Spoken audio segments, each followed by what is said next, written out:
There you go, 4 minutes. 4 minutes in pre-streamium. Thank you for the splash Balder. I think if I hit the button, we should go over to Fanart. And also we should be able to see the PlayStation, but let me hit the button first. Alright, that's there. Take this away. Yeah, there we go. Cool. Alright. I can move it. Yeah, there we are.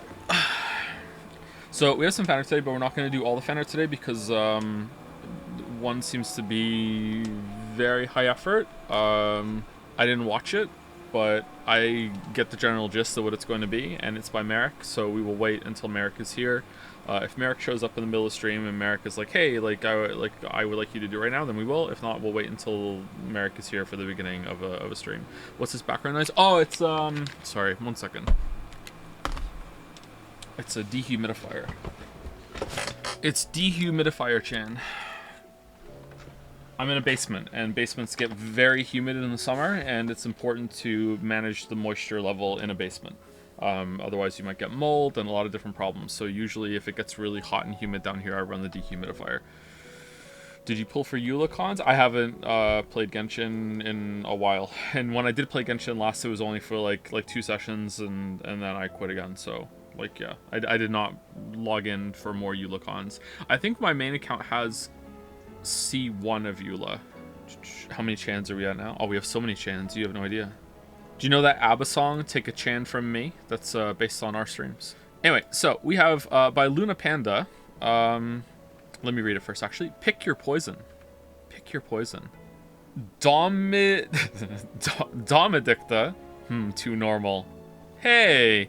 No Handjob Hugo. Interesting. Good thing we had that that opening before showing this, you know, within the first 5 minutes, huh? Actually, am I gonna let the music run at the beginning when this goes on YouTube? I don't know. No Handjob Hugo, interesting. I agree. Alien with the driest lips. It's true, isn't it? Now you point out, yeah, like the alien is very alien looking. Okay, rail it back or rail it forward. Actual mommy, what the fuck? Yeah, I gotta say, now that like Barnabas's plotline has seemed to be resolved, unless like he comes back and is in a different form, they kind of just dropped that and then moved on, huh? I like the expressions a lot here. Thank you, Luna Panda. I'm reminded for some reason of the fact that David Cage fully models the naked bodies of each character present in shower scenes, and I was curious if this was the case in this game. I brought this up once, and someone who shall not be named is insisting that Ultima must be fully packing all the details, and I'm suddenly not talking about the subject now. Very nice. Very nice. Thanks to you, I went to bed at 8 a.m. Is that a good thing or a bad thing? Maybe it's a good thing.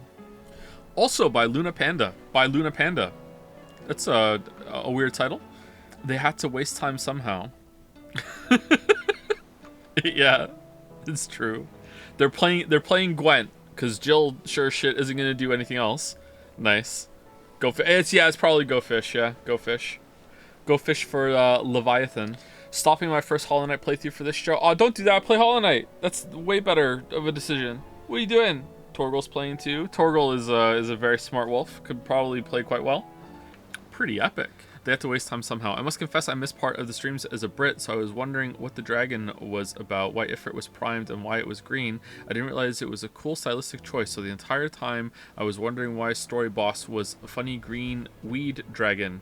What? The voice of Stoner Joe came into my head and just went, dude, green. Aw, dude. Burning that green, dude. But if you didn't do that voice, I'm very disappointed. I did not do that, no. Stylistic choice. Very nice. I think that's showing well on screen right now, is it not? Yeah, it is. Okay, I'm checking on OBS. Oh, no! There we go, sorry. So these two by Luna Panda. Thank you very much, Luna Panda. By Aman. Or Aman? Aman S? Probably the first one, right? Dude Fish. My goldfish's name, Dude. Aw, dude. So I told a story about how Lily and I had a goldfish early on into our relationship, and we named the goldfish Dude. So that's where this is coming from. Dude the goldfish. Dude the stylish goldfish. Sad to say that I think Dude only lived for about a year. We were not good goldfish parents. Pour one out for Dude, but not too much because, you know, he was a goldfish. Getting some baby shark vibes here a little bit. Thank Thank you, Amon. I need to be careful here that I don't go down and show the thing we're not supposed to show. Yeah, we're good for the next one. Okay. By Vixit. Vixit_art. Maybe Pillow Boys is the cure for narcolepsy and Joe just never tried it. Aw, don't put that evil on me. What if it is? What if it is? This is a very comfy dragon. Pickle Nagito? It's okay, just fall asleep, relax. And there's Lily trying to block it out, maybe? I think that's like holding the pillow against the flower ears. I like this a lot. Thank you, Vixit. None of you are seeing heaven gif here. Lily doesn't deserve this. I played someone in Share Your Stuff on Jad's made. Me and Lily did this a long time ago. I'm surprised anyone even remembers that. But there was a while ago, Lily and I were told to act out a scene from Sonic the Hedgehog, one of the Sonic the Hedgehog games, where I was Shadow and Robotnik, and Lily was Sonic. And in Share Your Stuff right now, someone has actually put the voices we did over the scene in question. I think it was during a Q&A. We did that a long time ago. Like, I had completely forgotten about that, and Lily had forgotten about it too until I played it for her, and then it came back to her. I'd show it on stream, but I have a strict no Sonic the Hedgehog policy for Sonic Media. Thank you, Vixit. Phew. So far, so good. Hey, that's... That blue hedgehog again, of all places. I found you, Faker. Faker? I think you're the fake hedgehog around here. You're comparing yourself to me? Ha! You're not even good enough to be my fake. I'll make you eat those words. After fighting Shadow, Eggman from Shadow's Walk East. Shadow, what are you doing? Hurry and get back here right now before the island blows up with you on it! Blows up? Shadow listens to the message and leaves. I gotta get out of here and find Amy and Tails right away. And are we still safe to keep? Yeah, we're definitely still safe to go down, because we have Jill the Diversion, based on from a joke I made when I was doing a Magic the Gathering pack opening. The things we do. Jill the Diversion by Athorno. Hopefully I'm saying that right. Inspired by Joe's quote when opening Magic the Gathering cards. There it is. Imagine being so little in the crew, you're known as the Diversion. And had to make this. I based the card off the real Lorraine, the Diversion card. The whole sacrifice something to go to Target is actually part of the original card. I don't even play Magic the Gathering. Congratulations, Jill. You've been promoted to off-camera. Press X to Jill. Legendary character dominant. Press X to I'm fine, Clive. Really, I just need some rest. Sacrifice a chat bet. Go Target chat and mod. Oh, there are layers to this. Layers. So many. 0 mana? Well, yeah, she's not going to use any mana, even if she had it. We literally pumped and then dumped Jill. Jill Street Bets, yeah. What tier is this card in? Oh, it's an S tier for sure. S tier. Thank you, Thorno. I like the ice up at the top of the name. I'm so scared to go for... Oh, okay. All right. All right. So, I will show you what I've seen. All right. So, this is a video. All right. And we will play this if Marik shows up later. If Marik is okay with it. If not, we will wait until like the beginning of stream one day when Marik is here, and we'll play this. Saxophone Studio. Oh man. Oh god. Anyway, that is fan art. Thank you very much, fan artists. Let me see if I can... Yep, there we go. Okay, so now... Oh, how are my gnomes doing? I have Evolve Idle on the computer down here today, sorry. Alright, let's build some cabins. Let's queue up some farms. I can build some temples, some amphitheaters, some banks, university, smelters. Let's queue some smelters. Let's... Oh, I can make steel! Oh no, I need to buy some steel. Oh shit. Alright, buy some steel. There you go, I got some steel. Now let's queue the steel. And then... There we go, we're good. We're good. We're good. Alright, good. Phew. Phew. Can we see it? You don't want to see Evolve Idle. Okay, so I think we're gonna start with a hunt. Just to get back into the swing of things. Is there any side quests anyone would like me to do? We're gonna go do this one, which is in the Ash continent somewhere. How come these don't have an image? That's kind of weird. Are they meant to be surprises? Are they new bosses that we never fought before? Okay, where's this? So it's somewhere in Ash. King of the Orcs. So it's somewhere on Ash that we didn't go. Thank you for the years of great content. Oh, you're welcome. I'm glad you're enjoying it. We have our moments here. Okay, somewhere in Ash. All right, I would say it was here, but we walked down there, didn't we? You passed it? All right, does anyone know where it is, just in the interest of saving time? Oh, is it here? That looks like it might be there, right? It's got to be there. Let's check there. Yeah, here. It's here.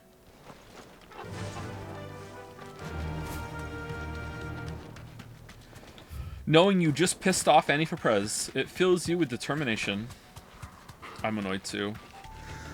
Alright, so we've been really harsh on the game, especially on the story side. I just want to, like, maybe take a moment to contextualize some of that criticism and try to explain where I'm coming from, at least, and hopefully make people feel better about enjoying the game and enjoying the story if they really enjoy the story. Before I do, though, how is the sound? Are we okay? Shit, we walked right past it. Oh, Joshua's here. Oh, man. Sound is good? Okay. It's a touch loud for me. All right. So there are different reasons to enjoy stories. And, like, even when you get, like, on a top level, you can be like, I really enjoy plot. I really like characters. I just really like I really like dialogue. You know, a lot of them can be linked together. A lot of reasons, different reasons to like games. You might like a character just because they remind you of someone that you like. You might like a character because they look good and you just like seeing them on the screen. Or if it's something to do with a like you might, well, I guess it's to do with games if it's a voice actor you really like, but or it's based on an actor that you really like. But in any other media, you might just like a character just because that's your favorite actor and you just like seeing them on the screen. So like lots of different things like that. So once we get into even like a lower level than that, like, let's say you like the writing. Do you like it? Like, what reasons do you have for liking it? And I think a lot of people don't like to think very hard about the things that are being presented to them, and they just want to take it at face value and just have a vibe and just have an emotion that they're following. And there's nothing wrong with that at all.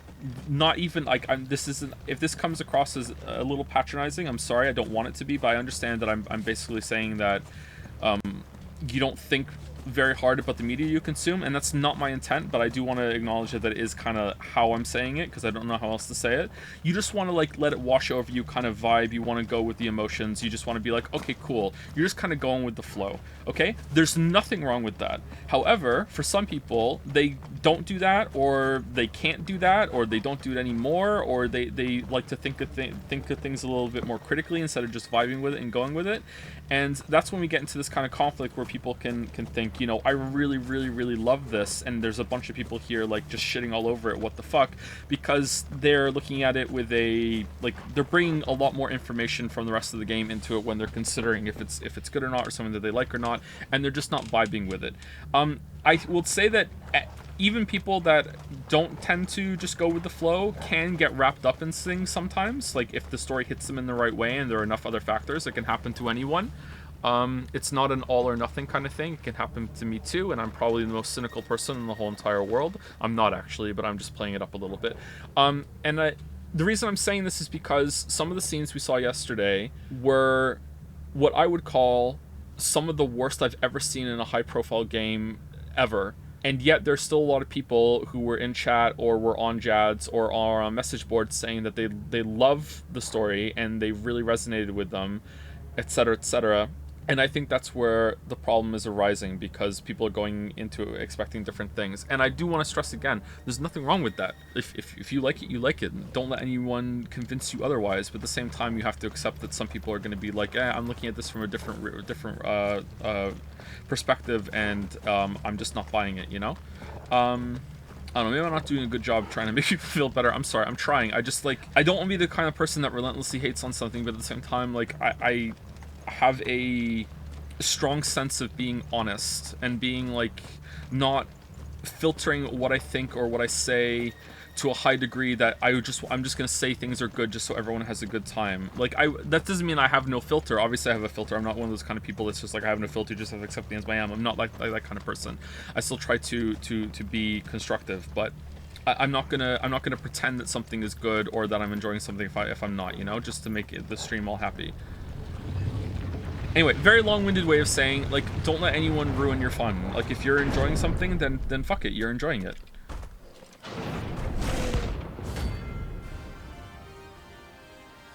Pandemonium. This guy looks pretty fun.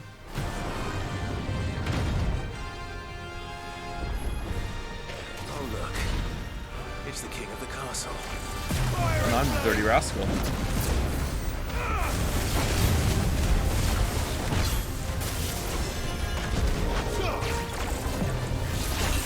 Oh wait, well hold on, what? Oh shit, I still have the new one equipped. Oh no. Hold tight.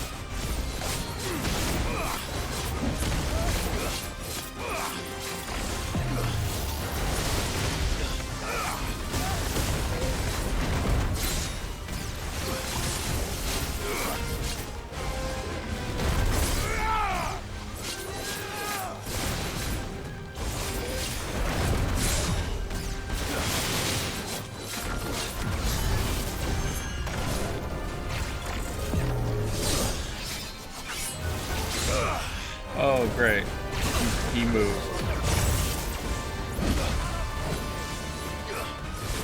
Okay, learning how to do this, like in a boss fight, not the best idea, but you know what? We're going with it.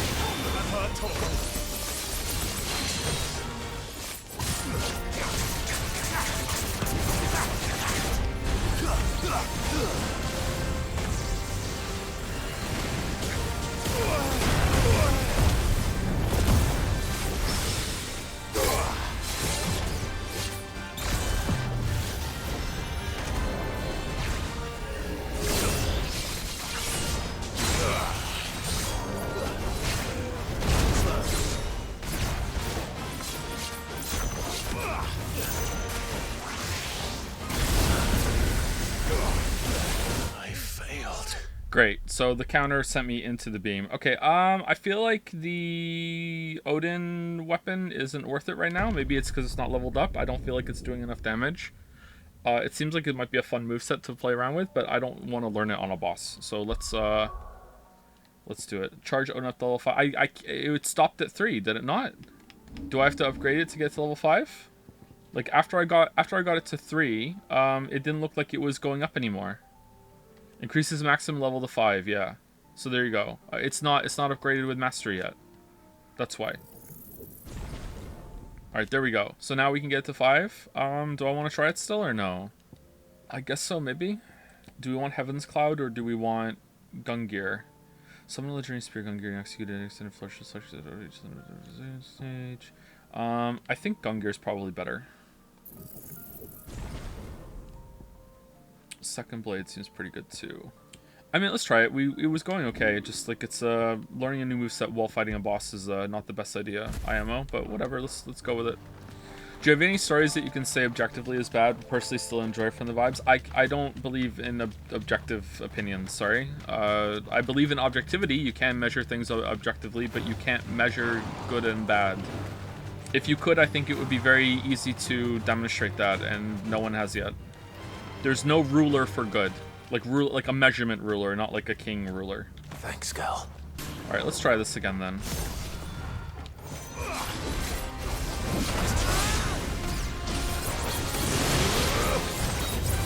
See, now it's going up to 4 and 5. Oh shit, I'm dying.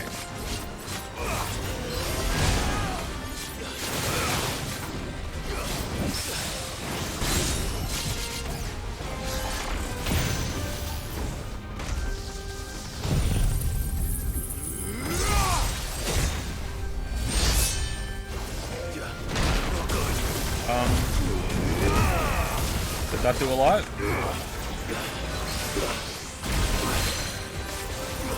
You were too far, but like, was I? Like, it did lots of damage, and then the big explosion happened, and like, it hit him, didn't it? It didn't seem like it did that much damage to me. I mean, it might be really easy to build up if you're good with it, so like it might not be like that much damage like I was expecting for a big hit, but like, if you can do it like regularly throughout the fight, it's probably awesome, right?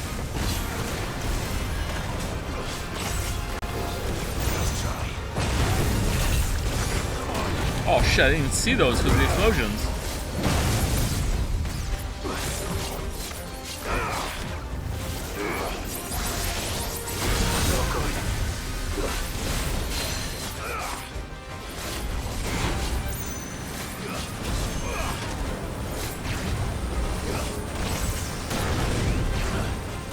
Okay, I can't see because the explosions that are happening around me.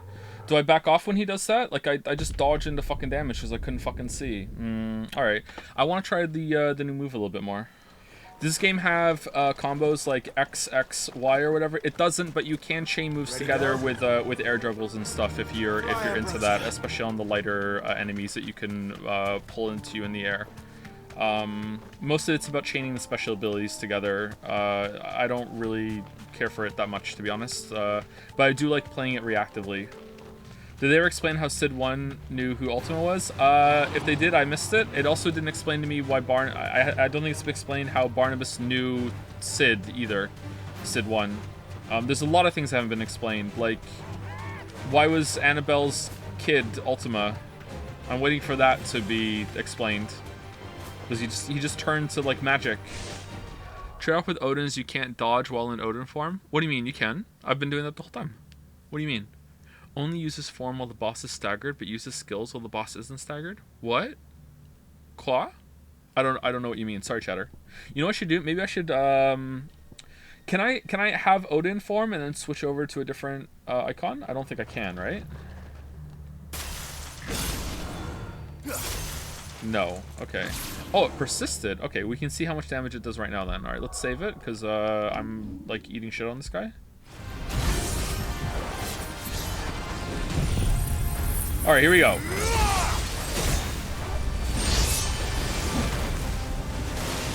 Okay, like 5% of his health. If you can like rack this up quickly, that's not bad.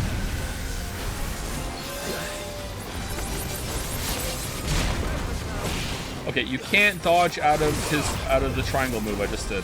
Alright, interesting.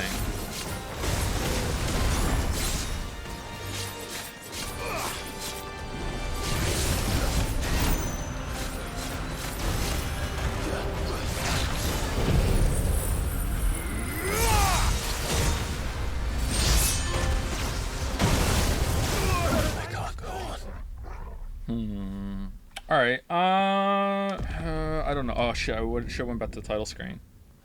Seems like it's worth it, but I'm not good at doing it. Especially when it's a boss that summons a bunch of shit on the floor and a lot of visual noise, and I'm not tracking it very well.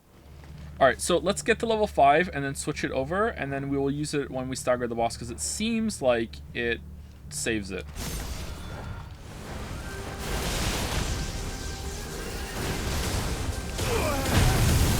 Oh my god, I was trying to fucking like do the heat wave counter on it, and then all of a sudden there were just like red balls in my face, fucking knocking me back into a different one. Fucking hell.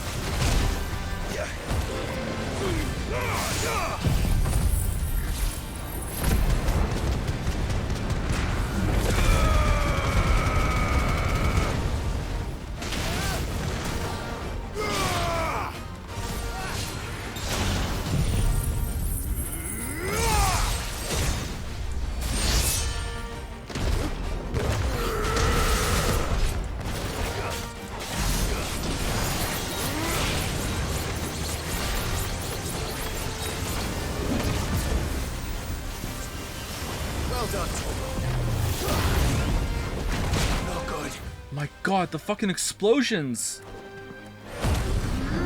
This is terrible!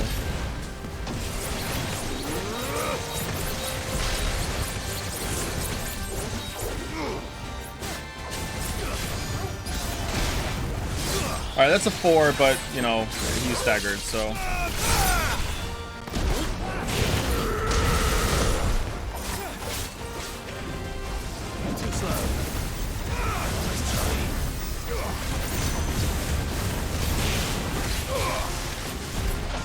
Oh, fuck. I did that perfectly all through the fight. And the last one, I fuck up the counter. Ah, god damn it. Alright. God damn it. That would have been dead too. Shit. I'm sorry.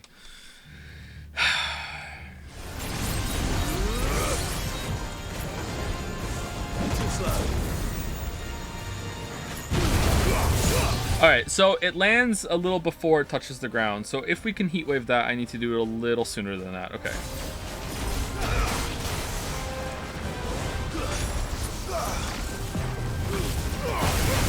Nope, doesn't look like you can. Okay.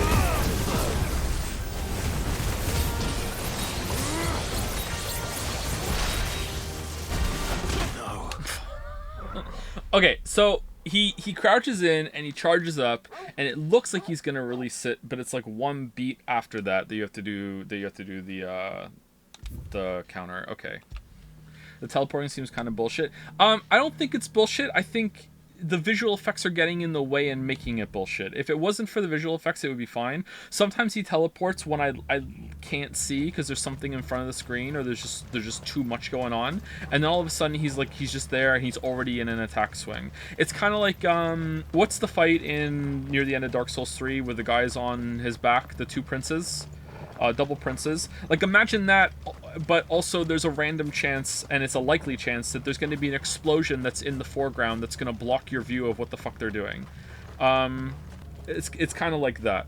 But apart from that, I think the fight's fine. It seems kind of weird you can't heat wave that. It looks like something you should be able to heat wave. Oh my god, what the fuck?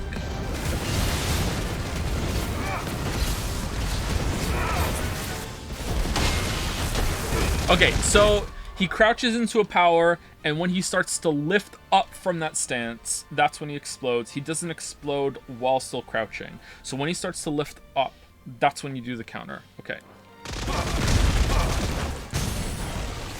Alright, so how much damage did this do?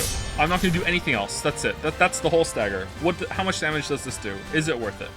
Phoenix, no! Alright, so it did 27,000. I think there might have been a couple hits before that came in, but, like, let's just go with 26,000. That's pretty good. If you can save that up for a stagger, that's pretty good.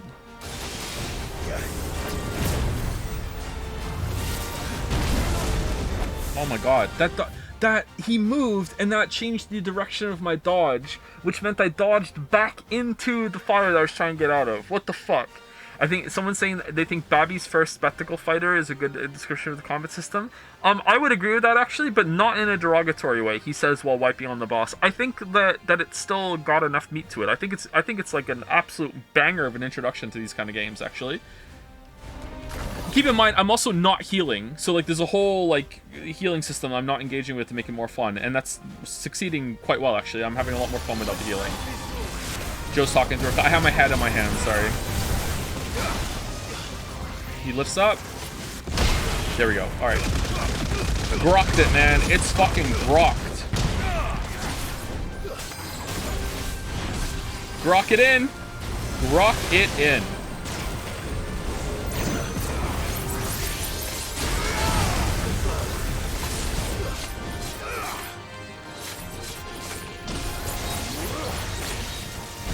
Oh, shit. Fuck. Okay. Fuck. Okay, so the, I think what the chatter meant earlier when they said the drawback of Odin is that you can't dodge.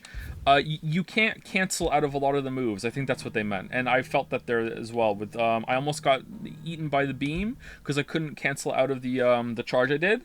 And I panicked there because I was doing one of the Odin moves and I thought I had to get out of it in order to block the big explosion. Man, I like Odin is making a swipe on this, but like I kind of like it. I want to experiment. Fuck. All right, can I like? Oh no.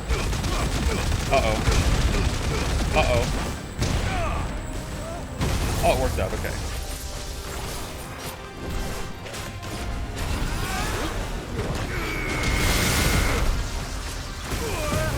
What the fuck, dude?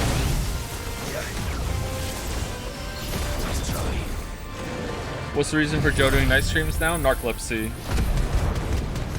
I have a sleep disorder. I've been fighting it all my life, and it's gotten too much.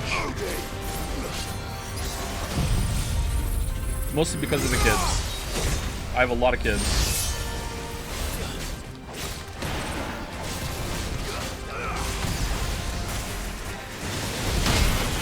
Man, they love Soul Tyrant, huh? Big Soul Tyrant vibes.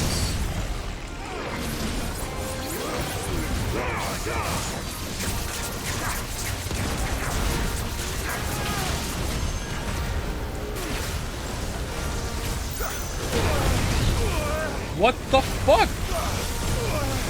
What the fuck? What?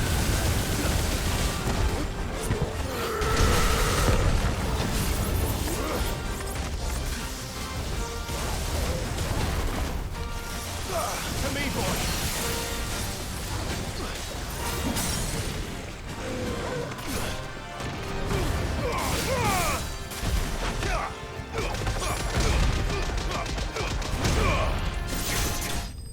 All right, we got him.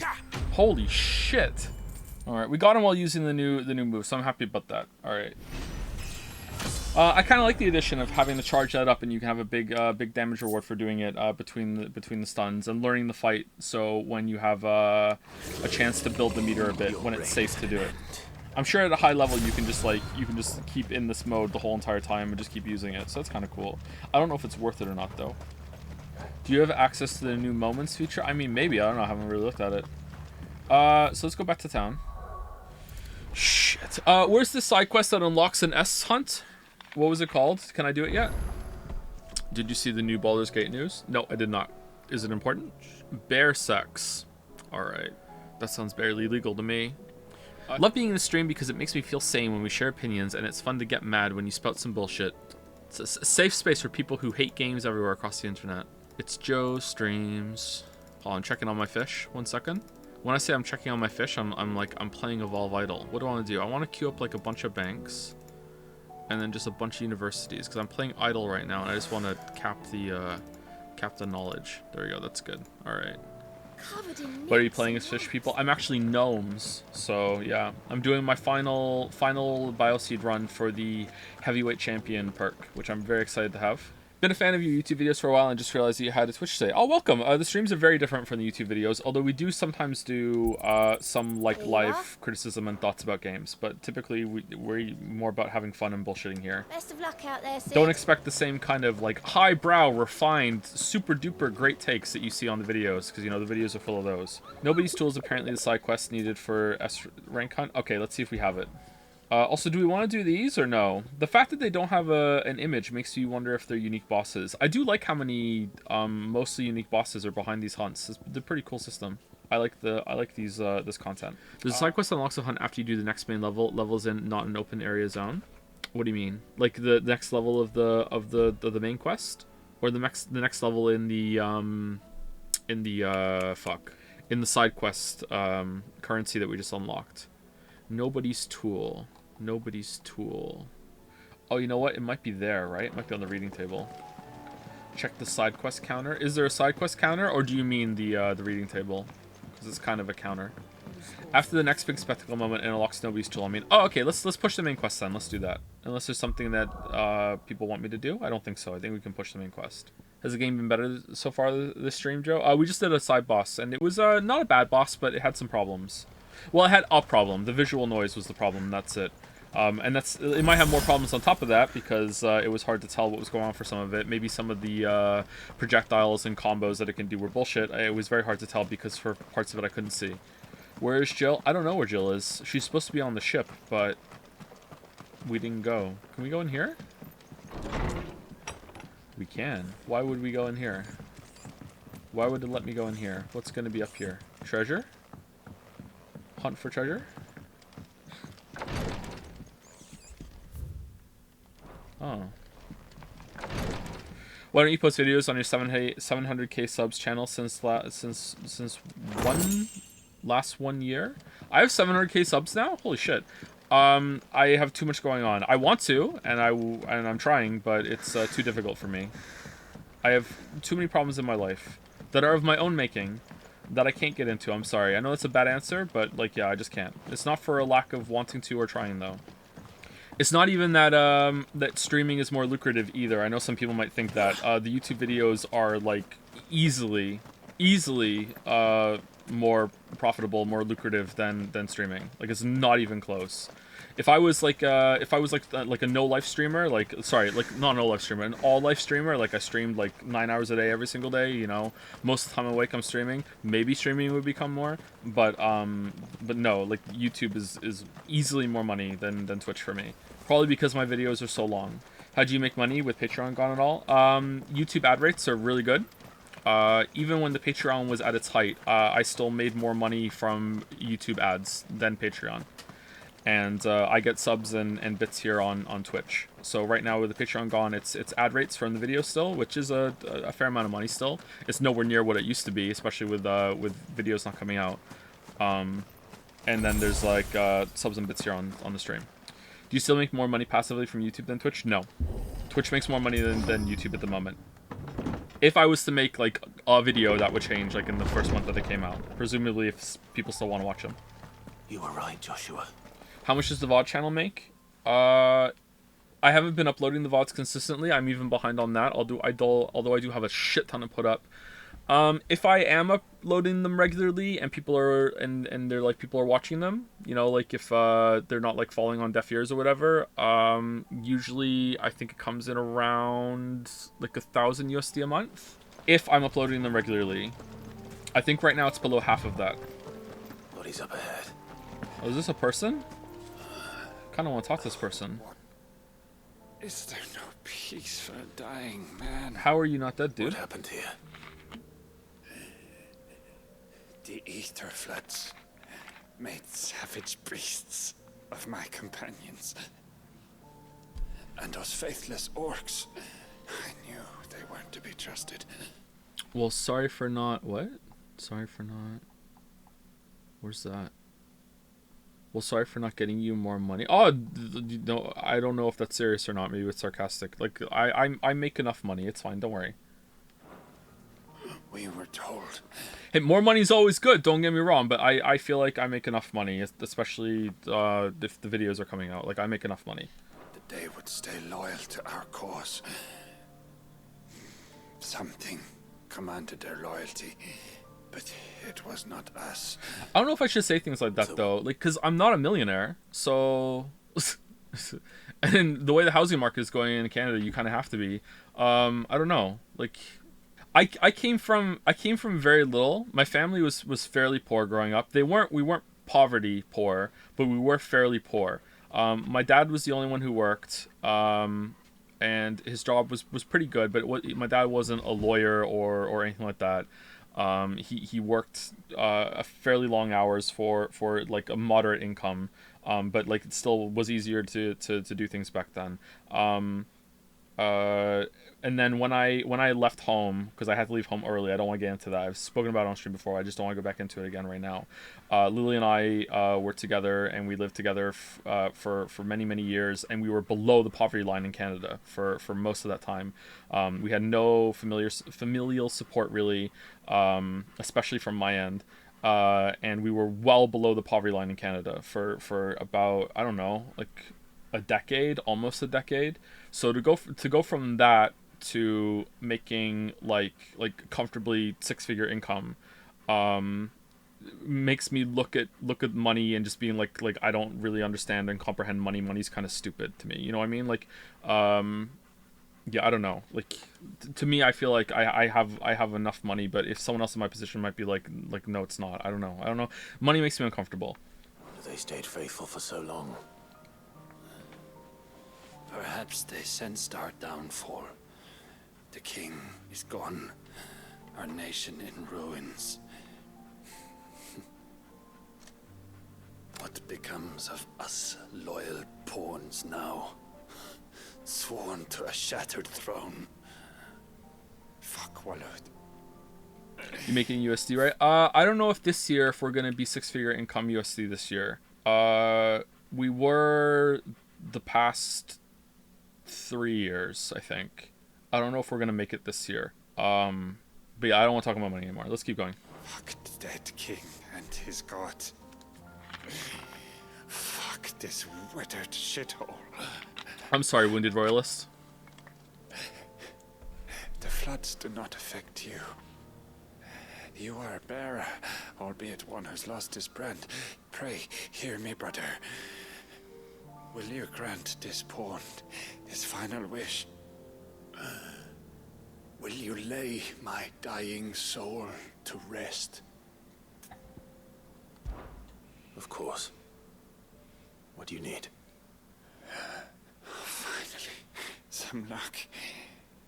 Beyond the castle walls, towards Stone here, there is a forest. Never turn.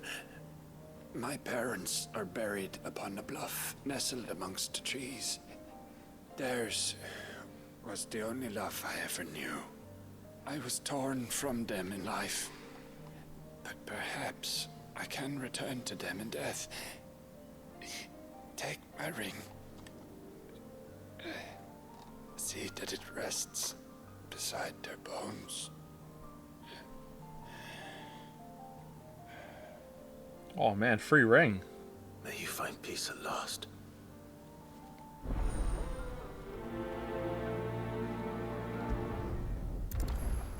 Thank you, Zorgrox, for the bits. And thank you, now I see, for the resub. Thank you very much. Here, take my free money. Oh, it's a Prime sub. Should we do the ultimate scumbag streamer move? Or is that banned? Are you not allowed to do that anymore?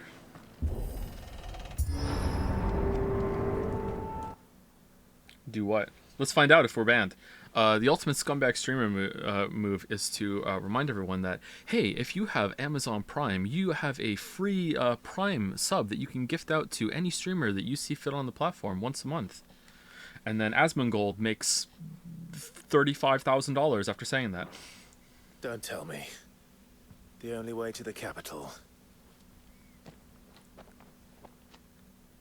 is through that gate, just as you surmise. Oh, it worked! Be here now, Zero, with a resub. Thank you very much. There's an army down there, Joshua. Yes, but I don't see any dominance.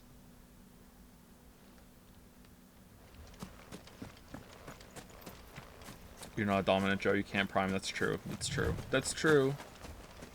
It worked! Thank you, Serotonin, for the new sub with Prime. Welcome, welcome. It worked! I'm gonna get my kids Happy Meals tomorrow. They haven't had a Happy Meal in a while. Some YouTuber did some analysis, and apparently the like and subscribe thing actually works, so this Prime sub thing is good for you, lol. What, saying like and subscribe, or like, like, subscribe? Just saying the word subscribe? It feels kind of scummy. See, a couple have come in now, and it feels scummy. Embrace the scum. I need you to thank Zorgrox differently for the bits. I literally heard you say it like that in a dream. Bits Zorgrox, you thank? Thank you, Zorgrox, for the bits. Sitib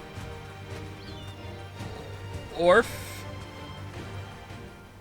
It You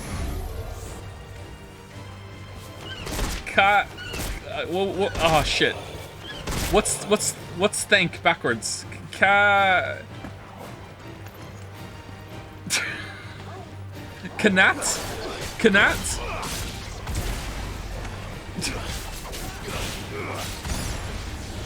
I didn't say Zorgrox. I missed Zorgrox. I fucked it up. Joe, your brain collapsed? Would it be easier if I typed it out? Hold on. Thank you, Zorgrox, for the bits. Would be rough Zorgrox nath. There you go. That's thank you for the bits to Zorgrox backwards. Fan Zorgrox for bits. Fan you Zorgrox for bits. Zorgrox is dangerously close to being a palindrome, man. Oh wait, is there a different word for something you can say backwards and forwards the same, but isn't spelt differently? Is that like an audible palindrome, or is it a homodrome? Is that what it's called? When it sounds the same forwards and backwards, but it's not spelt the same or written the same? Polynomial? No, I'm married. Sorry. Okay, hold on. Fucking hell! Stop with the fucking dodge. All right, here we go. Okay, one strike. All right, 519. Okay, it does so much less damage. That's not worth it at all to build the power up with regular strikes. Only with the special moves.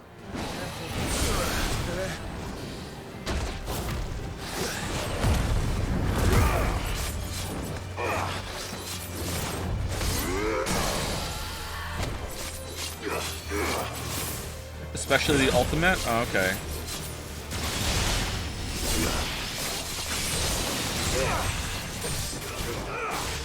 It's over.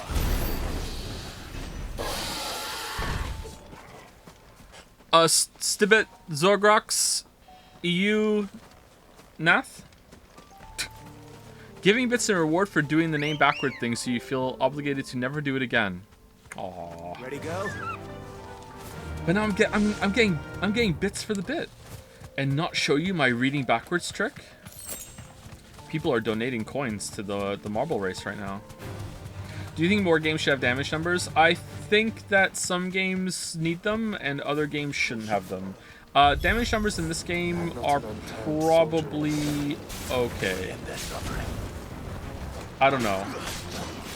They're probably a sometimes food because the way I look at this shit is like, would I ever like think I wish I had damage numbers? And that's pretty fucking rare. It's good for comparing builds. Yeah, an option to have them on so you can see what damage you're doing if it has an RPG kind of system or a build system is good, yeah. Thoughts on damage numbers in shooters? Don't like them generally. Kind of clutters things up. I wish I could like click on a message that someone's replied to and it would just take me to it in the list. I can't find it. You can? Can you? I can click on the reply. The original message people are replying to, and it'll take me to it. All this Is for us. I wouldn't put it past Ultima. He's made nothing easy so far. He's made it very easy, Clive. What the fuck are you talking about? Oh, you can click on the thread icon and it shows you all the replies in the OG message. Oh, can you really? Okay, hold on. Let me try that. Thread icon. See thread. Oh, it pops it out. Okay. All right, there we go. Thank you. All right, that's cool.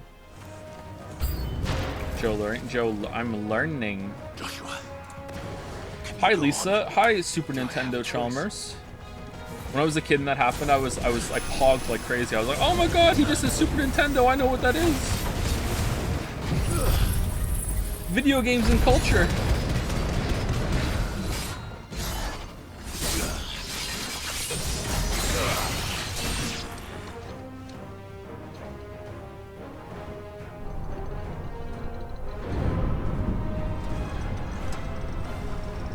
Oh, it's Pandemonium 2.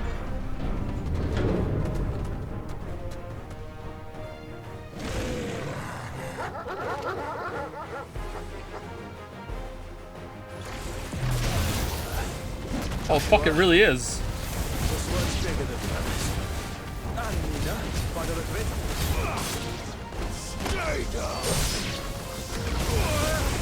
Oh my, just did you? Oh, for fuck's sake. Same problem instantly. Just here's some fire, dodge out of it. Oh no, I teleport next to you, you're dead. I kind of want to switch my icons. I'm not really a big fan of Odin right now. For packs at least. Odin needs a bit of investment, really good later. Yeah, that's how I feel too. I feel like I should get all of his moves and put them on. Game needs a dash or something. I'm surprised now that we have all of the icons that we don't have some sort of fast moving ability. Like when you put it in a damage zone, like Pandemonium was spawning them and just like doing this like awkward like dodge shuffle out of it, like this. It's so fucking weird. Singers used to close the gap between you and enemies. I'm talking about when you have to get away from them. But even that like doesn't work all the time if their distance is too far. I use this a lot, all the time. You don't think Shiva?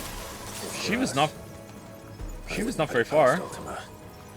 He's made nothing easy so far. Alright, let's save all of our powers for actually, you know what? Let's save one up. Let's build a Zantizuken. Oh, maybe this Odin's Blade does more damage at the end of a combo?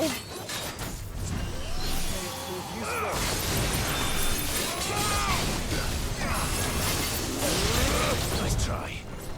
Did they ever explain who sent Benedictus head to Hugo? They did not, but I would guess it's Clive's mom, who was working behind the scenes. There's a lot of things they're not really explaining. And so far the writing has been super sloppy that I don't think that's intentional. I feel like it's just bad writing. It's Barnabas. I don't think Barnabas cares enough to do that.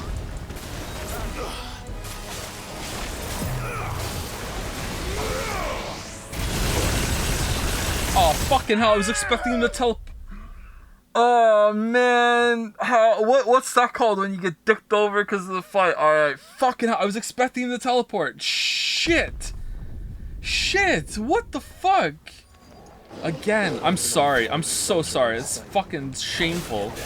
If you weren't here for the whole stream, like, we fought this boss already, like a much harder version of him, and when he was doing the beam and he was low on health, he would start teleporting around before he would unleash it. Fuck. Easy. It is a pretty easy game, but, like, again, I'm not using the healing system, and I'm happy I'm not. Can I upgrade abilities while in the middle of a fight? I can't change them, but can I upgrade them? Can I upgrade, Oh, I can't even fucking... I don't even have enough points. No, you can't. Non-combat. I take it Joe doesn't like the game. I like the combat. I don't like the story. I think the story's actually dog shit. If you asked me a couple of streams ago, I would have been like, the story's like flawed, but it has some merit. I don't think that anymore. I think the story's like actual dog shit. The spectacle moments are really cool though. Help me, boy. Well done. To me, Alright, how much can Torgal heal me? Because Torgal healing's fine. To me, boy. Attack. I'm hurt, Torgal. Alright, here we go. To me, it's just really an FF story overall. I've never found any of the main game stories all that good. I think Final Fantasy VI has a good story, but the other FF games that I've played have had good characters and good character interactions. So usually if there's not a good story, there's at least that, and this game hasn't had that, so it's like lacking on all fronts. And I feel like the demo was trying to sell a much better story this time around, and it just didn't. I haven't finished 13, I haven't played 15, so maybe those are different, I don't know. I have a feeling we're gonna die again.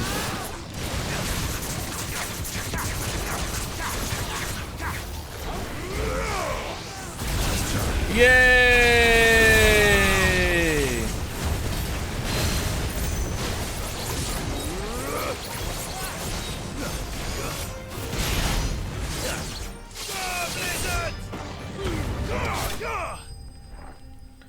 Hooray! Alright, well, sorry for the shame there. 11,000 XP? Damn, that was very poor playing on my part. My bad. Do you think stories must necessarily be philosophical arguments? Of course, yeah, absolutely. Yes. No, I don't think so, no.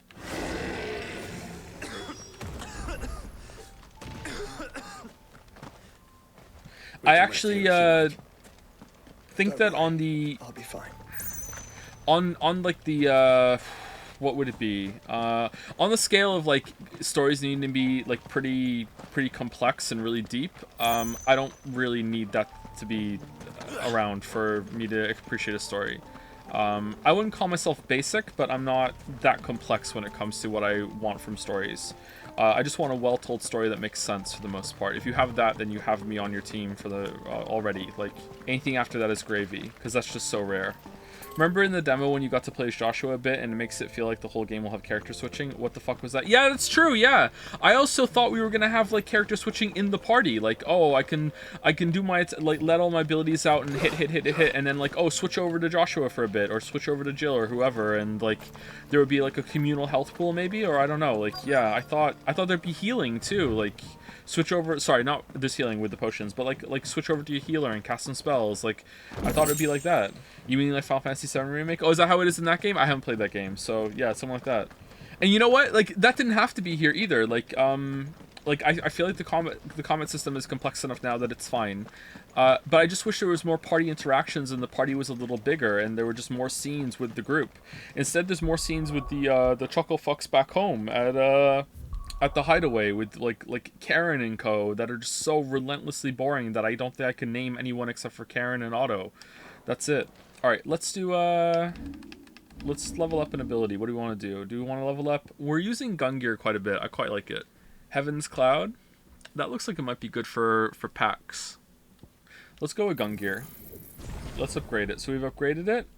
Wait, did we just master it and there's no reason to master it? We definitely want to keep this on, I think. Do we want to get rid of Gouge? Do we want to get rid of Garuda completely? Maybe we do. Rift is OP? What do you mean? It just recovers from... It's just an animation cancel. What's the cooldown on it? What's this one? Do we have enough for this one? Maybe we should get Gun Gear and Dancing Steel. Yeah, let's get rid of Garuda. I'm finally dropping Garuda. I'll miss you, Rook's Gambit. I'll miss you. Alright, so we're getting rid of Garuda, and we're going to take Dancing Steel, and we're going to take Gun Gear, and we're going to upgrade... No, I want them... I just upgraded it. So you have these forever. We can't upgrade Dancing Steel just yet, so that's that. Is there anything else we want to do? I don't think so. Actually, let's put that one on here. Dancing Steel and Gun Gear on there. Okay, so that's that. Alright, so that's pretty good, I think. And now we're using the new one. If we were to unlock like a Rama ability ultimate that we could put on anybody, I wonder if we would do that. Or do we want to get Shiva's ultimate? Is Shiva's ultimate really good? We use Wind Up a lot. I really like Raging Fist. I wish I had more slots, actually. Fuck. You know what? Heat Wave, we don't reuse. Maybe we should drop Heat Wave and put a better one on Heat Wave instead. I do like it. It's just like all the projectiles that I've tried to use it on, it just doesn't fucking work. And I feel like it should, and I'm tired of experimenting. It's good when we can use it. Like, I like it, but it just, we don't get a lot of use out of it. So what would we drop Heat Wave for? If we drop Heat Wave for a Master Judgment Bolt, or we could move Titans over. No, I don't think we could. Oh, we could bring Ignition back. Yeah, I like Ignition. Let's bring Ignition back for now. Rook's Gambit. Oh, we could bring Rook's Gambit back, and we can have that good one. Let's use Ignition again for a while and see how it's like. What it's like. Ignition is back.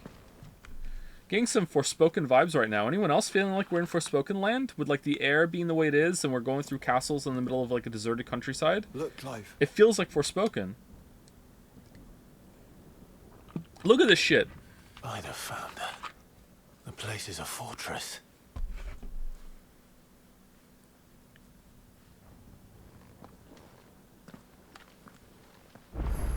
Oh, really? I thought we were going to jump ahead. Is Jill the cuff? No, she doesn't talk enough. No villages. No knights. Not even any bodies. One could almost believe the whole kingdom had turned to Kashyyyk. Yeah, that seems to be what happened, actually. The blue magical fog, too. Very Forspoken.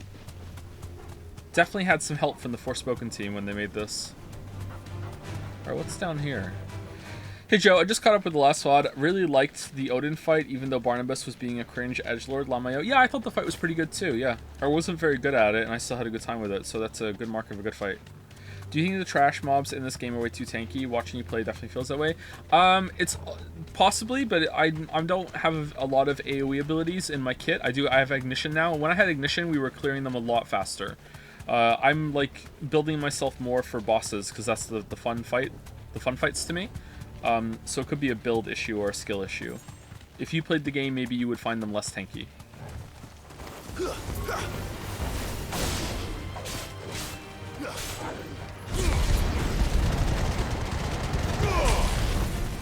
Okay, so we're out of bounds. It's not here. Alright, is it like in that corner right there? It looks like it probably is, right?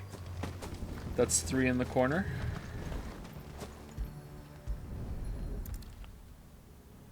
You'll be able to see all the way to Stone here. Oh, what's this? I found a bunch of treasure while I was digging. Thank you for the reward. As fine a resting place as any man could hope for. Reunited with those he loves at last.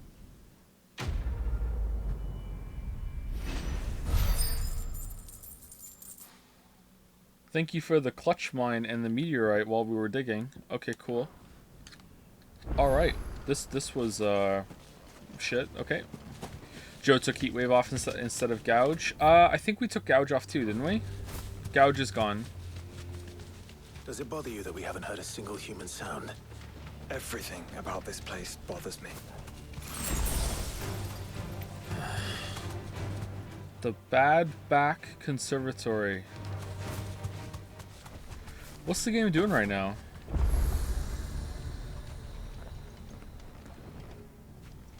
Oh, is this the first worm bridge or the back of the first worm? I can't remember what Ultima said. The calm before the storm. The storm's here. There's only one way into that city. Across the bridge. Through the main gate.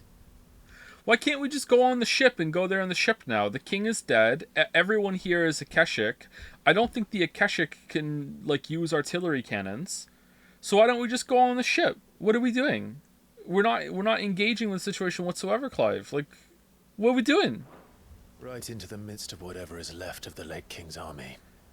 Are you ready for this? Okay, are they all Akashic? Maybe they're still alive. Maybe I'm wrong. As ready as I'll ever be.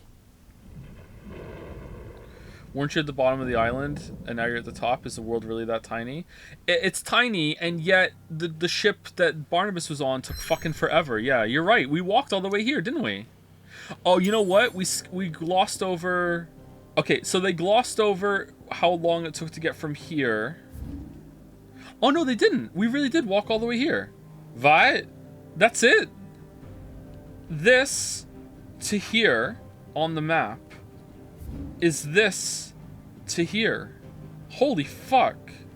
And yet, like, we were able to, like, do a bunch of fast travel, building a ship of bullshit, and then caught up with them, like, on the ocean, going all the way around here, because apparently... Like, why even have a boat? Just walk. Holy shit. Alright, let's go.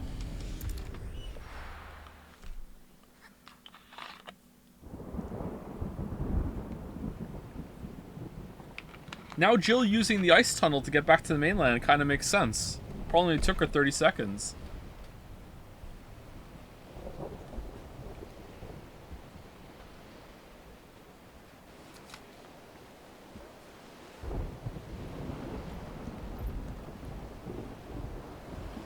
What the hell happened here? I dare not think. A stroke of good fortune, perhaps?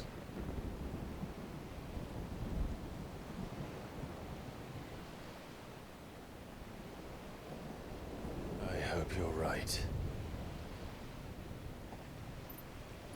So do I.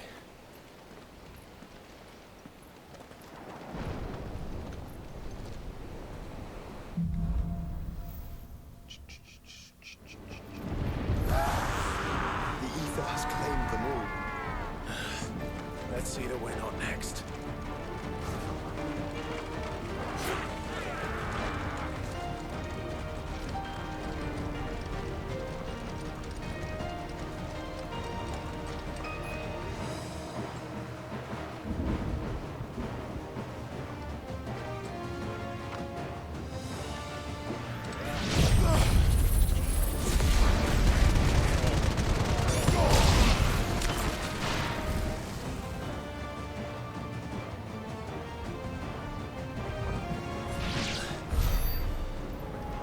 Just MMO things. Oh, how I miss Ignition. I miss it too. It's so good. Just kind of shit for bosses, unfortunately. Dragon time? This looks like a dragon fight room.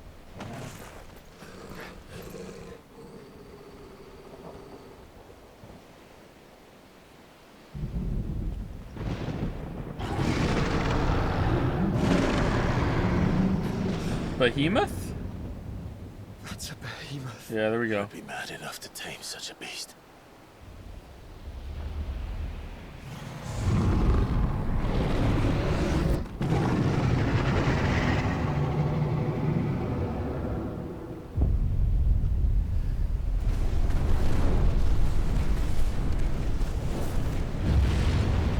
Using the shift looking pretty good right about now, huh?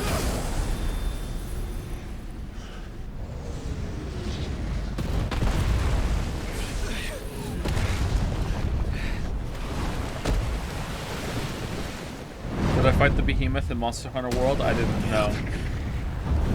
Oh, I don't think I did. Here it comes. Do do do do do do do do. Do do do do do do do do do do do. Well, what are we waiting for? Oh, it's not. Alright, I don't think that hit me, but okay.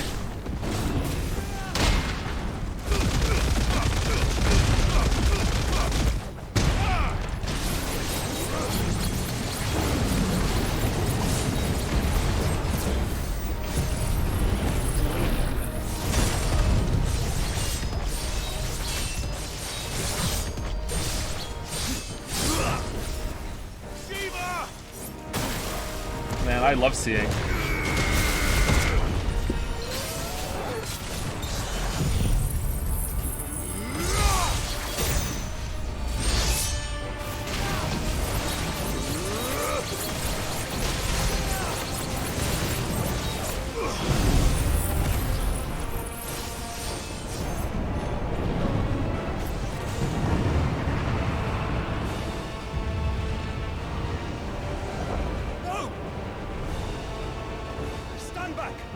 Ranger Award. Okay, he does. He stood back.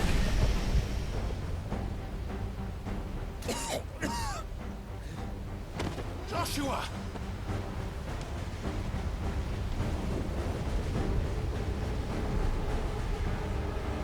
Are we gonna go Ifrit for a behemoth? Desperate times. Clive, no. Semi-prime. I'm your shield, remember? Is behemoth just watching? Oh,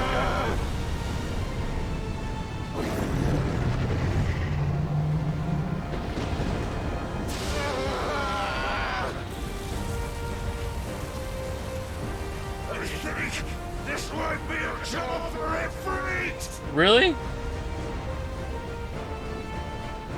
Why would you turn to him, brother?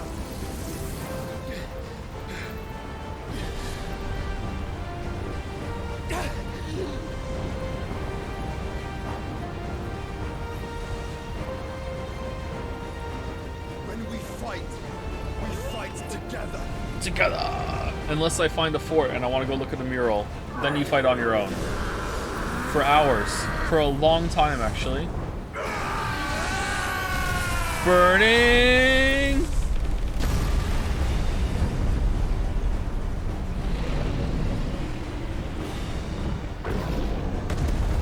Yay. I know, That right? wasn't too bad. That was just the beginning. What does that mean?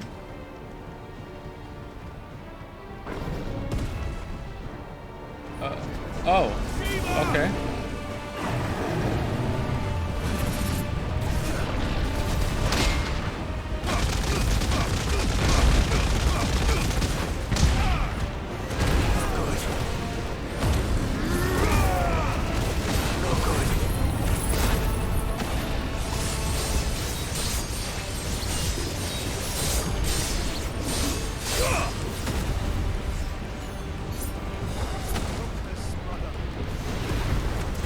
Okay, can I, like, yeah, thank you.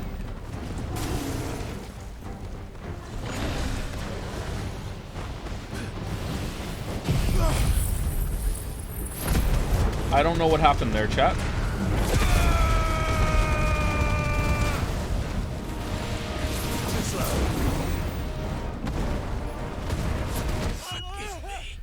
Okay, I did a counter there, but he hit me right before it went off, I guess. I thought if I was too soon, if anything, but I wasn't. I was too late. Okay. So this fight sucks. This is 2 fights in a row where the camera is just, like, shitting the bed. For a different reason this time, though. Like, I am finding it so hard to understand what's even going on.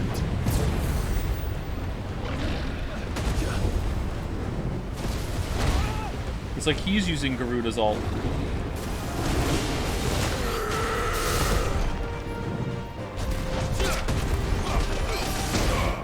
How is that not a counter? What?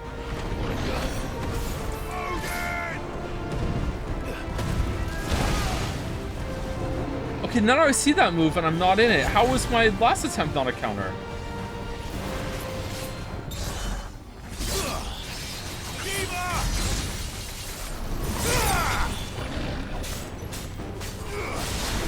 Oh, can I hit a button during that to do more damage, or is that because it was a level 4? Huh. Meteor again. Alright. Oh, that's fast.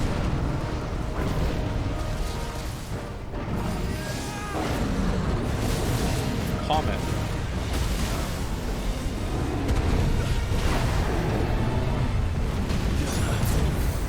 So he's like the Chocobo.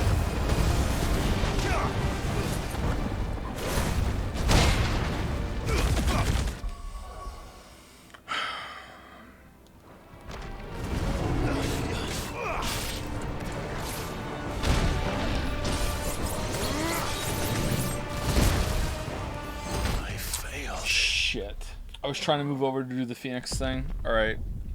This boss is pissing me off. Can Shiva's powers freeze the butt? Probably, yeah. Do you want me to try? Yeah, absolutely can.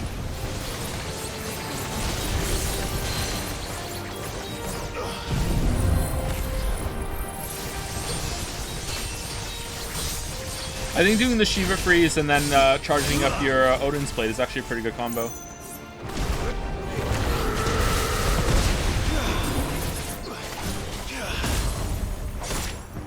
What?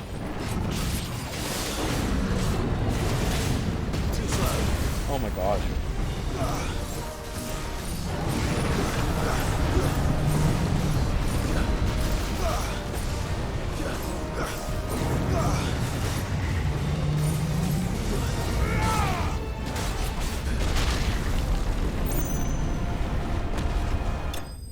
What happened there?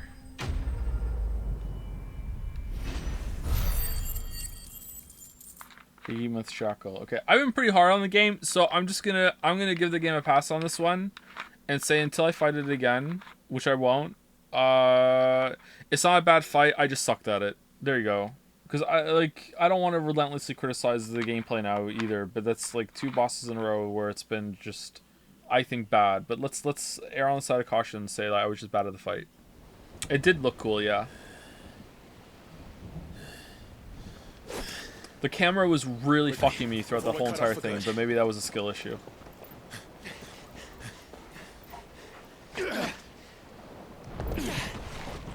Break after this cutscene. Oh, it's been 2 hours. Yeah, we should. Yep. I need to pee, so it's good. If it is like the others, the entrance to the inner sanctum will be at the foot of the crystal. We're almost there.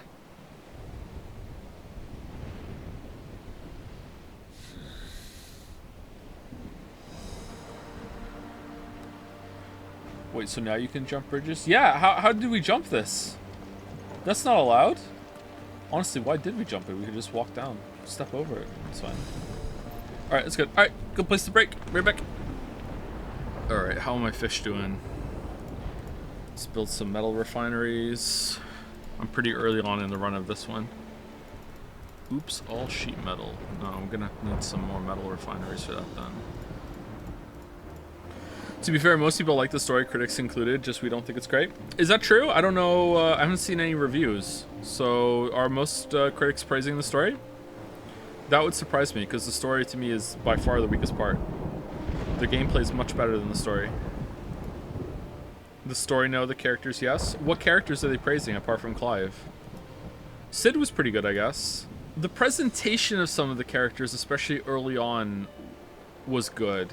I just feel like it was all a big bait and switch. They introduced so many good characters at the beginning, like, or interesting characters. I'm like, okay, what are they going to do with Benedicta, Hugo, and the mother? You know, like, those 3 mainly. Like, where's the story going to go with those? And then it turns out it just, like, stacked them up like a row of dominoes, and you just deal with them one by one. There was no interplay, there was no deep connections, there was no building there at all. I was really surprised, and now I realize I should have took it as a sign of things were going to go bad, when Benedicta was there a lot early on and then just kept showing up and then was done already. Like, I should have seen the signs that this is what the game was going to be.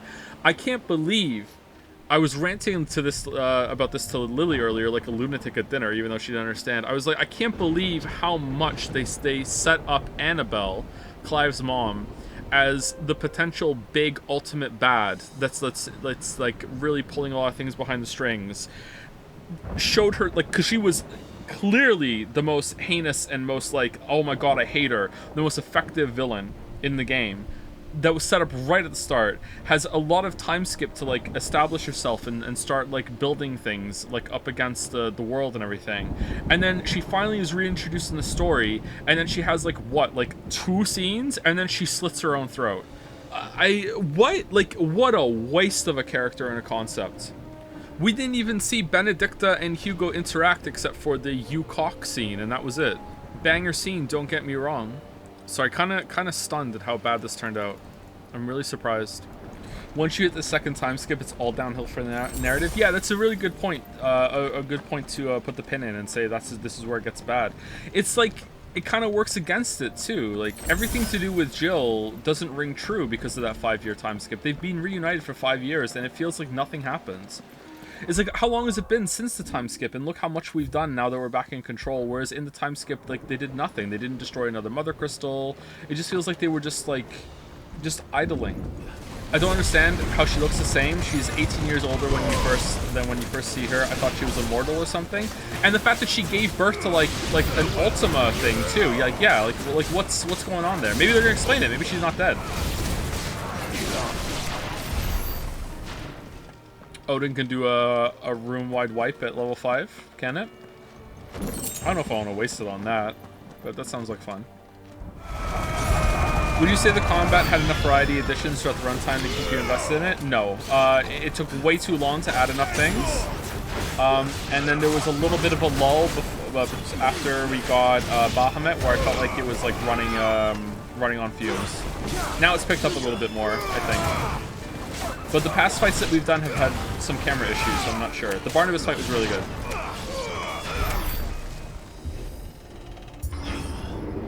Torgal hasn't transformed again in the story. Yeah, he's never done that again, has he? I thought that's something we could do in a fight. Maybe you can, and I just haven't done the right input for it. Clive should have gotten an additional weapon to use, like an axe or 2 swords or something. Having the same sword swing combo the entire length is rough. Yeah, I agree. Every icon should have... There should have been fewer icons, or, like, that had more to them. Or every icon should have added something like permanent to your moveset that you could use even without having them equipped in some way. Oh man, look at all the guys here. This looks like a job for the worst ignition ever. Like, you can draw a lot of similarities between this combat system and Ragnarok, right? So Ragnarok has 3 weapon sets that each have their own abilities that you can cycle through, right? And they all have their own, like, and there's 2 of them. There's like a light attack and a heavy runic attack, right? Except that when you do switch between them, it's also a different weapon that has its own, like, style and flavor. And it also has the block that's always on you as well. So instead, like, imagine Ragnarok being like it's always the Leviathan axe, and you're switching between a different element on the Leviathan axe with different runic attacks, and how much less of an experience Ragnarok would be for that. And that's what you have here. In God of War, it feels like you're making more choices mid-combat on what you do rather than just abilities off cooldown. Yeah, I agree with that. The bosses aren't like that, though, I think. Sometimes you are spamming abilities on cooldown in Ragnarok a little bit, and here too, but you have to play a lot more reactively in Ragnarok. Oh yeah, these things can just turn on a dime after the dodge. I forgot about that. Do you think this game would be more enjoyable for a newcomer to the series as opposed to a long-time fan of Final Fantasy? No, I don't think so. I don't think that matters. The Final Fantasy games are usually quite different. That I think long-term fans know what to expect. That they're going to have a different experience each time, and someone who's new can just judge it as whatever. I don't think this has like Breath of the Wild syndrome, where it's like, well, we could have had a traditional Breath of the Wild, a Zelda game instead of this. Like, what even is a traditional Final Fantasy anymore? They haven't made those in a long time.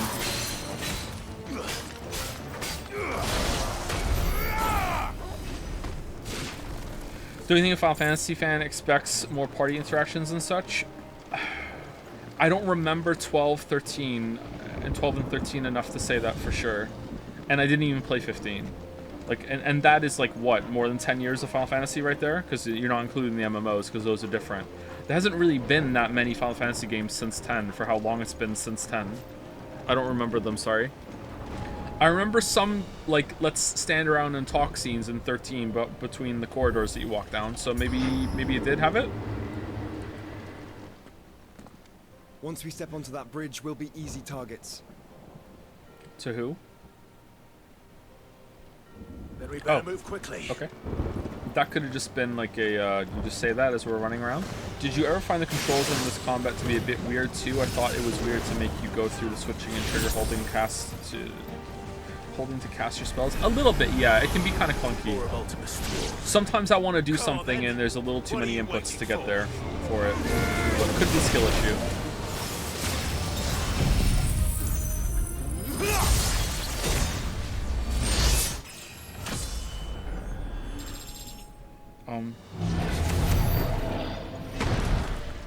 Oh, it's dead. Oh, okay. I thought we were gonna have to do another cycle. Alright. Okay then. How many plasmids should I be aiming for each reset? I don't see any other way. Depending on where you are in the game, like you're doing a mad reset, at bare minimum, you should be getting 100. Bare minimum. If you're not getting 100, you need to build more population. If you have a couple resets under your belt and you're going 0 star, then you could probably build yourself up to around 140. And if you're doing 4 star or 3 star, it's like a mix somewhere around 140 again. But it'll take you longer. So if you want to like mat it around 120, that's fine too. What does star mean? They're challenge levels, challenge genes in Evolve Idol. It's an incremental game that we're playing. After you do a couple runs, you will unlock the challenge genes in the CRISPR upgrade after doing genetic sequencing, and you can spend plasmids there, and you can unlock challenge genes. And if you do runs with challenge on, you gain mastery for doing it and for unlocking achievements, and that's like a permanent production bonus. It's a really cool system. I like it a lot. Is there a benefit to take them? Yeah. So like if you do an achievement with 0 stars, you only get 0.25% production bonus. If you do it with 4 stars, you get 1.25, so an extra 25% for each star that you take. And later on, it's even more than that because there's an upgrade to make it to amplify the effect. So it's hard going. Like the 4 stars are really rough at first, but it snowballs. Right now, I'm at 100 and I can actually tell you I have it open.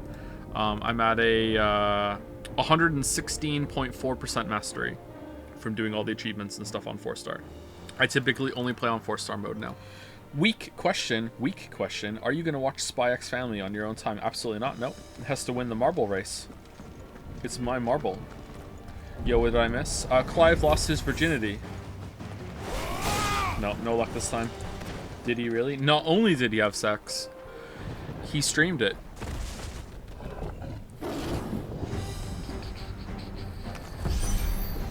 I might actually turn the game off and not finish it if after we blow up this last Mother Crystal, Ultima says, haha, you fools, this is what I want you to do all along. I'm getting that kind of vibe. That might actually just kill the whole thing for me. There's no bounds. We cannot allow it to go. Great vegetables. Great vegetables. Haven't done this in a while. Okay, but what if Ultima turns out to be Sid? That would make it acceptable. If that's what it is, then that's okay.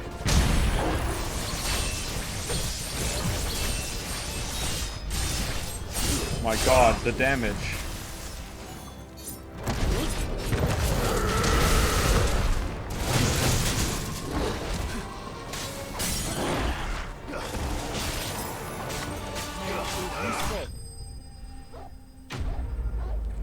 Please do a review reading segment after this. Do you think we're finishing today? Really? I like your attitude. I like your confidence. You bitch, you didn't do the stoner voice. Look, you're from the Isle of Wight, alright? I don't need to take this shit from you.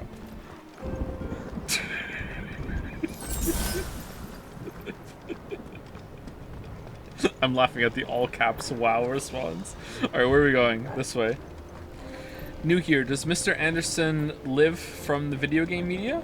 Live from the video? I don't understand the question, sorry. Maybe something auto-corrected badly there. There are so many. Focus, Joshua. We're not done yet. Dude. Are you into the new Doom games? I love Doom Eternal, one of my favorite games of all time. I don't know where it is, but I'm comfortable saying it's in the top 20 of my games of all time. Loves Doom Eternal. One of the best games we've ever streamed.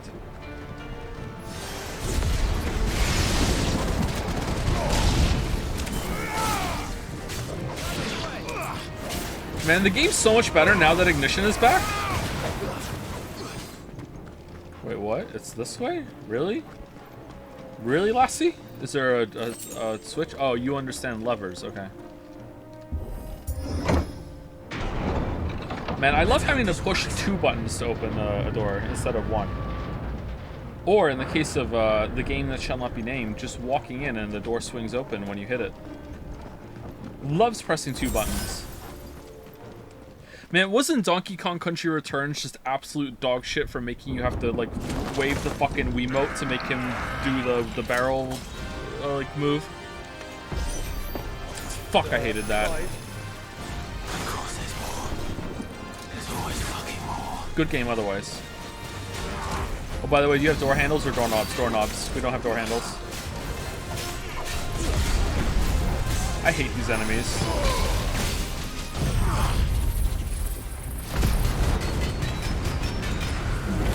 Why no door handles? The house did not come with door handles. The house came with doorknobs. I don't know what to tell you. If I was to choose myself, I don't know what I would choose. Maybe I would also choose doorknobs. I find that door handles are probably more dangerous for little kids to knock their heads off of, so I'd probably go with those.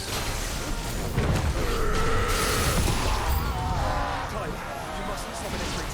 Not yet. So I should let the fire fall to you? Yes, you should. Save your strength for a mother crystal.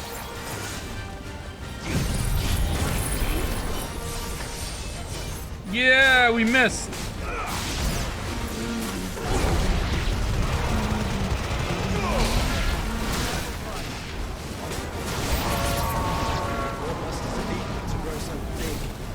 You don't want to know.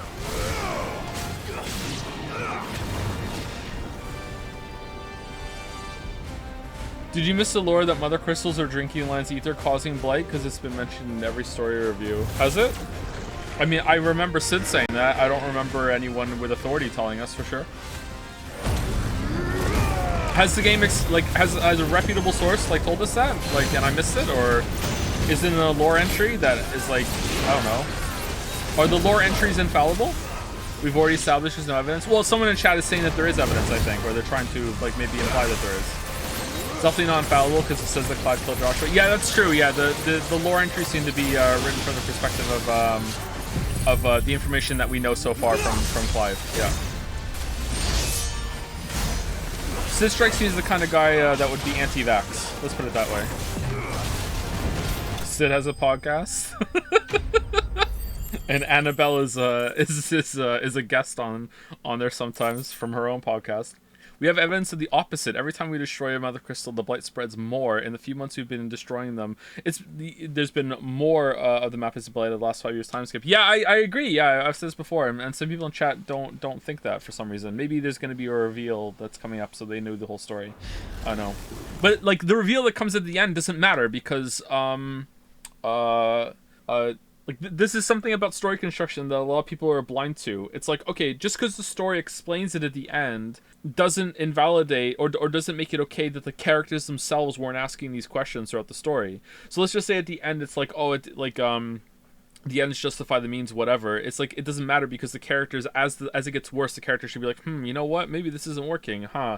We should be reconsidering this. You know, like that's a very common block that I feel like people have when it comes to stories.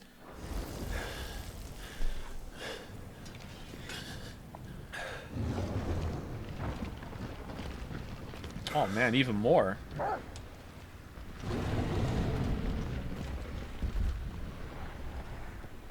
There's no end to them. The whole bloody army's here. Stand back, Joshua. I'm summoning Ifrit. Stop, Clive. You mustn't. We still have a long way to go. If you tap your strength here, you'll have none left to destroy the heart. Then you'd rather die? Man, we're not doing this very... Is that really the boat? The boat's coming? Really? After all...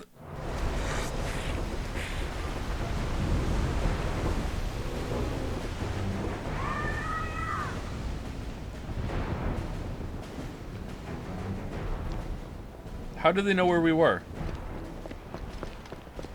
Jill.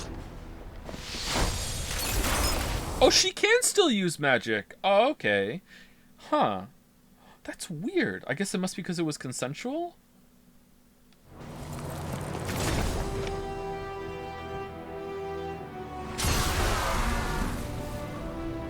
Oh no, Dion can still use magic too, and that wasn't consensual. Okay, maybe it just takes time and then it comes back.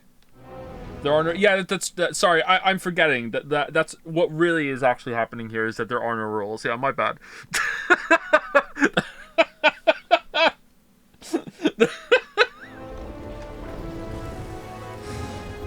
Man, I love Dion so much.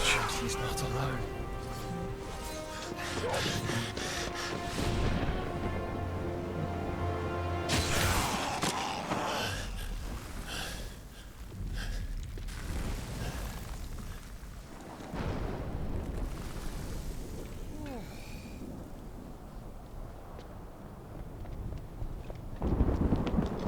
To be fair, I think it's established, and that's not the full power that gets drained. I don't think there was enough time to see what actually would have happened with Benedicta and Hugo over time. Benedicta explicitly could not tap her magic, and she was really disturbed by that. She was like, "I'm not special anymore. Why don't I feel it anymore? Why can't I do it anymore?" Right? Like that was very, very explicit. Hugo also had the same kind of reaction where he couldn't do it again, and it was only when they got super, super emotional and really fired up that they were able to tap into that. But then it made them also go crazy. They went too far with it to unlock it again. So maybe if it's done in a different way or enough time passes, maybe it just kind of regenerates and the connection it comes back a bit.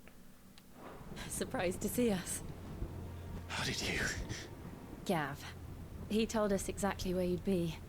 Even sniffed out a crack in the castle wall. Okay, so it just so happens that we were right next to the crack in the castle wall when this happened?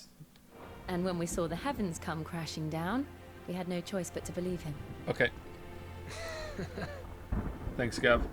It's been quite a day. To what do we owe this honor? A debt I would see repaid. Prince Dion. It's good to see you well. So, this must be Ifrit. Your uncle bade me give you a message. Listen to your heart. It will guide your steel true. Your father would expect no less. That is all. Thank you. For everything, Your Highness. Dion, please. You do realize the only thing we've freed so far is this wall from its foundations, right? Oh, Goots is here! The Lord and Ladyship's quite finished. Well said, Gav. Why is Goots here? Oh, so we can buy things before the final battle, even though to we do. can just fast travel back to the hideout and do it there. Alright, cool. Alright. Damn. Honestly, I think this might be like new #1 Final Fantasy 16, Final Fantasy cast. Like, damn. Everyone's here. Look at this shit. Look at these standout banger characters that we've like traveled and like cried with, we've bled with, we've got to know so well. There is still much I would learn of your tale, once this day is done. Until then, all who might come between me and such knowledge shall answer to my spear. I do not envy them. We're at the final fight, and Clive still has not asked Joshua why in the 18 years that they were split apart that he didn't try to find him, especially after learning that like Joshua had a whole underground secret like cult devoted to him at his beck and call, and was also stalking him for a while. Still has not gone over and say, "Hey Joshua, why did you let me think that you were dead and I killed you this whole time?" I couldn't have made it this far without you, Torgal. Where is Mid?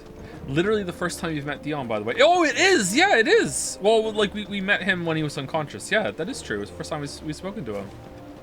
If Sid were here today, I reckon he'd be proud of you, Clive. He'd be proud of us all. For Sid. Alright, can we fast travel back to the hideout? No, we can't. Huh. What if we go to the map? Alright, is it going to give me the, if you fast travel out, it's going to... Alright, let's save it just in case. Progress will be lost upon leaving the area. Proceed. This is just a bizarre decision to me. I'll be alright, Clive. I'm fine, Clive. I have Shiva's strength, but I still have her spirit. Oh, okay. Alright, fuck. I thought I was going to repeat the lines I just skipped. I'm sorry. You see, Clive, we're not alone. If we are to win the day, we must all play our part. And ours lies beyond those doors. Is Dion mad he can't go Bahamut form anymore? Or like what? Proceed to the Inner Sanctum? No, hold on, not yet. Let's talk to We'll only Goots. get one chance at this. Ultima can wait a little longer. All right. But don't suppose there's how I can say to make you change your mind. So I'll just tell you to stay safe. Nan won't take kindly to losing her best customer, especially after letting us carry all this stuff all the way to Ash. And we wouldn't want to anger old Nan. You mean, you'll buy some off us? You're trying to make Welcome to Goots' Toll. Goots. Defender, almost as good as Ragnarok. Alright, cool. Oh, Circle of Heaven is better. Should we get it? It's only a little bit better. Oh man, did we miss upgrading our shit for too long? Yeah, whatever. All done then. I don't care. Welcome to the Big Hammer. Big Hammer. Wait, if we had the shit, Goots could make it. What? Morbol flower. All right. Is all done then? No. Let us go. We fought long and hard for this moment. Sid's dream, our dream, is within our grasp. We need only endure this final trial, and we shall. Together. Together.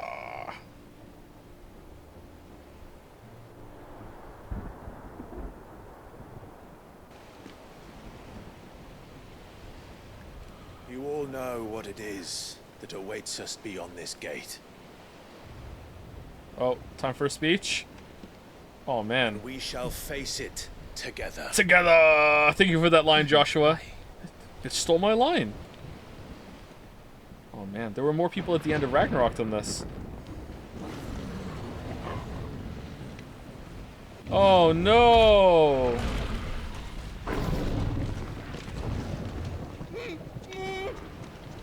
It seems our hosts would rather we remain. Well, just open the door and go.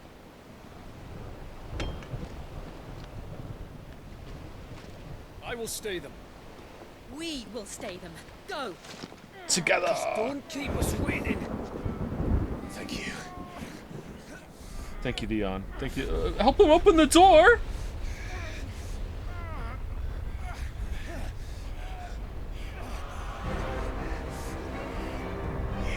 Immediately they split up. Sons of fire.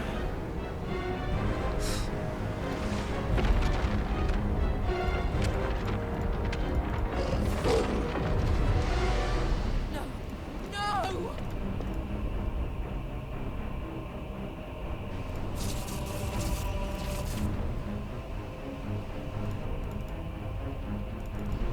Come back. Towards!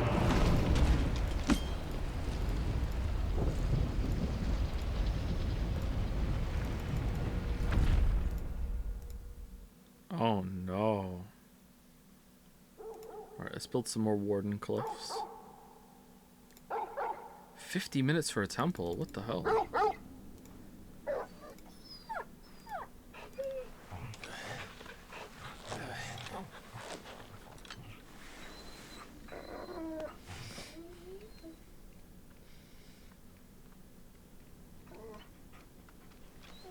Joshua! Joshua! Wake up! What are you playing, Joe? Final Fantasy 16. Clive, is that you?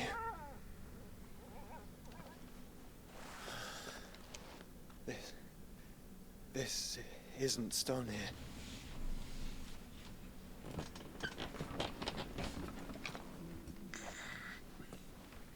Looks like one of those underground sections in Forspoken. Welcome to our darkness. This is boding well. Between worlds, wherein your kind might reflect. Oh, we're gonna learn Reflect. Banger Final Fantasy spell. OP. Show yourself! Grave and many are the sins of man. And we would have you know them. All of them. Through combat. As fate has seen fit to deliver you home. Consider this our welcoming gift. Can I return it? It would seem we are trapped. And the only way out is through Ultima. We find him and we leave. I think we're out of our depth here, boys. I think we're like proper fucked. What do we think is gonna happen? The interdimensional rift. I guess what other choice do they have, right? Oh, so now we do this. Okay. Maybe Joshua did that for us. Can I turn it off, please? It's actually making it worse.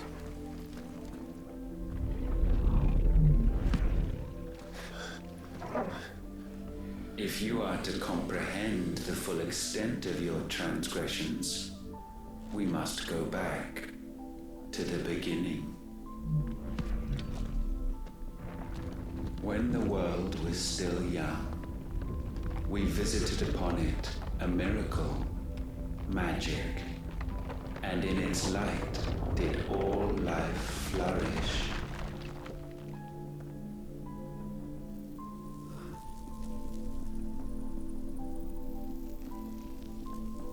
Did he rehearse this, do you think? He planned the presentation? The price for this boon would prove heavy. A pall descended upon the land, painting the horizon black as night. Though we labored to forestall its spread, in this one endeavor, we stood powerless. And so we fled. Ultima, magic, the interdimensional rift. Okay, I don't think we need to read any of this. That we might endure, that we might discover a means of salvation.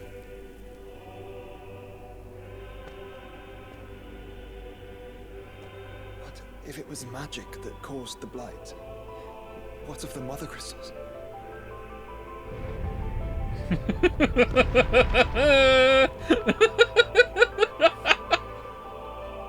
expect he'll tell us soon enough. All right.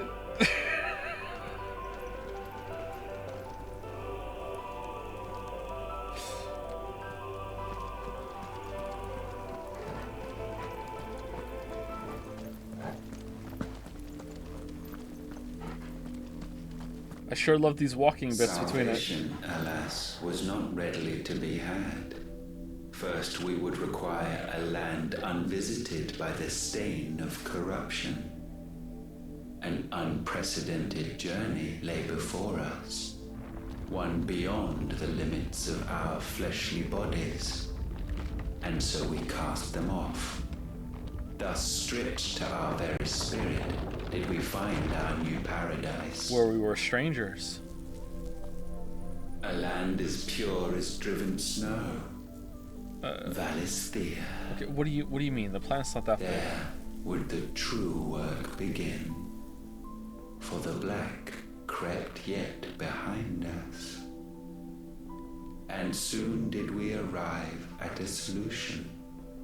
The illness having spread to every organ, there was but one escape from this fate: to start afresh. With a new world. The one for which Barnabas labored. A paradise free from the blight where his God awaits.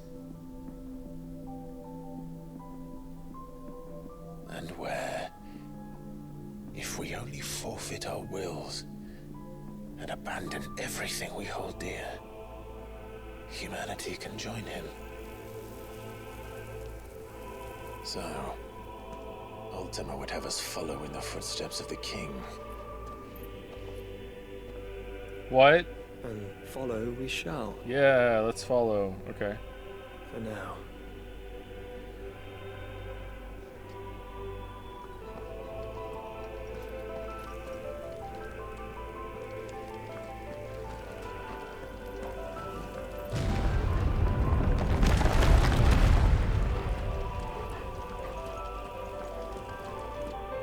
To forge a new world would require not only power, but a constitution strong enough to wield it. Acquiring the first would be simple.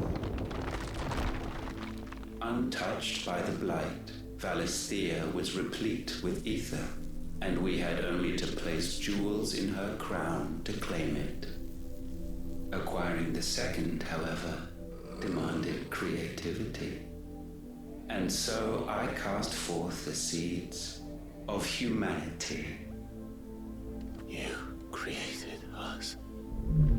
Alright, so my understanding of this so far is that there was another place where humans were, and humans had magic, and then the blight came, And then the humans had to cast off their fleshy bodies to come to Valisthea, where there was no blight, to try and see if they could find a way to live without the blight coming or whatever. No, that's not it. What were the fleshy bodies they had to remove then?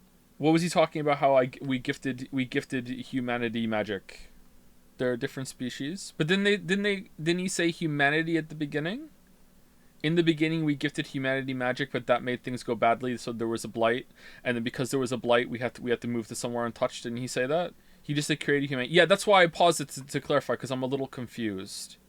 They gifted the world magic. Okay, so there was another race that was on this world. And then because the line about we had to discard our fleshy bodies because it was too far made me think they came from space. But now I'm not getting that vibe at all. Art of channeling ether to make one's imagination manifest. Bearers and dominants can cast magics without a crystal, but this comes at the cost of relative the amount of ether channeled. The crystal's curse that petrifies their flesh. For this reason, Ultima's incorporeal form prevents him from casting the supremely powerful spell with which he means to remake the world, and so he seeks a vessel strong enough to withstand the torrents of ether required. The mother crystals. Okay. I know he said humanity earlier, so either he was talking about what he's talking about right now, only he brought that up first, or it just wasn't said very well. I would have to go back and listen to it again. All right, so chat seems to think that they know better. So chat is saying that this was an alien race that came from somewhere else, and to the land of Valisthea because it was untouched by the blight. And then when they came here, they put down the world crystals or the mother crystals in order to get the magic, and then created humanity for some other purpose that he's about to explain. Okay. All right. That I was following, but the fact that he said humanity at the beginning made me a bit confused exactly what he meant. But I'll go back and check it later. Is that not what gods do? We sowed the seeds for you, mythos, all that you might one day blossom. And our future thus secured, we thought to slumber, though that would prove a grave mistake. For it was as we slept that man committed his greatest sin. He awoke. Alone in a world bereft of his god's radiance, he stumbled blindly, desperate for guidance. Finding no light, he sought to kindle his own. And from that single errant impulse was his will born. Okay, so you're stupid. Having discovered himself at last. Alright, what were you expecting humanity to do after making them then? Just... okay. Man turned his eyes inward and found he desired evermore that which only magic might afford. Alright, next mural please, let's go. So wars were waged and brothers slain for custody over that dwindling resource. And the land, she wept tears of black.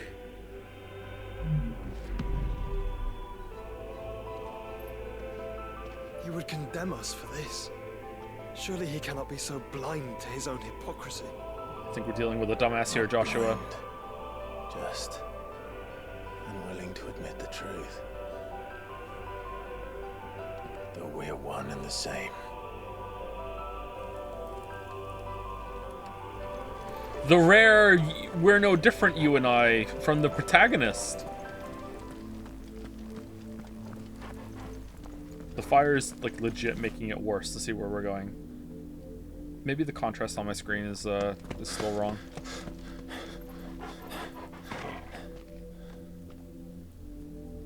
Is that Ifrit, or what's left of him?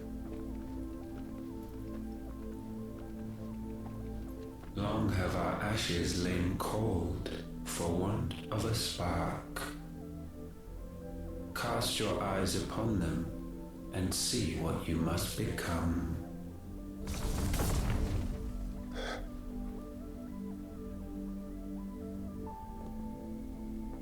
Valisthea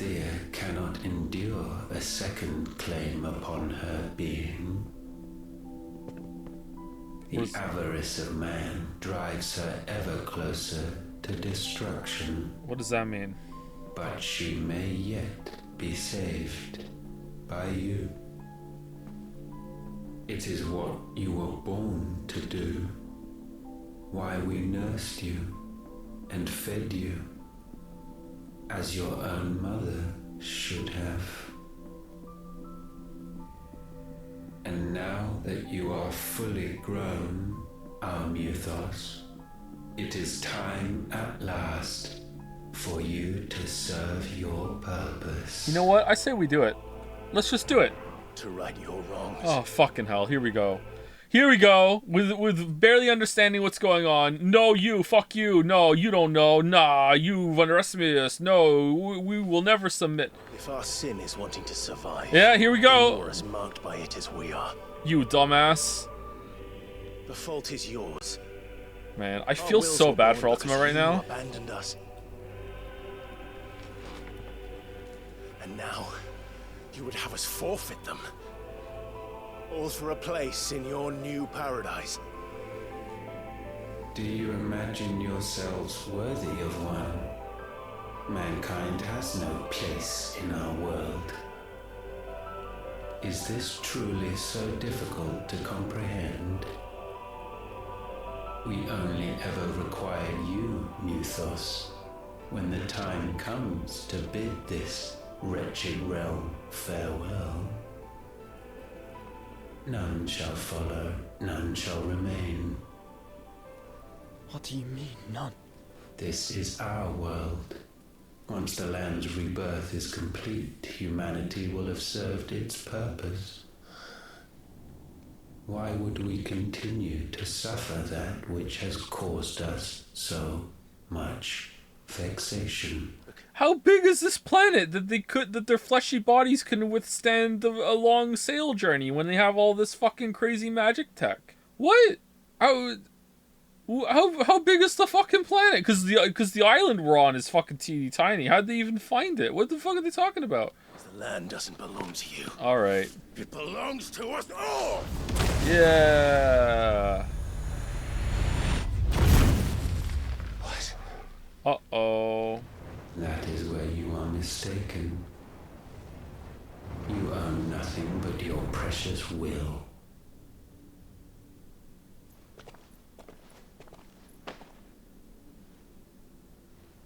Brother.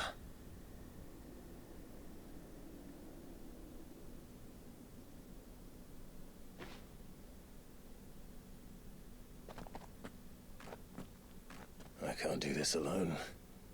Oh, Josh is about to leave. You don't have to. Torgal's here. I grow weary of your dissent. Now you must learn that this master will not tolerate disobedience.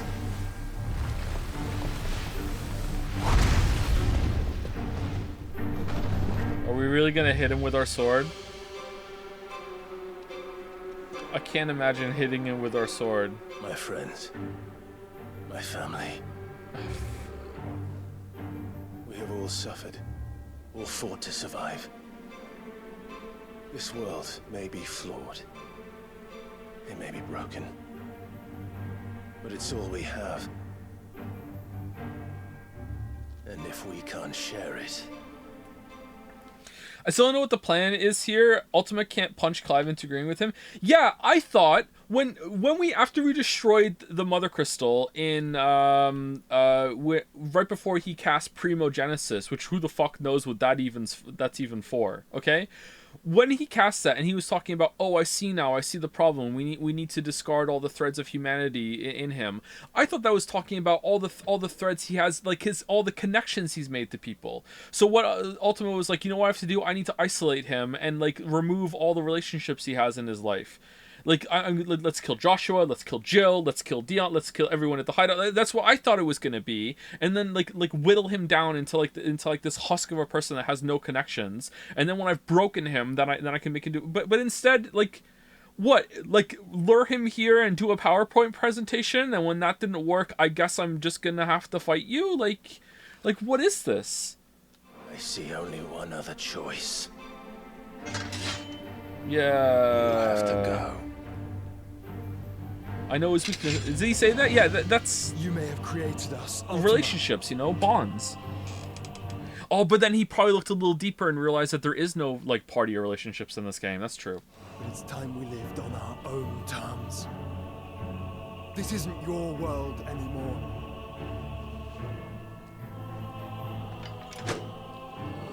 It's us. Bow down, offenders, hearts disdained. Oh, damn, what the fuck?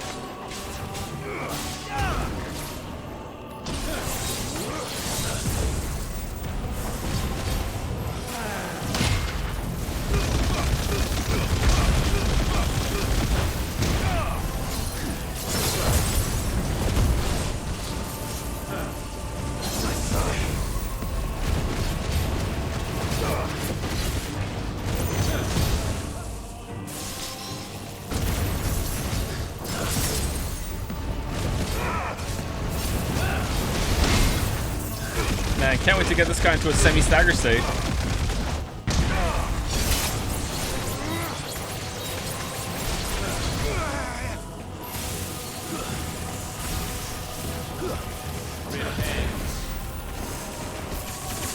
Come on. Do I jump that?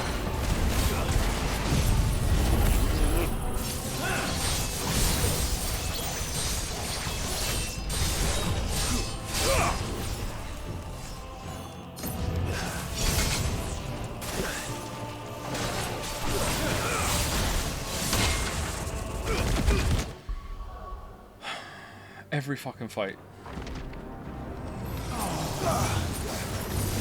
Nice try.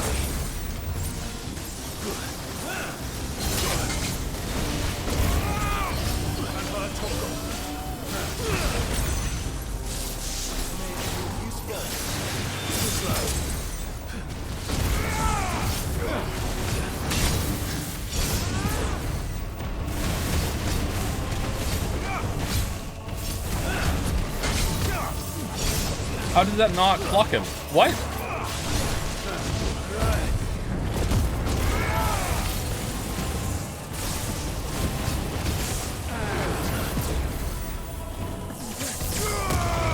Wow, the frames on that. Holy shit.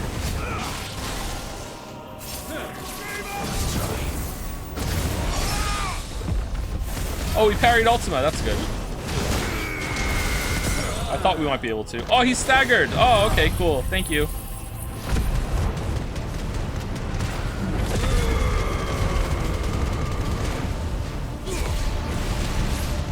Couldn't stagger Chocobo earlier, but we can stagger Ultima.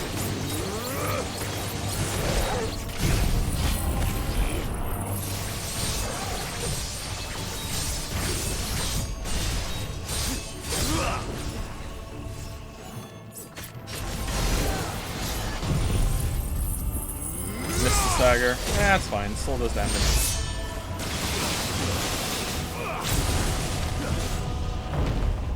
Such foul intent may not be sublimed through gainstanding. What?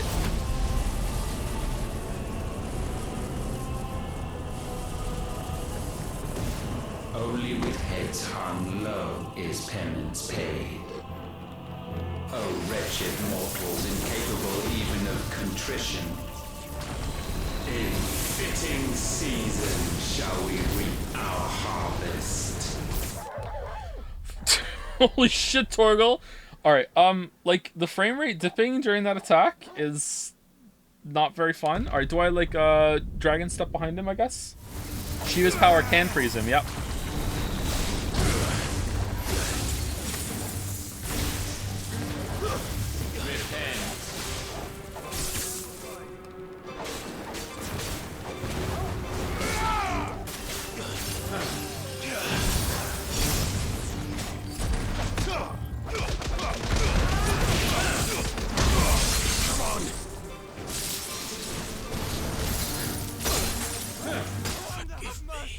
Sorry, I was trying to do the circle dash there. Can I Shiva dash through it? Kinda, yeah. No potions. I'm trying to beat the game without using potions. Awesome. There we go.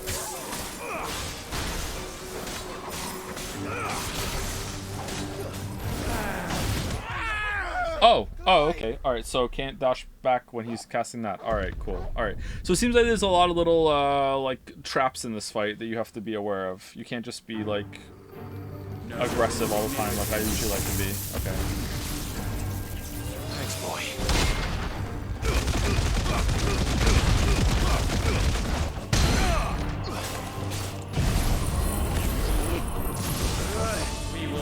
You were fucking staggered! What? Dude, what? Okay.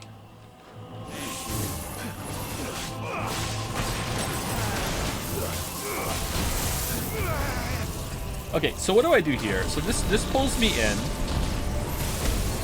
And then he does this. Yeah, what am I supposed to do there? There's a trick I'm missing there with getting close to him or getting airtime somehow.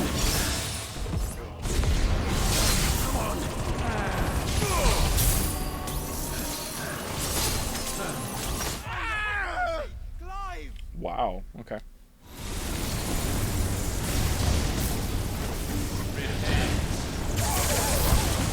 Okay, what am I supposed to do? Was my initial thought right? Go behind him with circle? What am I supposed to do?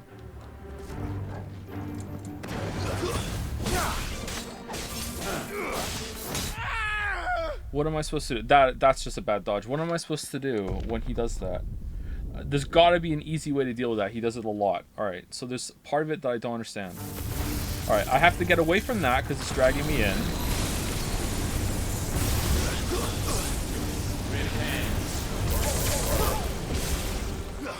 Okay, that didn't go well. How is that not a counter? Is it the same problem as before? Like the shield, the block thing is like spawning in front of his body?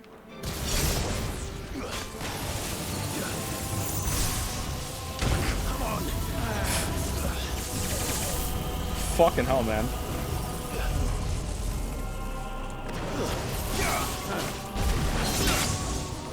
Yeah, I must be spawning in front of him. Okay, maybe I don't want to use this move anymore for this boss.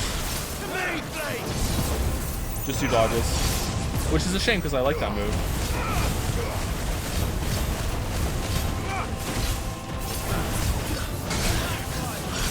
All right, yeah. So a little far away from him, I can do it. Okay.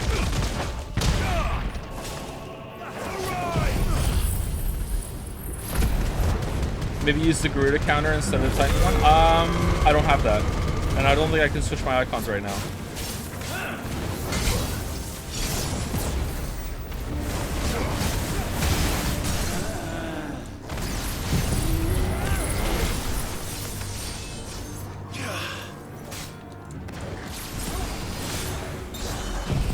Alright, fuck that up.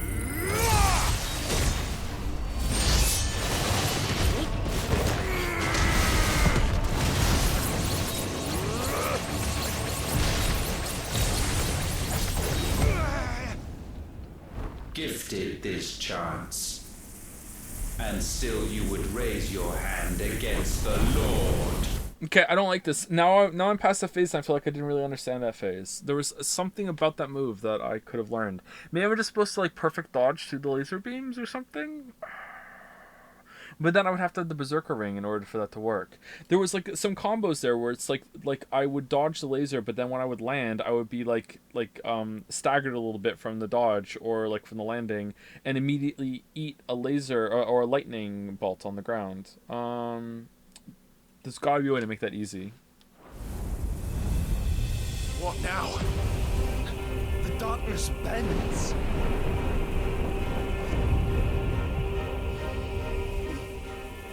He means to end us. It wouldn't be the first time. But let's make it his last. Your fate is inexorable. Surrender the vessel unto the darkness. Surrender it unto us.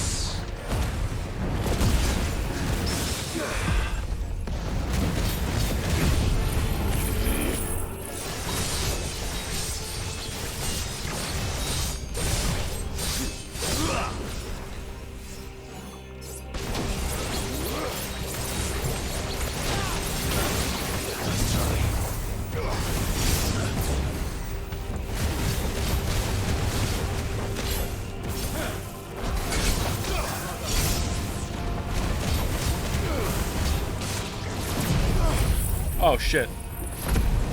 Yep, not hitting him. Alright, cancel. Just cancel.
What the fuck am I supposed to do?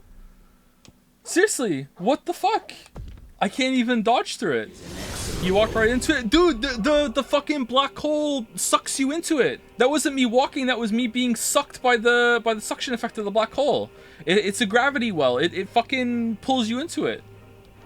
You dodge in a circle toward the black hole. Dude, like, that's not me dodging into it. That's the fucking black hole sucking me into it. That wasn't me choosing to go in that direction. I'm good. Just kill me. Just kill me. Don't dodge. Just unlock and run. But I have to dodge the lightning ricochets that are coming.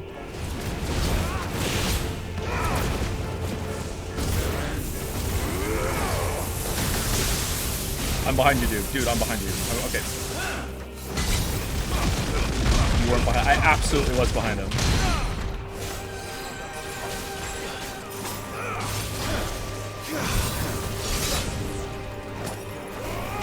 Why didn't you get frozen there? Again, the exact same thing. Okay.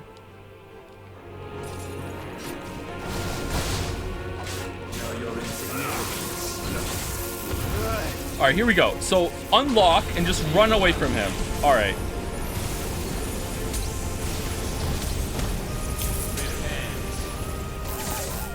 Alright, so I got iframes from getting hit by the lightning. So you're supposed to get hit by lightning to iframe through the lasers. That's what you're supposed to do? I don't think so.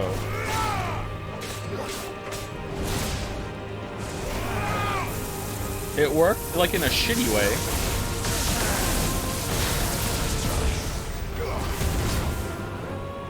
I didn't realize the strat involved getting hit by another attack so the big attack wouldn't hurt you.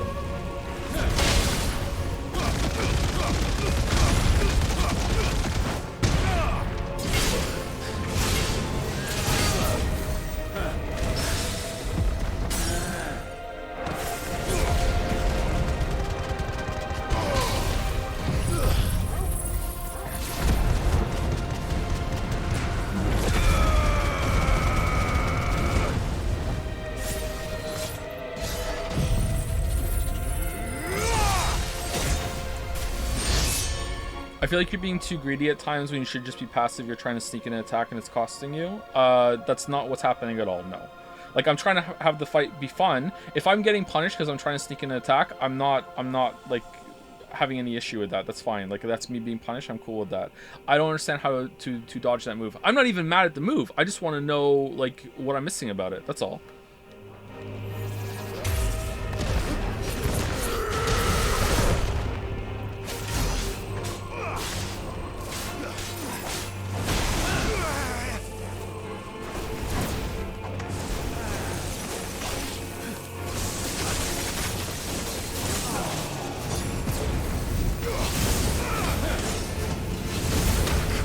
Man, I love being able to see.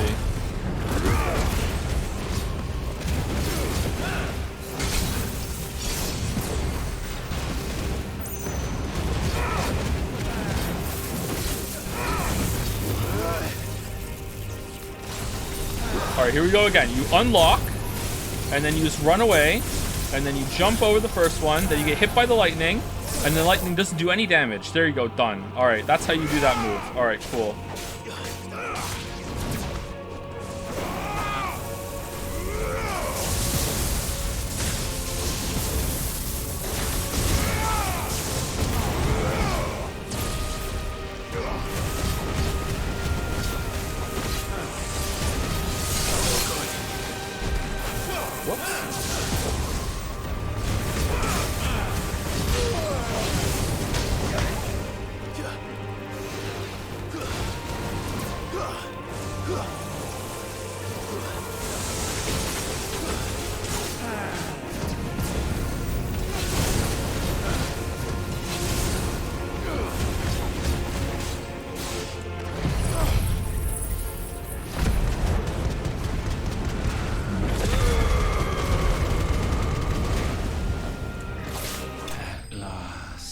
At last.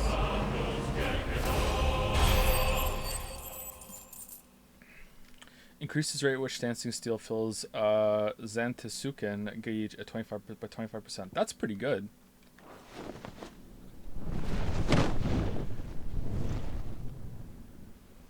Alright, so I like the visuals of that fight. That was pretty cool. I didn't understand that one move. I don't know how you're supposed to do that.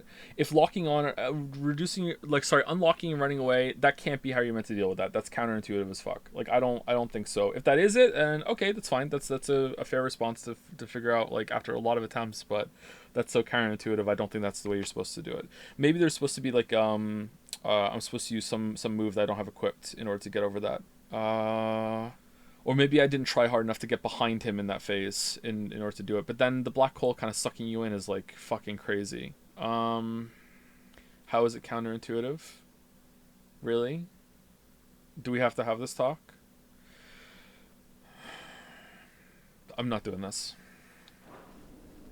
At last, for countless generations, have we awaited this moment.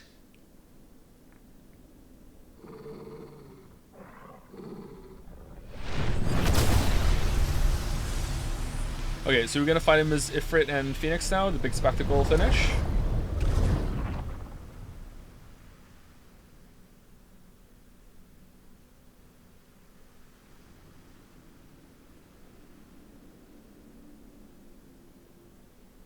Your struggles have made you strong, yet your soul remains heavy with sin.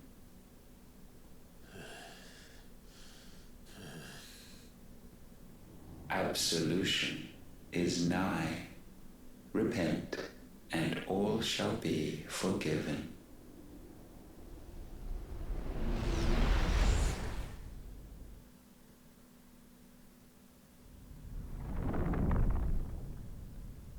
I think Barnabas was better than that fight.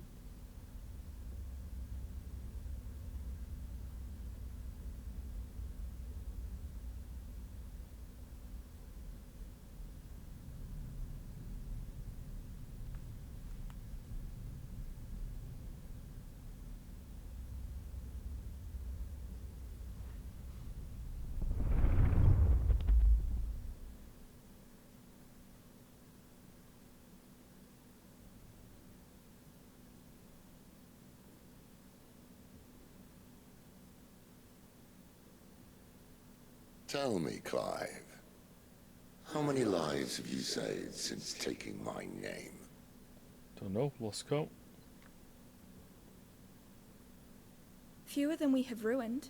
Wherever we go, we leave a sea of tears in our wake.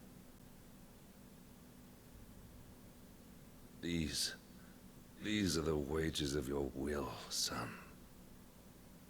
What good are our choices when all they ever bring, all they will ever bring, is death?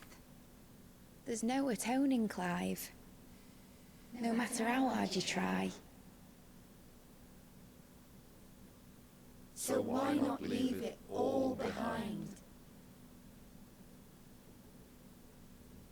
Leave it all behind.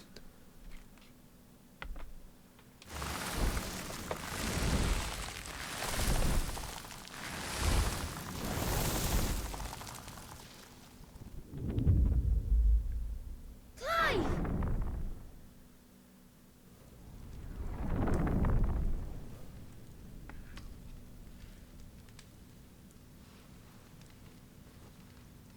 Please, won't somebody save me? Won't anybody love me? What? I yearn, yet still she is not mine. Have I not given enough? From will is born desire, and it is this which consumes you, rendering you incomplete.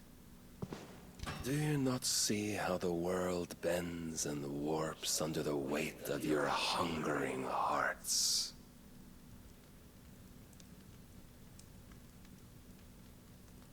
They had to scrape the barrel so hard that Sleipnir is here. Go away.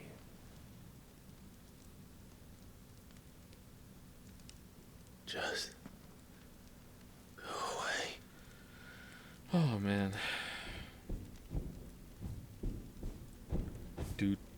Thank you, the Golden Glory, for the resub. Thank you very much. You know, it was before we started fighting. Sorry about that. Clive!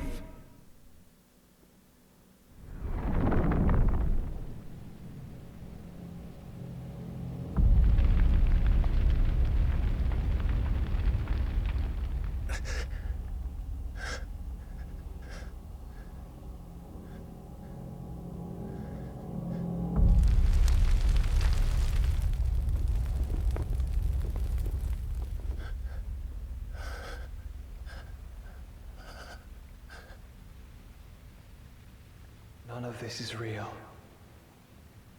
Wake up. It's time to go home, Clive.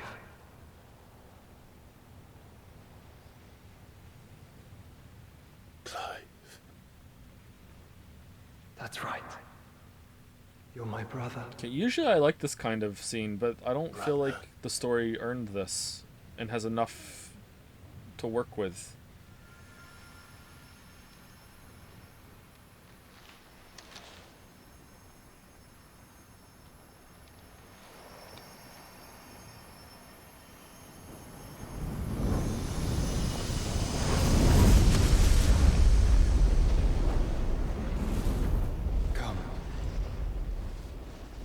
Remember who you are. What's a Lion King reference? Clive.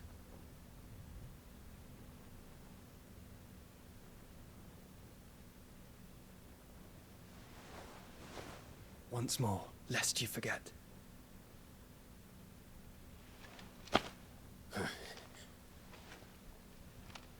My name is Clive. Clive Rossfield. Anything else? Any other character traits? Any likes, dislikes? Anything? Interests, hobbies? No? Okay. Even here, the light of the vessel's will cannot be quenched. And the Phoenix, his trespass should not have been possible. Not possible unless... Unless he has been with mythos all along. The mark of the Phoenix, emblazoned upon his heart, made manifest by the power of will alone.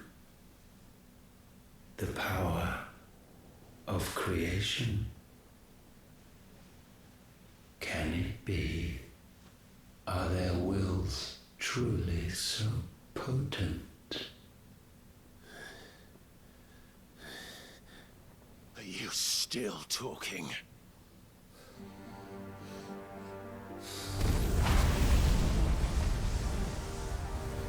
Dudes, are we even in reality right now?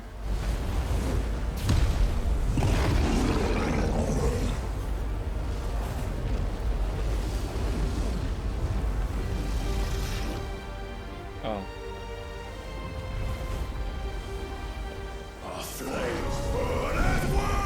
That's exactly what I wanted. Time to take you over. Thank you. Alright, here we go.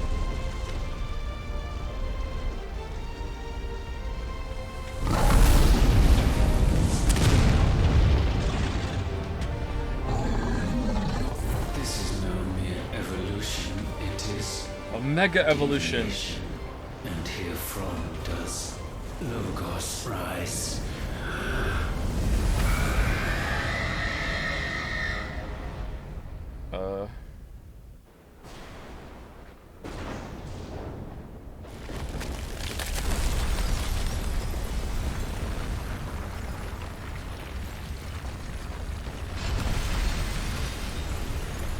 Thank you, Zero Vault, for some more bits. So pretty, man. God damn. Ashes to ashes.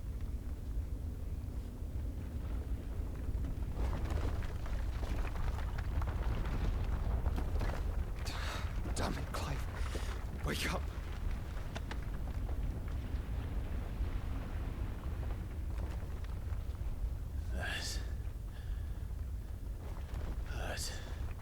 Sorry to wake you, but I think it may be time to leave. This place.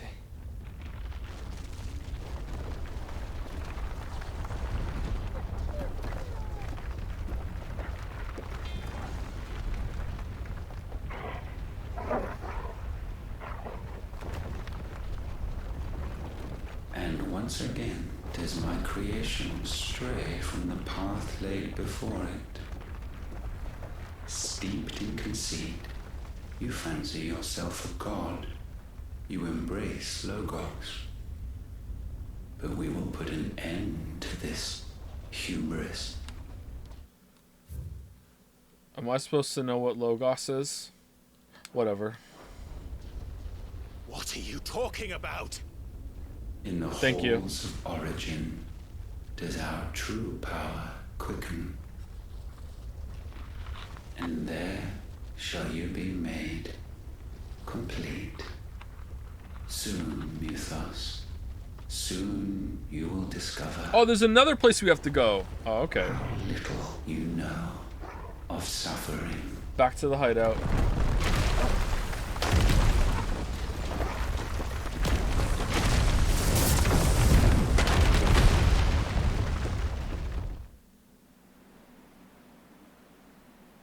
Twinside, the Holy Empire of Sambrek.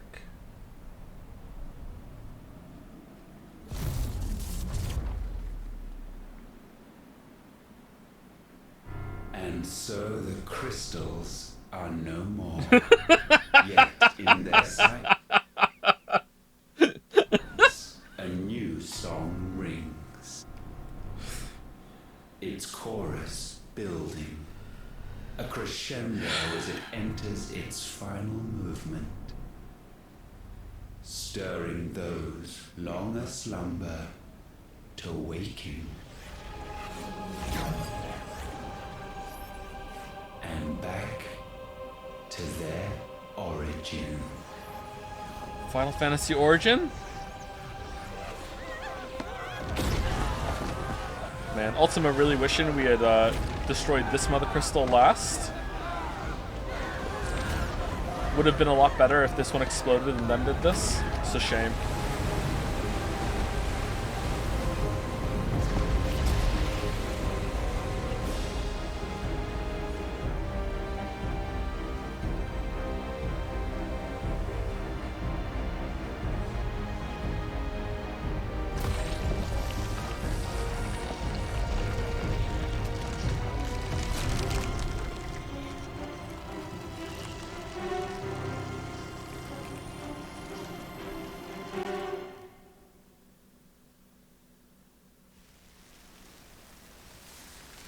Do you think Sid knew about this?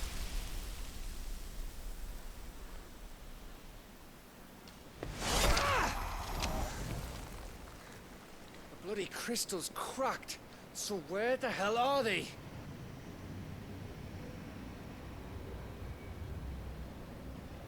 Oh, fuck me. I would.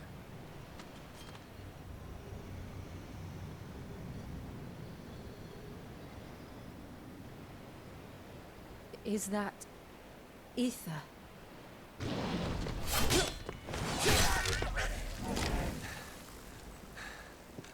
What in good Grieger's name is going on? This is wrong.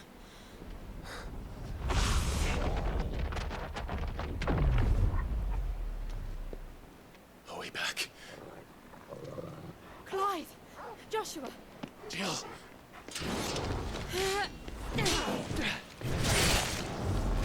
Is everyone all right? We're fine. What happened? Too much to explain here. Mate! We're leaving! Now! Everyone, fall back to the ship!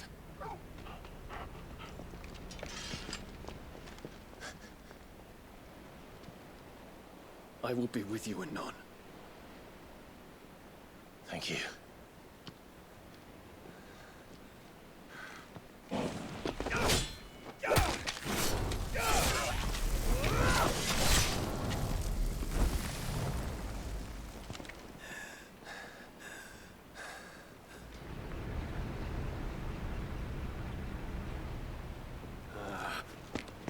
Dion, no!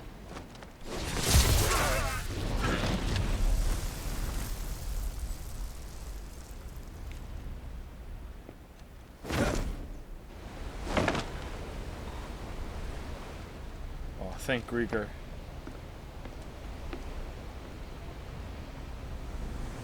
Did anyone even explain to Dion why they're destroying the crystals? No, but no one explained it to Clive either, and he still did it, so it's fine. So, did the circle thing come out of here? It didn't, did it? Because, like, it couldn't have, because it couldn't have been a perfect circle, because the crystal wasn't in the exact middle, right? Okay. I'd like to go and see what it looks like now that it's gone. Back to their origin.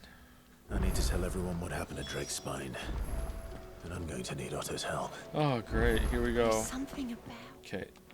No new hunts. Is there a new side quest? Tears of Mercy. Even weirder science. Oh, everything's locked because we have to do, we have to talk to Otto, I'm guessing. Alright. Still alive, I see. Something tells me that eyesore on the horizon is your doing. How'd you manage that? It's a long story. One that I'd rather only tell once. Right. All hands on deck then. Bet you I can win 2 Slay the Spire games before you beat the game. Oh, absolutely. I believe it. Is this everyone?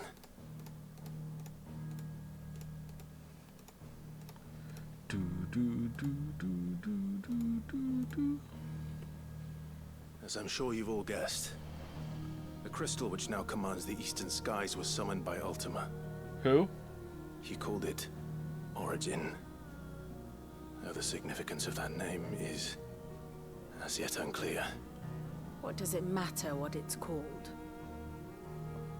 Its emergence tore Twinside asunder. My map is ruined. And wiped my homeland from the map. Can I see it? Mention of the Dominion spires can be found in the oldest of Valisthian records. But to the best of my knowledge, none provide any hint as to their true nature. That they would prove the horns of some slumbering demon. Well, the Dominion's demise was at least quick. Elsewhere, the Republican army cannot hope to contain the chaos engulfing Randalar. Canva is in flames, and the Empire. Our allies are crying out for answers. I've sent the curse breakers to give them what assurances we can, but right now that amounts to fuck all. They wouldn't be able to stop what the skies have started in any case. People here and across the realm grow sicker with every passing day.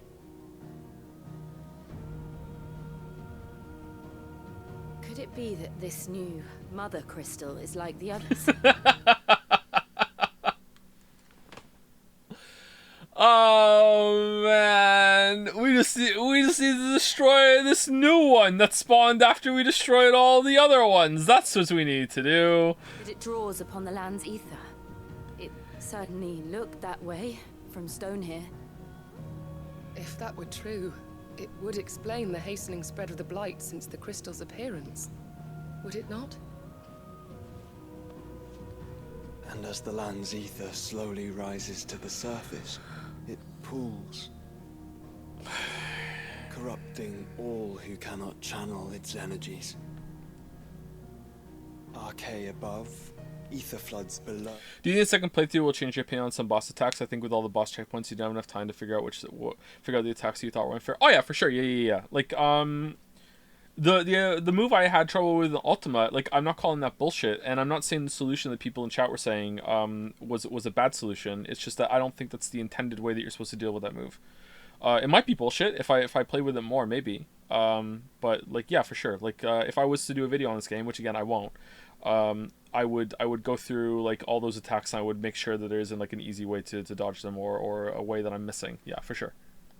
And in the middle, here we languish, hopelessly entrapped. Hold on, didn't we just learn that the crystal sucking the ether out of the ground doesn't cause the blight? Why aren't we telling them that?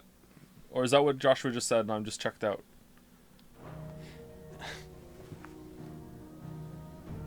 It's all right. Okay. When we faced him at Stone here, Ultima told us his true power quickens in the halls of origin. Okay. Needless to say, we cannot allow that to continue. If we are to stop him, we will have to find a way into the crystal. How are we gonna manage that then? It's up in the sky. And fast as she is, the Enterprise can't fly. Not yet. Phoenix can fly. Oh, what? You? Oh, damn! She got us. Really? It's a lot to take in, and I reckon we'd all benefit from some time to clear our heads. The answer will come to us. Don't you worry. Ain't that right, Clive? Right. That's right. Thank you, Otto. Well, go on then. Bugger off.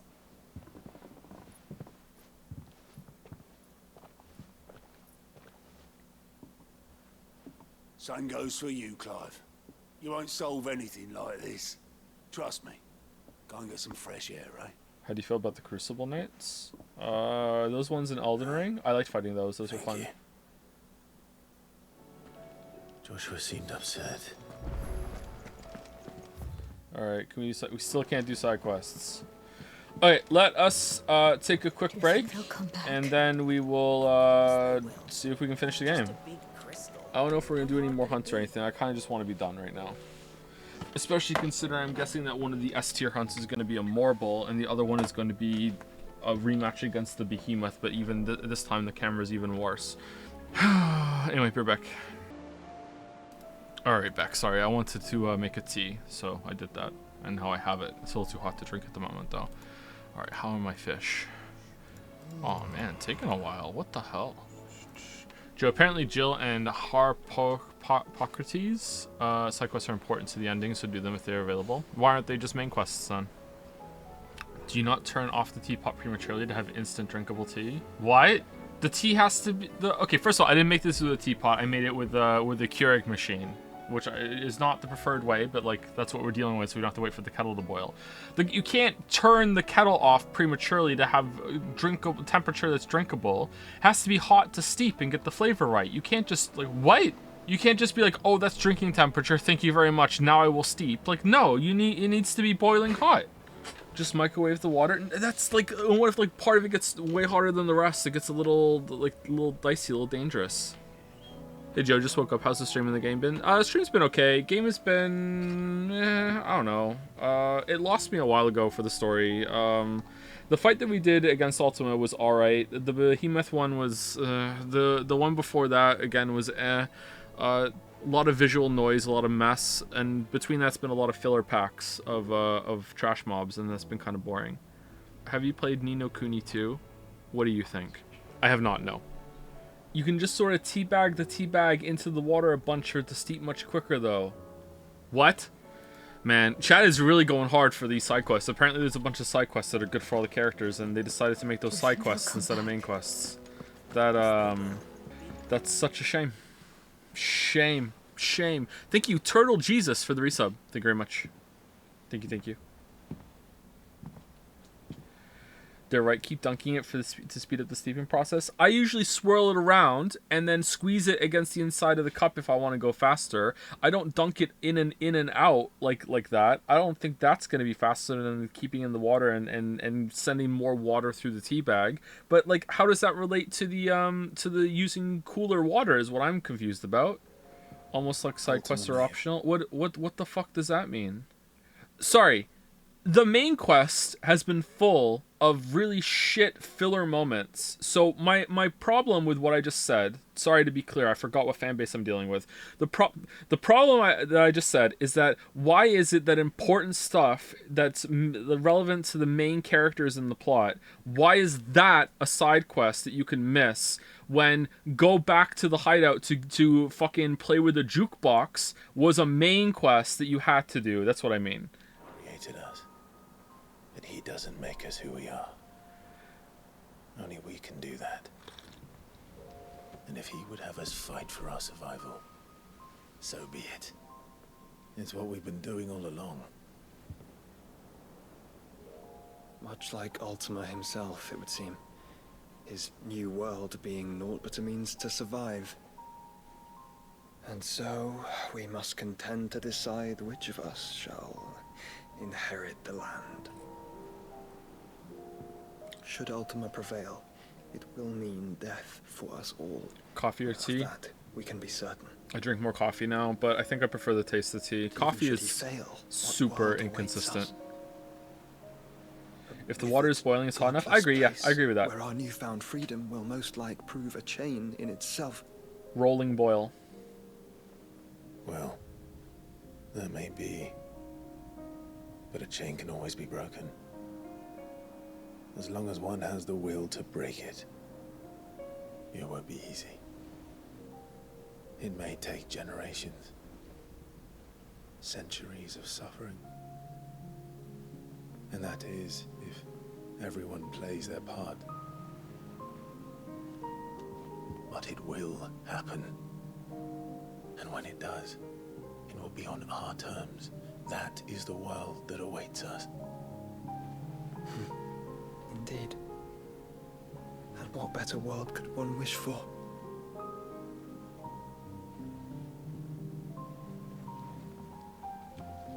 Oh, it's there. I was looking for it in the sky and I couldn't see it. We have to reach that crystal. If only I could fly. Then it's a good thing I have wings.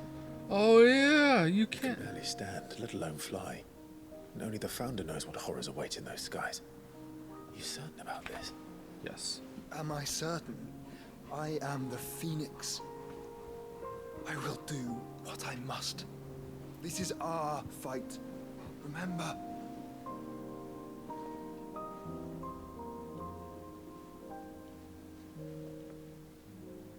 Why would the aliens even let humans be icons? But only what you must. Yes? Unintentional? I'm still your swan shield. I have questions. That you are. And what of my wings? You don't have them anymore. Do you? Can you still use them? Lest you forget, you go to stand against a god. I would not have you succumb to fatigue before the fight begins. Meanwhile, Jill, who can also fly. Ifrit. Your brother mentioned that some few of the dominants who had lost their power to you were still able to prime. Is that true? There we go. It is. But their icons no longer submitted to their will.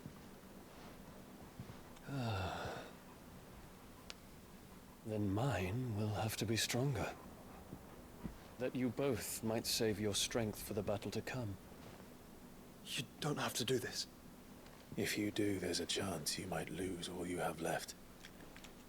What JRPG do I think has a good story to my standards? That's I know why you're saying it that way. I'm sorry. That's I don't like the way that's worded, because I don't feel like I have higher standards than most people. Like, I don't think my standard is better. It's just different.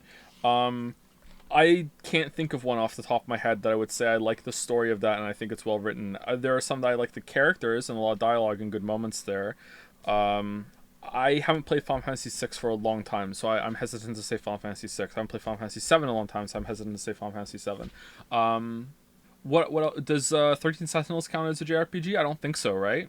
I don't think Earthbound has a good story. I like it, but I don't think it has a good story. It's just kind of just wild and wacky. It has good moments, but it's kind of out there. Paper Mario, I haven't finished a Paper Mario. I played 1,000 Year Door for like half an hour when it first came out, and I don't even remember the rest of it. There's got to be one. Best JRPGs of all time. Chrono Trigger, I love Chrono Trigger, but I don't think I like Chrono Trigger. I don't think I like that for the story, although I do like the characters again, and I haven't played in a long time, so I'm hesitant to say that. Persona 5 has some really cool moments, but the story loses me pretty hard. Same with Persona 4. I like the characters, but that's not the reason why I like it. Didn't really like Final Fantasy 9 that much for the story. It's my least favorite of the PlayStation 1 Final Fantasies. Nier Automata was interesting, but I don't really think that counts as a JRPG, even though it's on here. I mean, this isn't really that damning about JRPGs, though, because you would be hard-pressed to get, like, 20 good stories in all of gaming, period, out of me. Like video game writing is dog shit. It's like, I'm sorry, it just is. Like, it's not like... that's not necessarily the writer's fault either. It's really hard to have a marriage of gameplay and story. So, like, gaming is still in its adolescence, right? Still, after all this time. If Undertale's a JRPG, then I would say Undertale is probably the top one. I really like the story in Undertale. And what have I? Undertale is not Japanese. Okay, but then you open the door to any RPG for a game from Japan is now a JRPG, and I don't think that's what people mean when they say JRPG. Even though it's right there in the title, like in the name of the genre, or subgenre, whatever you say. Like I don't I have a lot of trouble reconciling that. Whatever, let's keep going. Right. My life ended in the Dominion. I fear death no more. Besides, I would have words with Ultima. What about Terrence? He has much to answer for.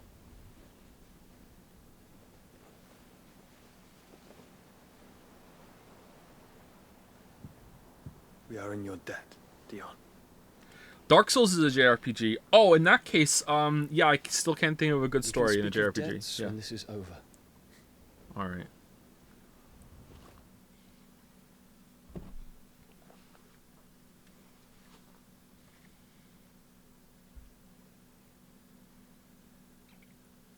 So Dion was just told that every single other person that went Prime after they lost their powers to Clive couldn't control it, and Dion just said, "Well, I hope I'm built different, and we'll see." All right. He knows he's not coming back, and has come to terms with that. That doesn't mean that we have to, does it, Clive? Time to talk to Jill. I only hope she understands. But he is built different. I agree. We're gonna see that when we get into it. When you look at chat messages, do you even take a glance at the messages above and below the ones you read? Because a lot of time their messages are addressed to you just below the one you read, and you never read them. Lol. Usually I pick one out and I focus on it. But sometimes I play a game of how long can I make this chatter ask this question for, as I keep seeing them spamming it over a space of 3 hours. And then sometimes I get angry at them because it's like, how are you still spamming this? Go do something else. And then I finally might answer it and just pretend I hadn't seen it for the whole stream.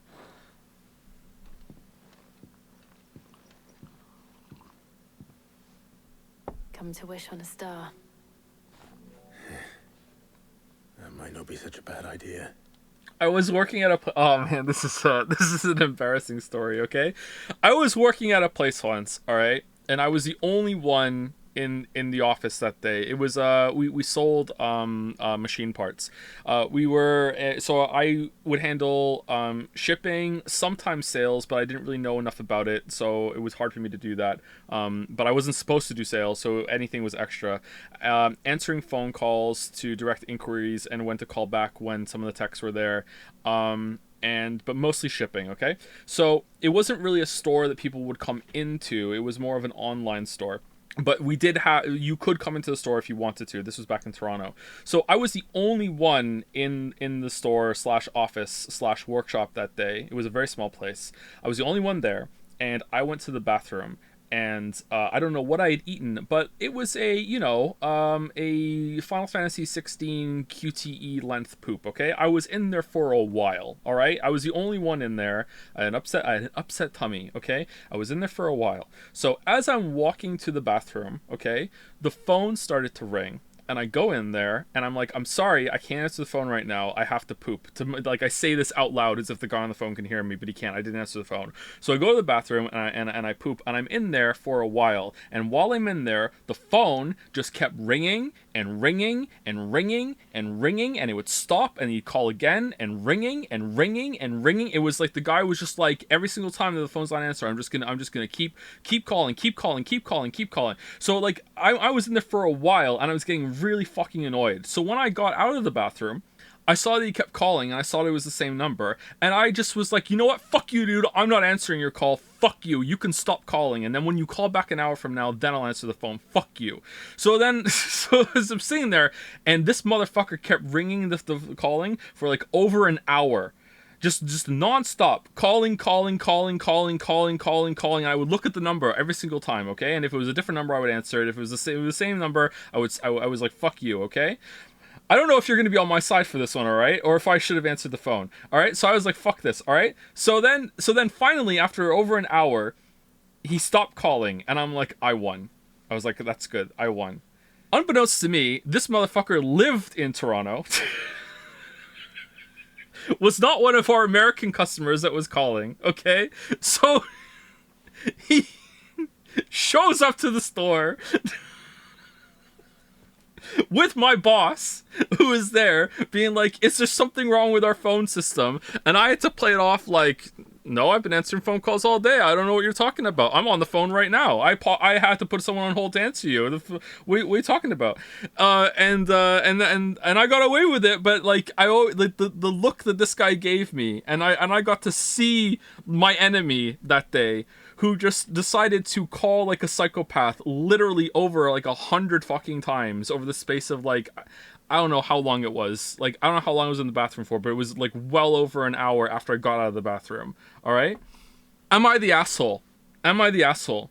You're the asshole? I don't think I am the asshole. Maybe I am. I felt like the asshole. What was his issue? I don't even remember what his issue was. That's lost to me. Sort of. Who calls that much? If he had stopped calling after a couple times and then called again, I would have answered the phone. But the fact that it was just like literally relentless, just like not as soon as the phone stopped ringing and there was like that kind of like 5-second gap, then it would just be like, oh, he just dialed the number right again, and here it was again. Somebody that needed a part, apparently. Yeah, but we didn't like sell fucking MRI machine parts. Nothing about ours was life or death. He doesn't know that you wanted to wait. That doesn't matter. You don't call that often. Unless it is life or death. Just annoying. This is it, Jill. You know what I have to do. Why I have to do it. There's no turning back now. You are both assholes. There's no way. How is he the asshole for doing something if I'm not answering him? I had a perfectly good reason for not answering him in the first fucking 25 times he called. I could pray to Metia for you. But you'll be alright. Joe just sitting there, arms crossed like, fuck you, I'm not answering. Yeah! Yeah, exactly. I did promise we'd watch the moon together. I'll be waiting. In my swimsuit.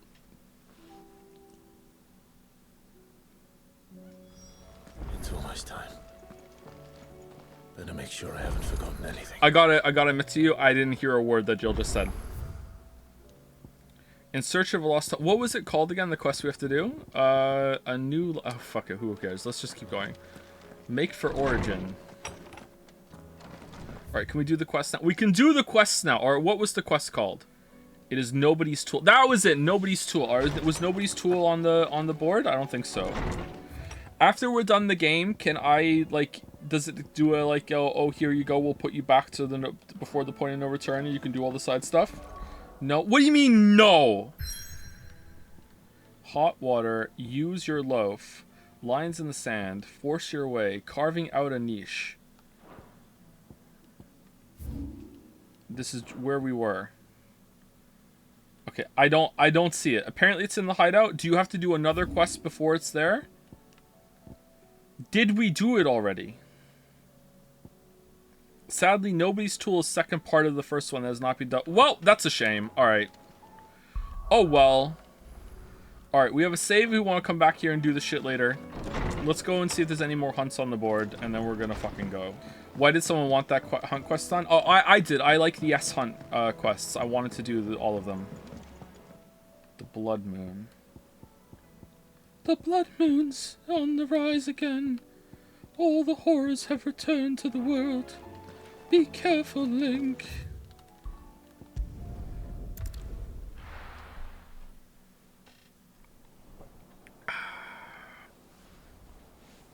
Oh man, look at that chat. Hey Wuggy, how's it going? Thank you for the resub, Wuggy. Thank you. Internet a little better now or no? Make sure you do this time. Oh, and while you're at it.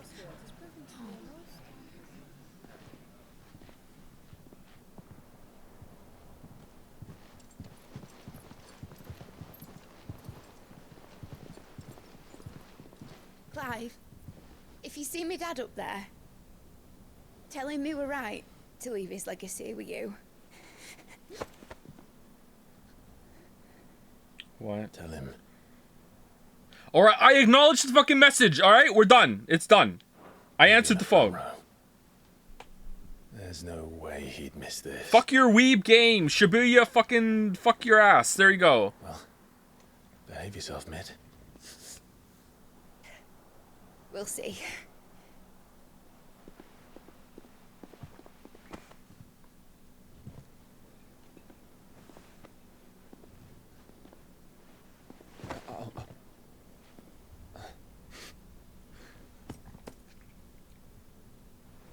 Well, why do you care about him? You don't know him. You don't know him. You're in charge now, all three of Gav. those look like siblings, huh? And what does Taya have to say about that? Come back before she finds out, eh?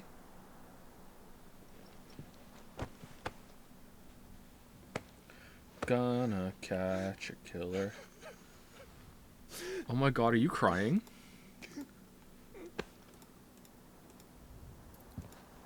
Thank you, Yote. I'm sorry.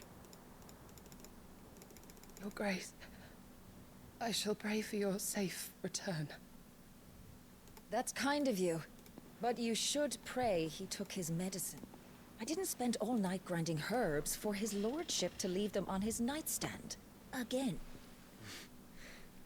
You needn't fear, Lady Taya. And thank you. See that your brother comes back in one piece. Or, at most, two. Any more and you can heal him yourself. I'll keep that in mind. Which characters had the most development? I mean, probably Dion? Well, there's nothing to say that hasn't already been said. No one else has really had any development except for like Clive's false development early on, and after that he became like ever so slightly less boring. Like, I don't know. But that's never stopped me before, so just you do what needs doing. Yeah, and don't worry about us. We'll do our best, Uncle. That we will. If that is all? Not quite.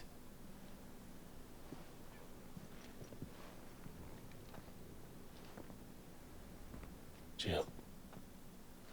It's time, isn't it? It is. Take care of him. Oh, Clive's dead for sure. And you. You take care of her too, boy.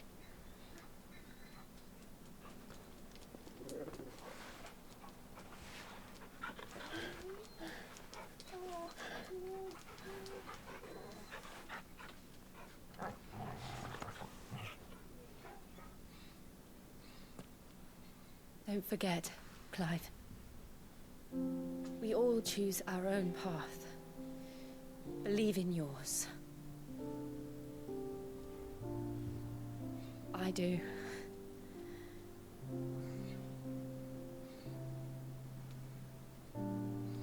God, the chemistry. I'll be back.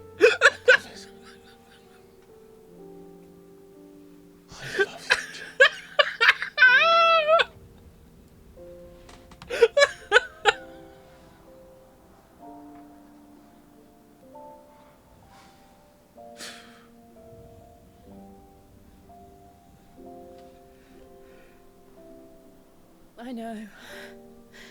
Oh, Star Wars. I love you too. Aww. Still won't kiss her. I was wrong! Eat shit, streamer! Strategic hair there, blocking the kiss. Very nice. Hard to animate.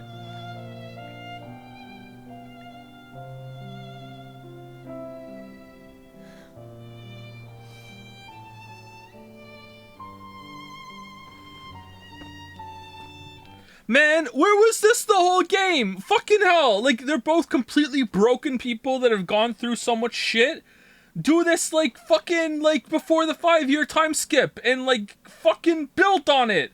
What the fuck? There's actually, I joked about chemistry and then this happens and then I'm like, actually, you know what? There may be something there's here. What the fuck?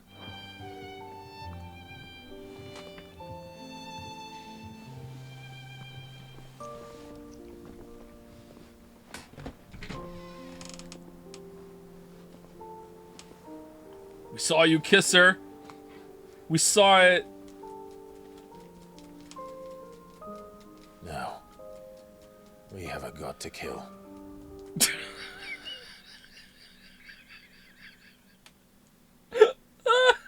Fucking JRPGs, man.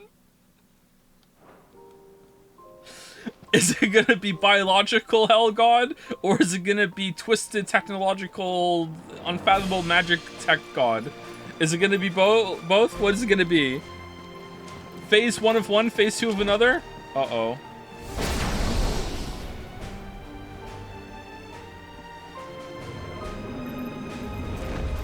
Damn, I guess Dion was just built different. What if he hadn't been, though?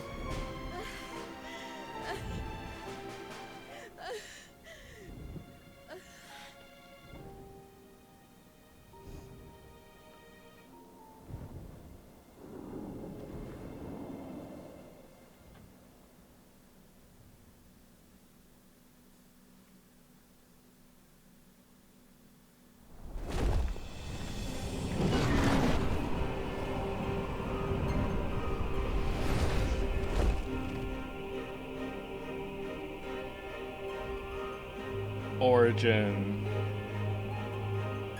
Good branded dog food. Man, I've seen bigger.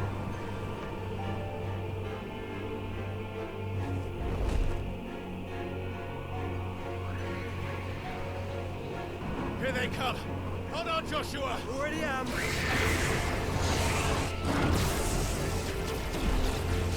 Why are these here?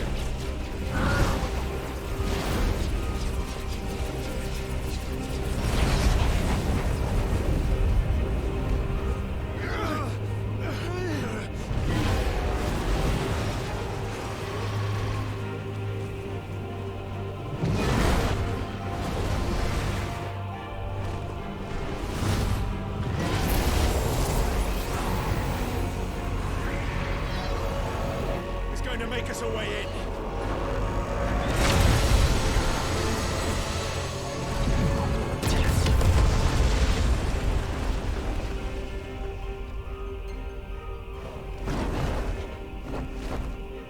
But there's a walkable path in there.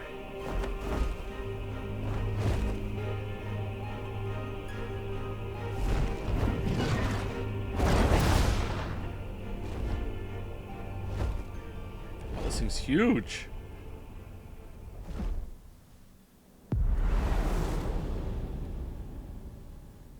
Oh.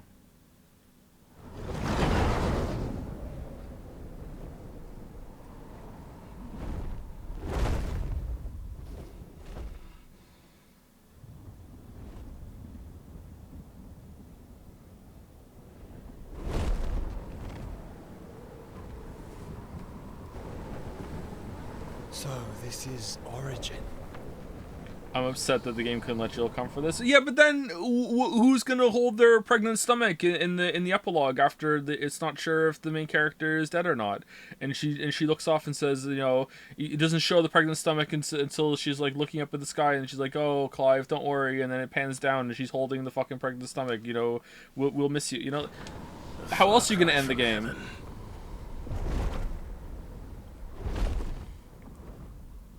Where it all began. Our arc. Where it all begins. Our arc.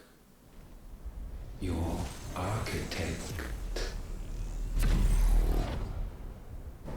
There you are.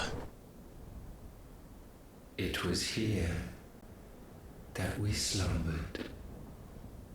Here that we waited for centuries, clinging to our decrepit shell, for fear that we might have need of it once again.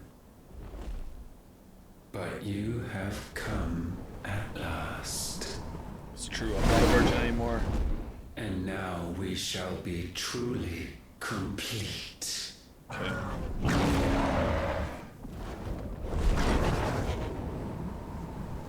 Well, there's 3 of us and 1 of him. Let's make it count.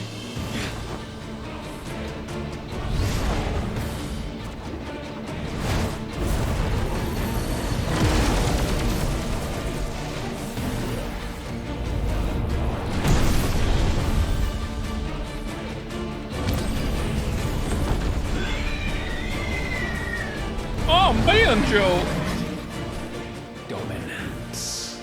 We will show you what it means to suffer.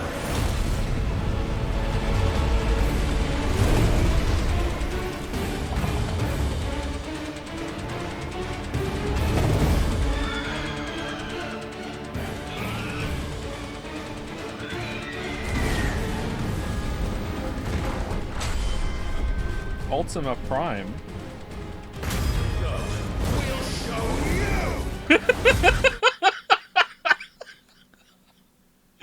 10-year-old writing.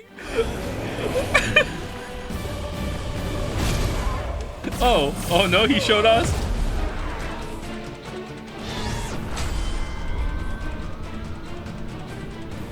No, you.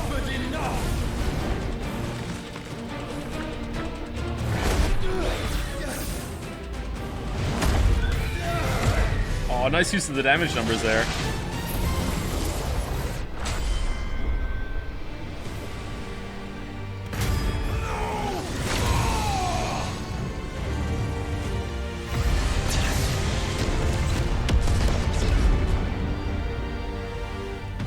Nice one, Dion.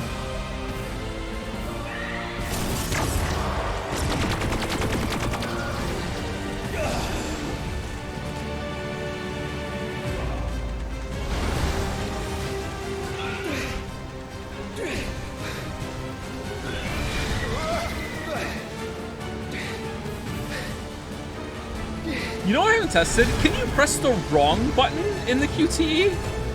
Like if it says square and I press R1, does it like fuck you, wrong button?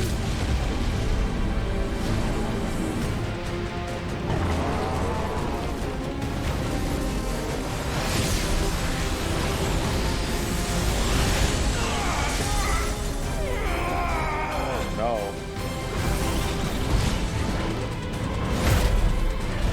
Man, we're getting Shrek.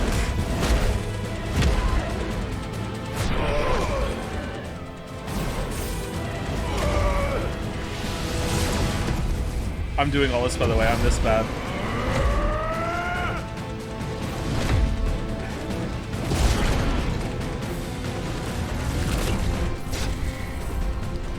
Oh, you can. You can press the wrong button. Okay.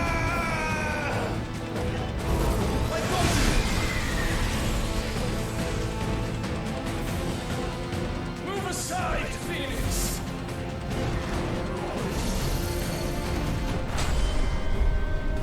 Okay, it's square, right? All right, square. Okay, there we go. Will answer for what you've done.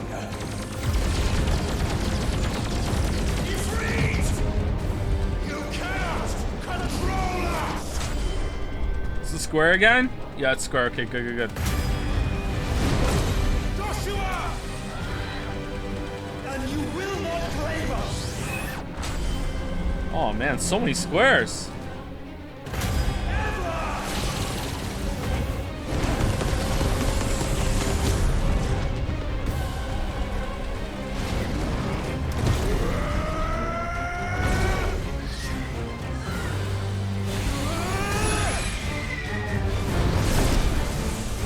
Oh, nice. We're gonna mash square for this one. Oh, it's a triple tech.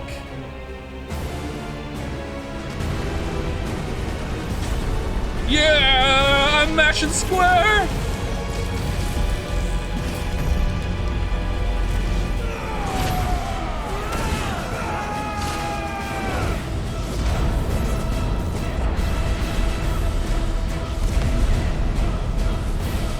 Four damage.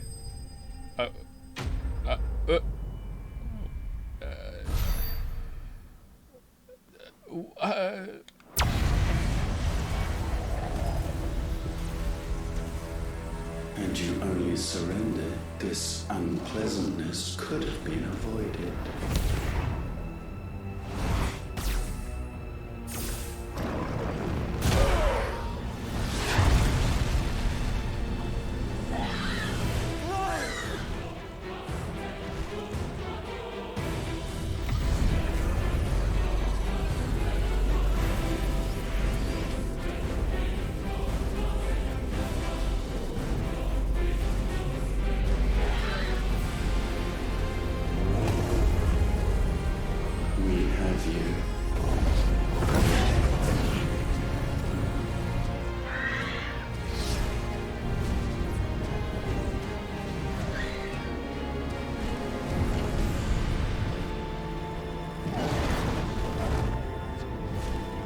Dion, no!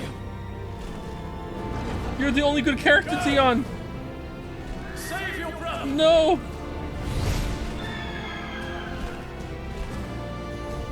Oh, we should have known all along he has die in his name.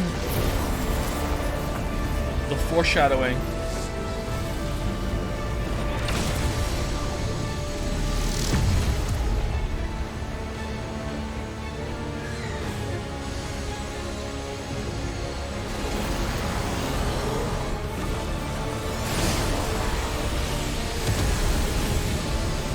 I ask not for acceptance. Only forgiveness.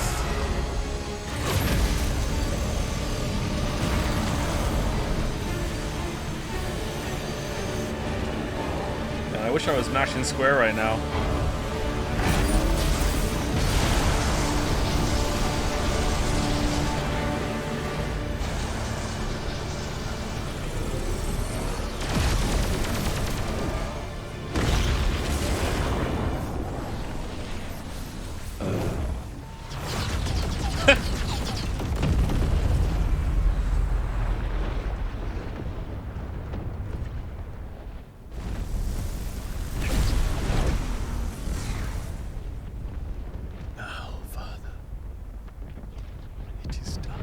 It'll be fine. You survived the vacuum of space. You'll be good.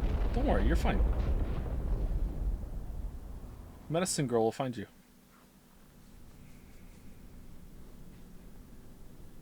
Are we gonna do like a dungeon and fight him again? Really?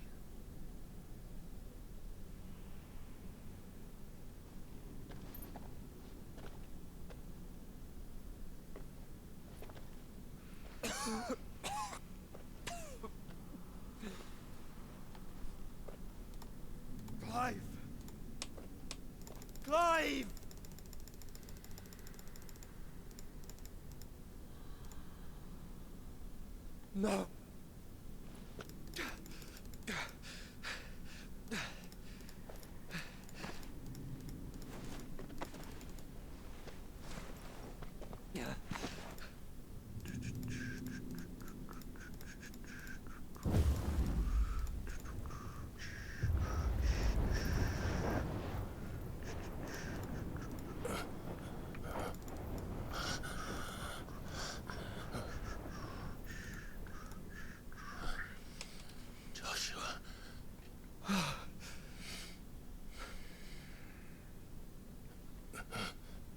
How's the gnome run going? The gnome run going? I just got technocracy. I'm not switching anything around though. I'm just queuing buildings. That's it. Playing pretty sloppy.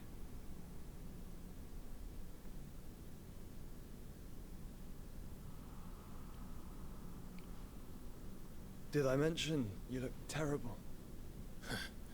That makes two of us. Are you gonna hit me again? Oh, I'll be alright. And Dion.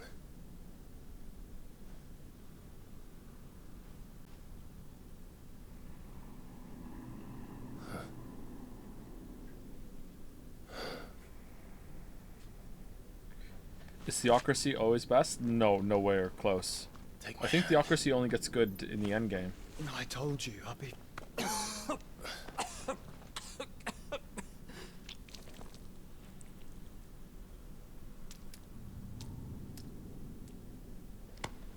Come on. Thank you.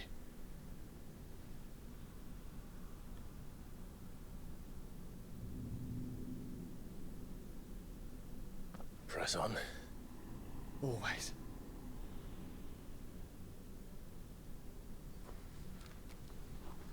I wonder if Dion's like in a robe, a hooded robe behind us right now, following us. Haha, you think I'm dead, but I'm not. Whoa! I'm sorry about Dion. Don't be. Please. He did what he had to do. And it's time. Oh, this part is really like Final Fantasy 13. Oh, cool. The callback. Should we stop? Because of the cough. No, I think we're past that, Clive. I suppose we are. Wait, did we land right in front of where the crystal's heart is? Just leave Joshua behind and go kill it real quick. That light, so cold. So empty. It is actually. We're close, aren't we? It seems that way. But I don't want to think what could be waiting for us in there. Then think instead of those waiting for us at home.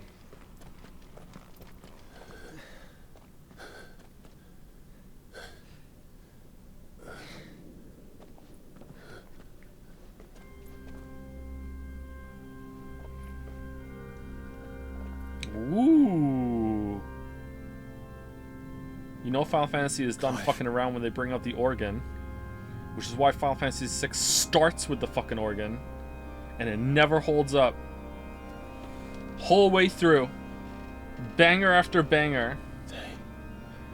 They can't be. But they are. This is the Nexus. Hello, Ultima. A wellspring of life. Yours and ours. As we watch the world stumble slowly to its dark end, it was here we pledged a new beginning. And now, with the ether we have harvested, I shall raise my kin from their eternal slumber. That together we may usher in a new age of reason. This was never about creation. Only self-preservation. You condemned an entire world so that you alone might escape death. Alone. Him. Alone. Clive. I think I understand. He...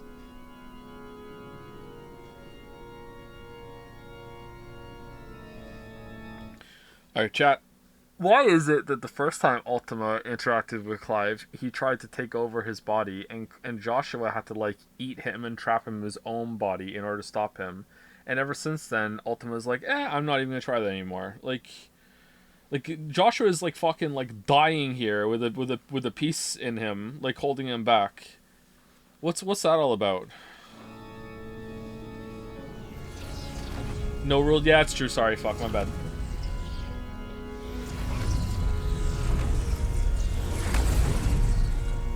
Who are these fucks? Oh no. They sacrificed their flesh to become beating hearts of crystal that pumped the land's lifeblood from the depths of the earth unto this very chamber.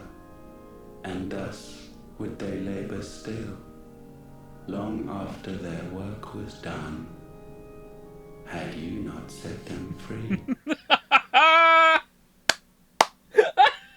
There it is! There it is! Fucking awesome! There it is! Motherfucker needs some chapstick, huh? There it is! You meant for us to destroy the Mother Crystal. It's what you wanted all along. You have our gratitude. Oh my god! What the fuck? In this you have served us well. You have both served us well. Welcome home, brother. Why did Sid say it then? Joshua.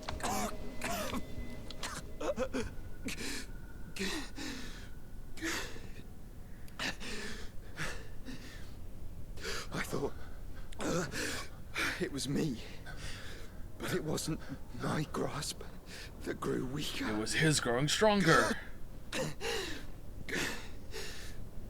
It was theirs that grew stronger. Oh, you mean when every crystal that we killed, you were getting worse, and also the blight was getting worse, and the sky was darkening, and things were getting worse? Man, how could we have foreseen this? Shit. Oh no, we're all trying to find the guy who did this. Damn, how could we have known?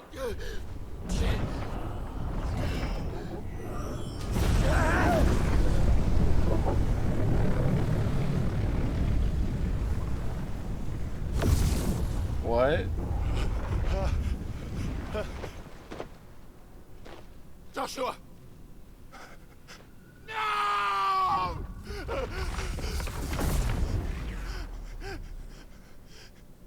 And now we can become one. Oh, I get it. Okay, well, why didn't the other ones do that then? All right, whatever.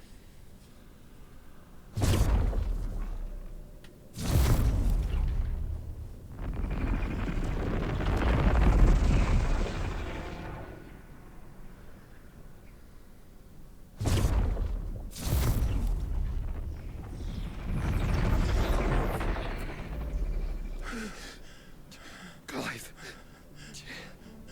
Don't speak. Shh. Shh.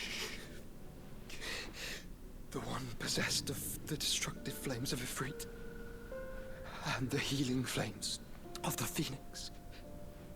This, I once believed, would be Ultima's true form. But I was wrong. I see it now. Why you will never become Ultima's vessel. I don't care. Just hold on.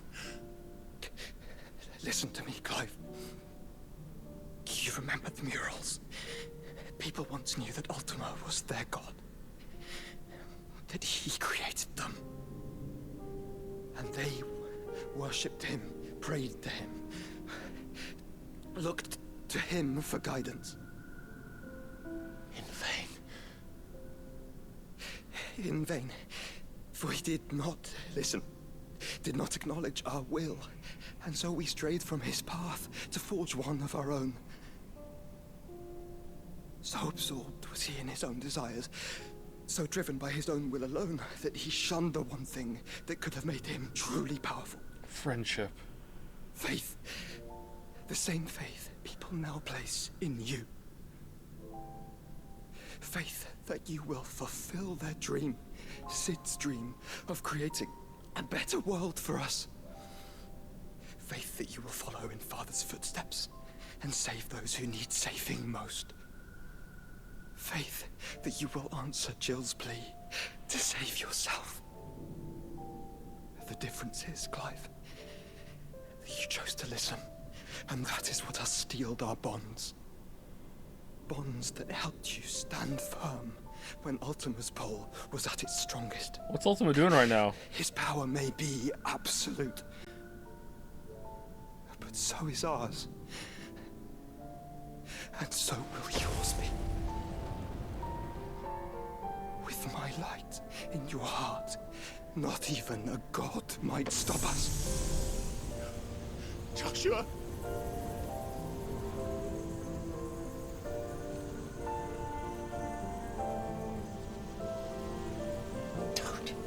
Don't do it, you're... Enough, Clive. My body is too far gone. If the wound does not take me, the curse will.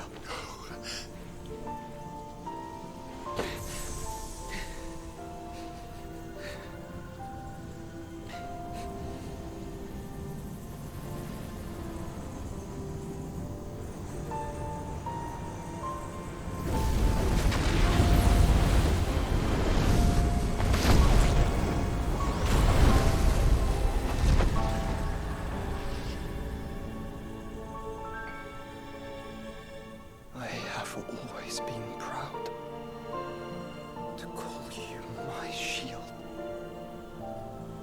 But now,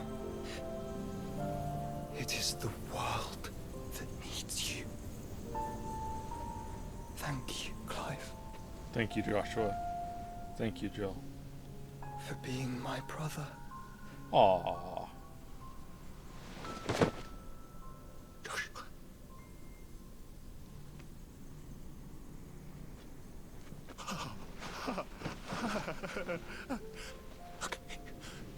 Look at me, Joshua.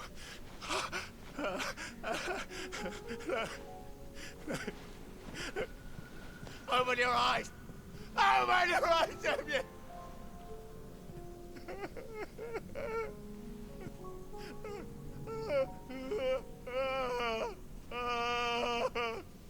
Why? Why did you do this? Joshua!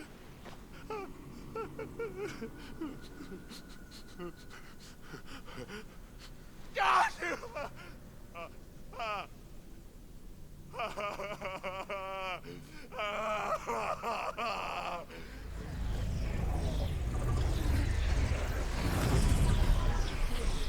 And thus does the final piece fall into place. The incantation primed, but one task remains. To empty the vessel.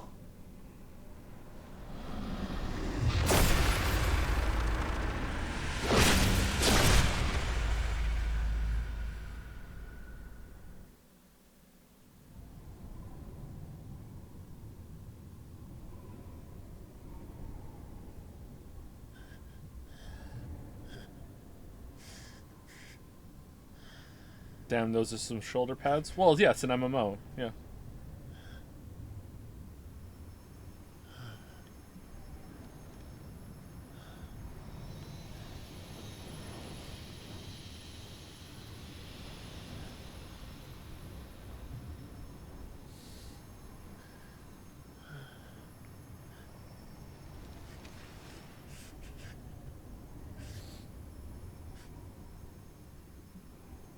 Still here.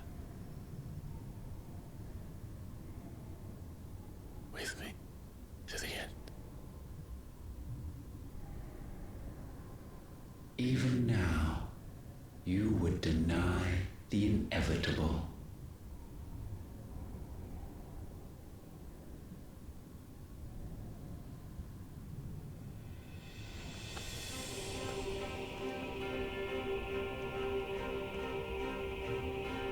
as we always have.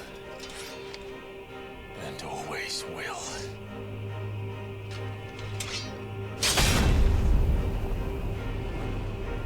On this, my sword, I swear, to shield the Firebird's flame forevermore.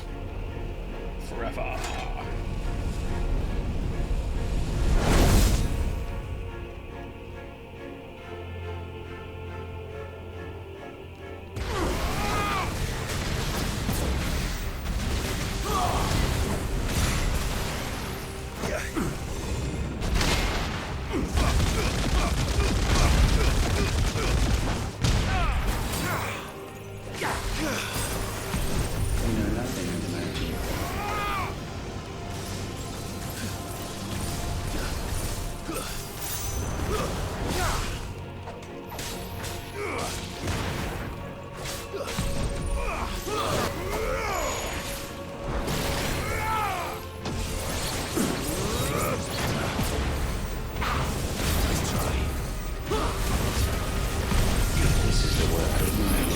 Oh, holy! Oh, shit!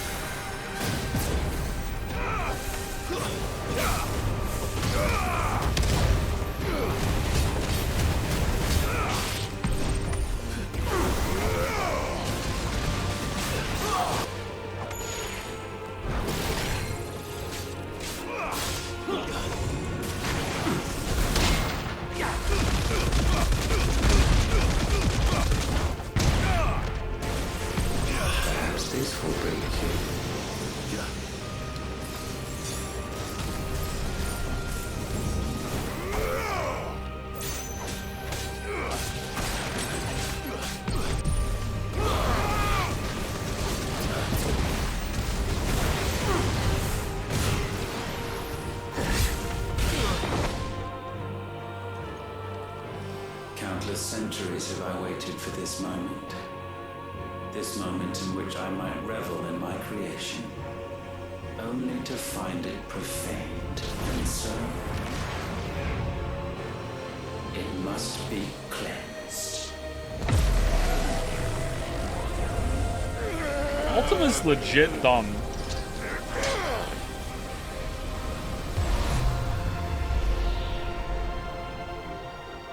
Ooh.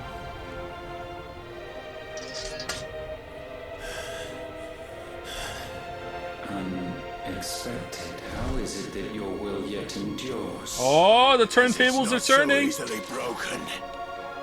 But it can be broken. And I shall see it so. For such is my will. Try it.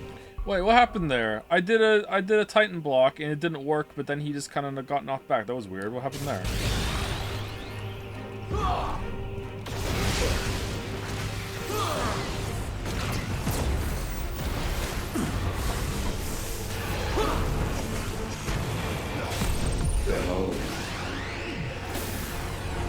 Oh shit! Okay, what do I do? We have to dodge it.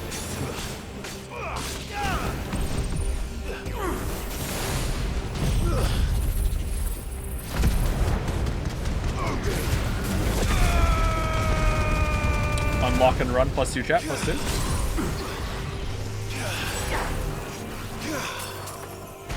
Haha, you got frozen.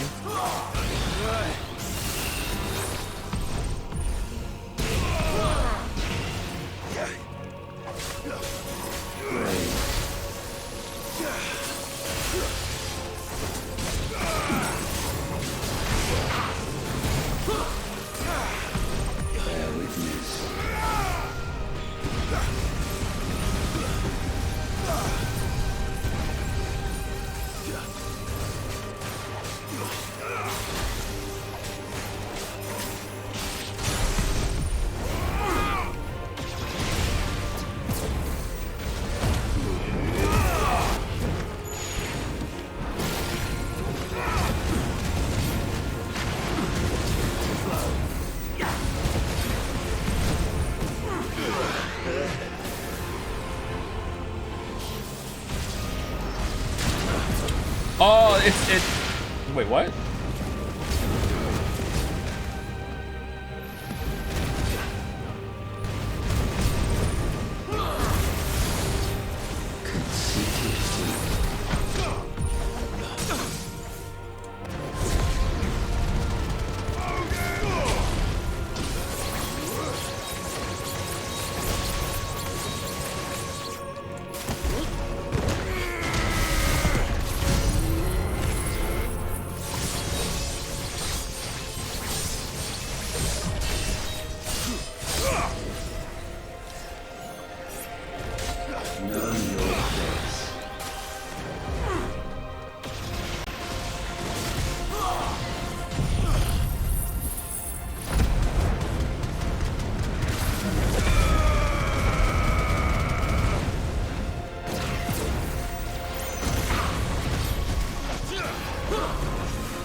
Oh shit. Yep, deserved.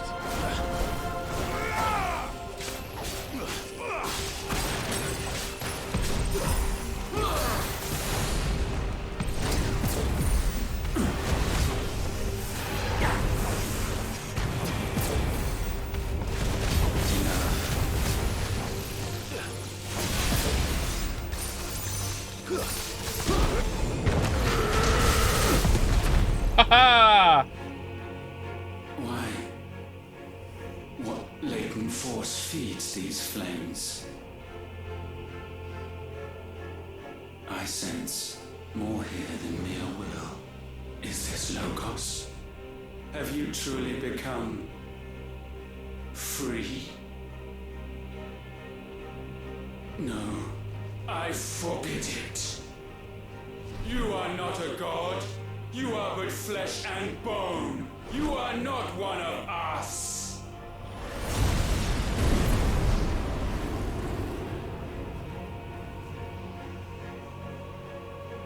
I created you, all of you. And what is mine is mine to destroy. Once, perhaps. But we are no longer yours. Our flames are our own, and they burn as one! Oh shit! What if I don't? What if I don't? Is it just gonna put the platform back? Thank you, Derek D. Harris Carlin, maybe?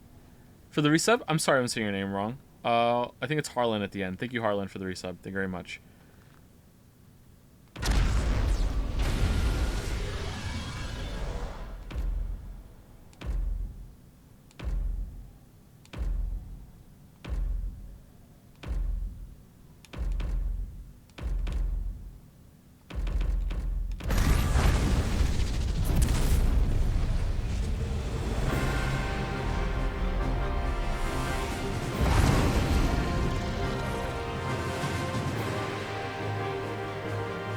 Have you learned nothing? Damned is the slave who would turn the scourge upon his master. All right, so who had dimensional being after space? Who it was time travel, dimensional, multiverse. It went dimensional. Whoever had that, you were right.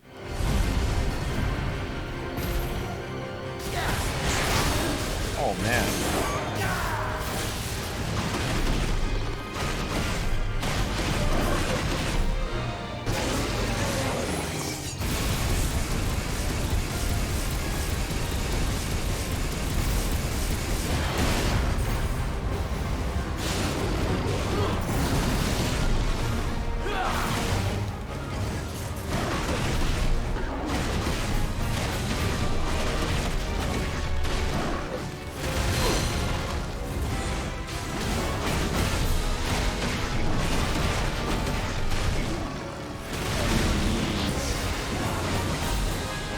Antistrophe, nice.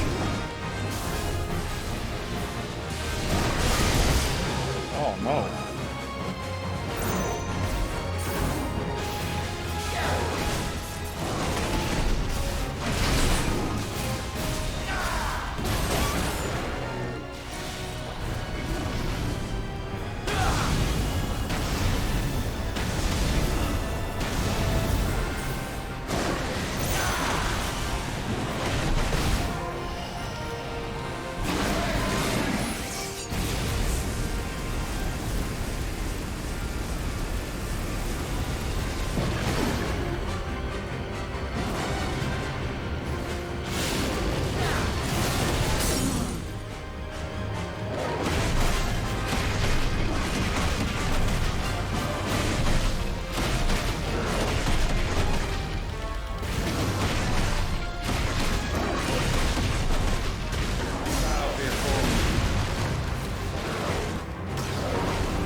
Oh shit, that doesn't go on forever?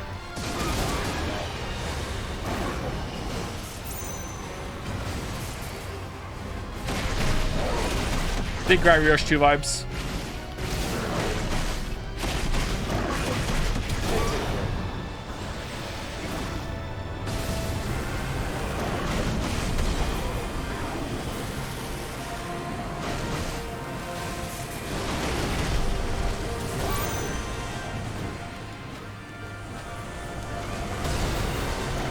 Oh man.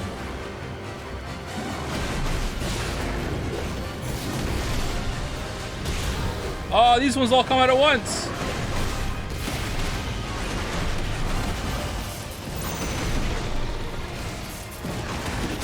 Your flames might consume mine.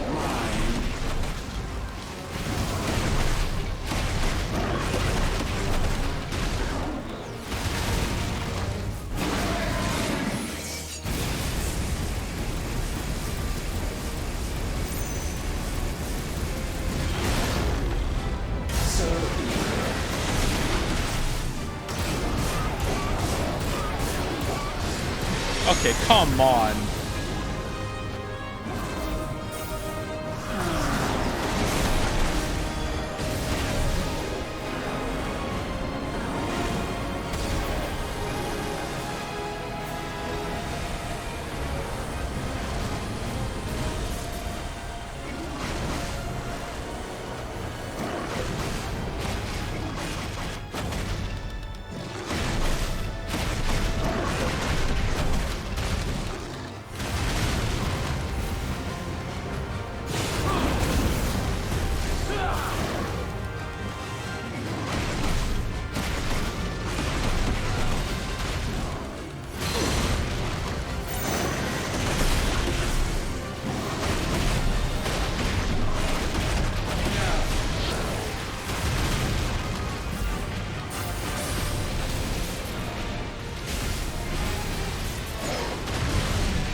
Woo!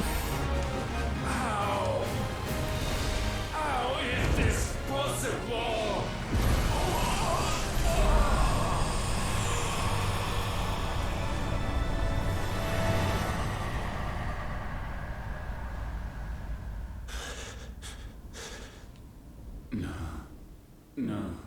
No.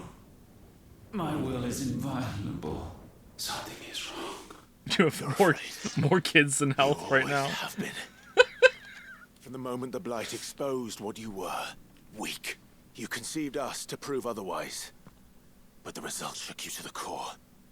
For in us you saw yourself, and realized we had the potential to be more than you could ever be. And so you turned your back on your creation. Your back on the world, like the coward you are. You think you know me? Lip You sync is know off? nothing, Logos. Nothing. Oh, next phase. Here we go.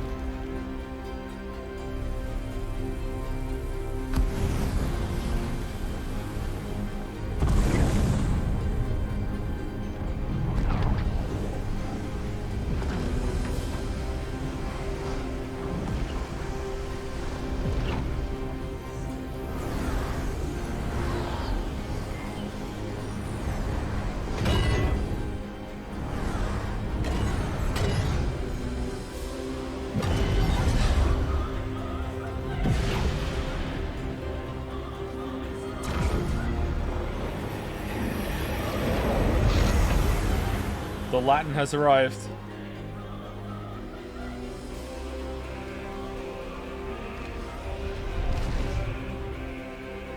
Bathed in light, I stand above you, my rebirth complete.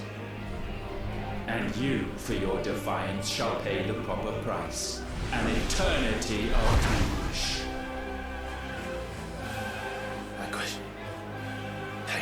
suffering. You have known none of these. But you will. We have. So we know what they grant. They bring us together. And that makes us strong. Thunder roar!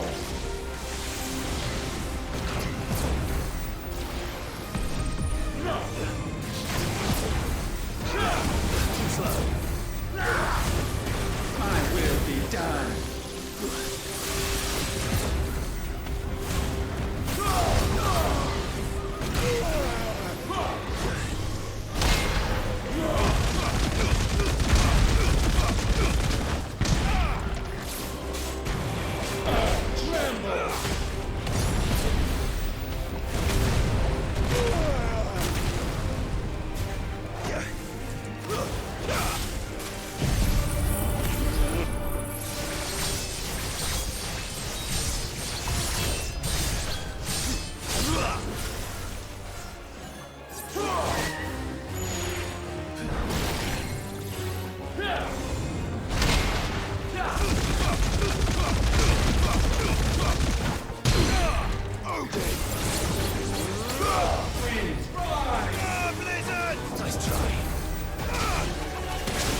But I dodged.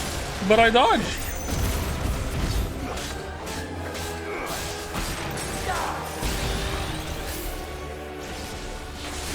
Too slow. Let the tempest rage.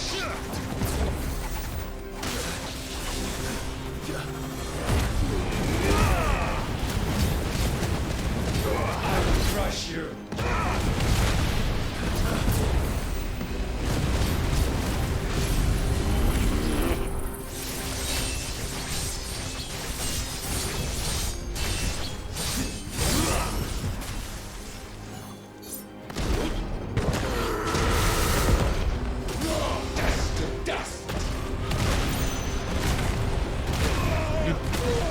Dude, you just did that.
Oh, Sid, but you are Ultima. 4 damage. Earth unyielding. Titan! When's Adachi gonna help us? Get him out, Clive!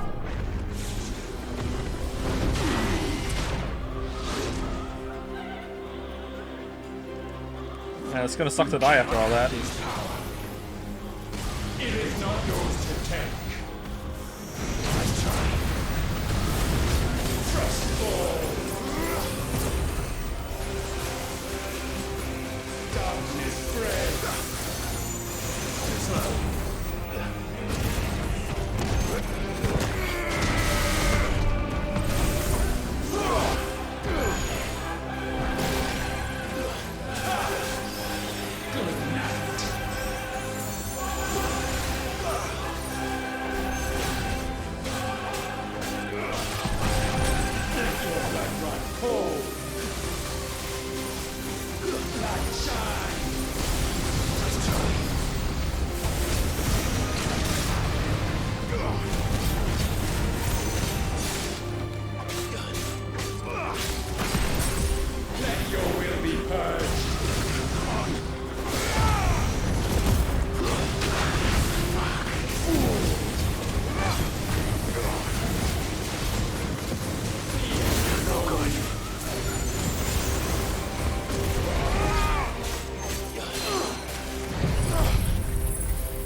Sorry, I'm quiet. I'm gaming. I don't think I'm gonna do it without dying, but you know, That's my boy. I've gotten further than I thought I was going to.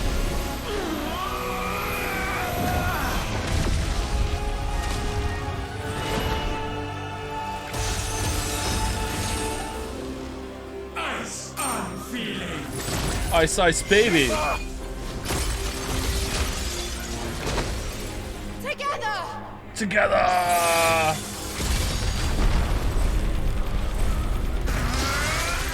Man, if only Jill could have been here.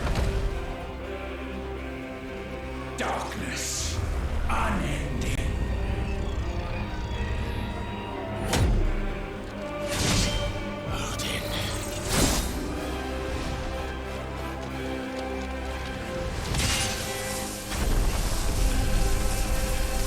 Onward, my son.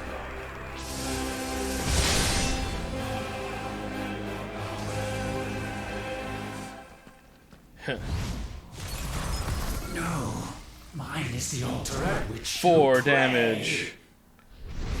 mine are the eyes that look down upon you all. Oh, you can do limit break? Oh, well. Yet still you cannot see. We're boned. You are no better than us. We are one and the same. We are not the same. No man might stand beside me.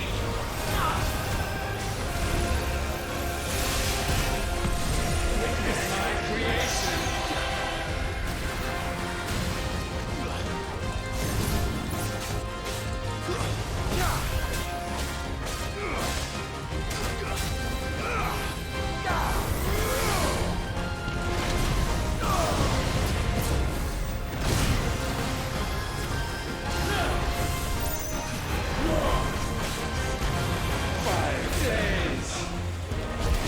Yes! Oh, fuck!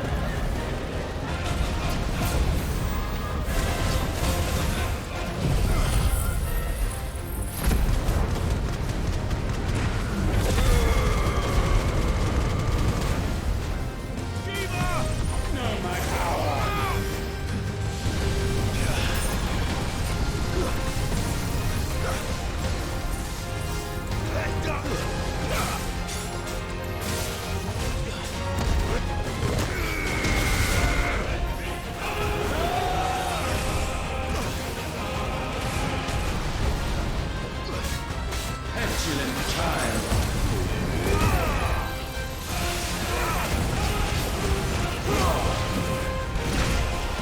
Bow to your god. We are without equal.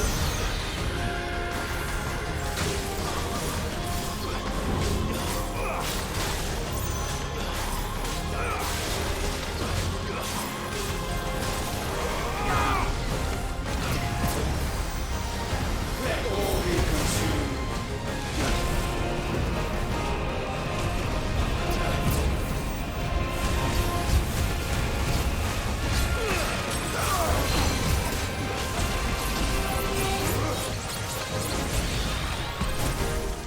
When all hope is burned away, naught will remain but ash.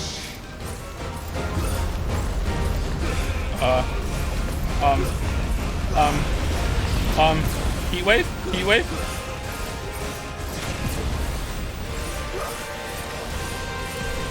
There is no escape.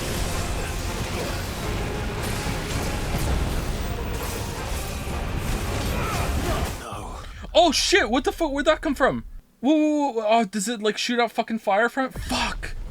Where did that come from?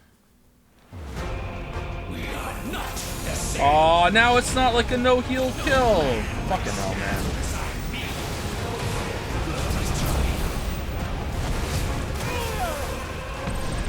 Oh, okay, so this just spawns fucking fire zones all over the map now, and I have to watch it. Okay.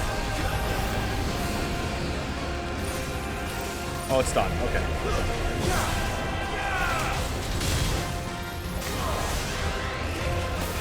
Oh shit, how do I do this again? Oh, I don't know how to dodge that. Oh shit, dodge backwards. Alright. I don't know how to dodge that. Can I dodge through it? I think I dodged through it once and I took damage afterwards. Alright. I like the fight, but I don't like the blue shit on the floor phase because it's hard to see. We are without equal. Fucking hell, what happened there? I thought the fire... Didn't we walk through a fireball in another attempt and it didn't do damage to us?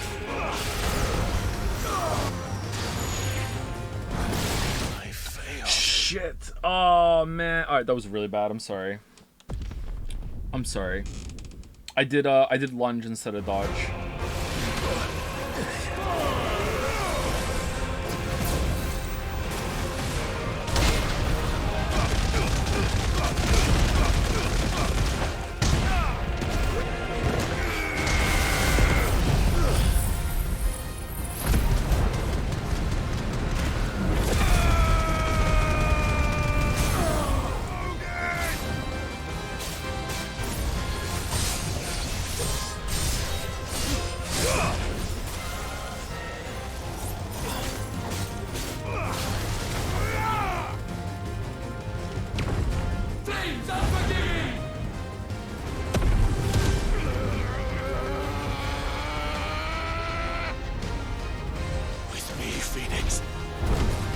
Oh man, did we almost kill him the first time?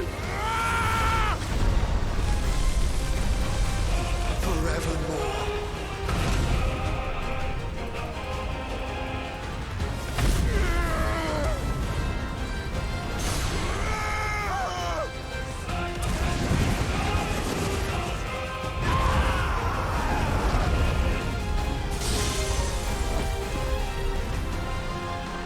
So sure of your place atop the world, you refuse to acknowledge those below. You chose to remain alone. And so you shunned the one thing that could have made you stronger. Pushed away the hands that could have raised you higher. I do not need you, or anyone. And that is where we are different. I could not have made it here on my own. I carry with me the hopes and dreams of my brothers, my sisters. And it is they who will give me the strength to end your reign. I cannot end.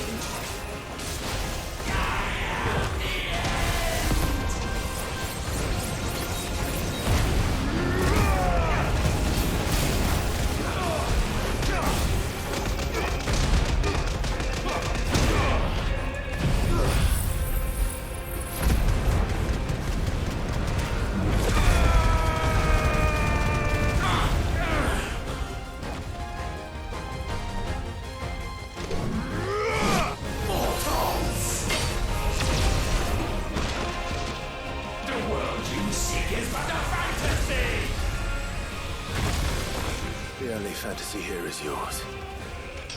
And we shall be its final witness.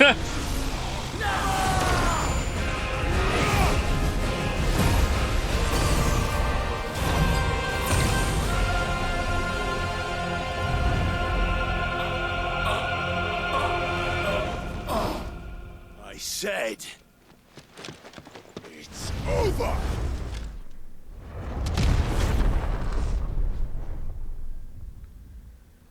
Thank you, Richard Miziak, for the resub. Thank you very much. Thank you, thank you. Good to see you. Sorry I didn't see it till now. We were fighting a boss. Thank you very much. How's chat doing? Chat doing okay?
What do you imagine will befall this world now that you have gained your precious freedom?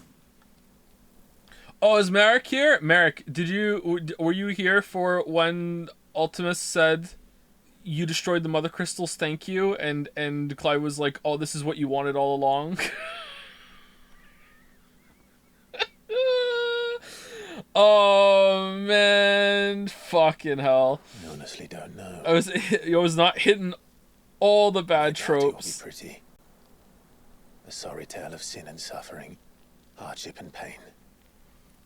And it was for this that you fought so fiercely? Why?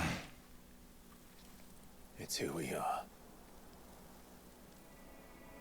We fight. We survive. We endure. We don't need a reason.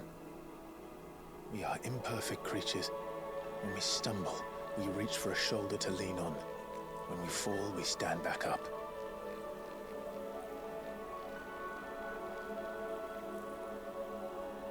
We see the horizon, ever out of reach, and still we march on. Certain the answers lie just beyond it. Because that is our way.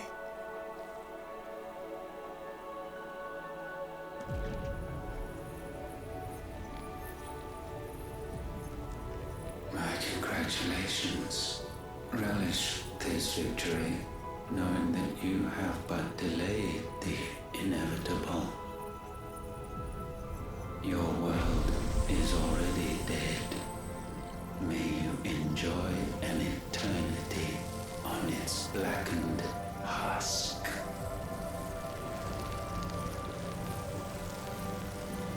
What do you mean? We destroyed all Mother Crystals. The light's gonna go away now.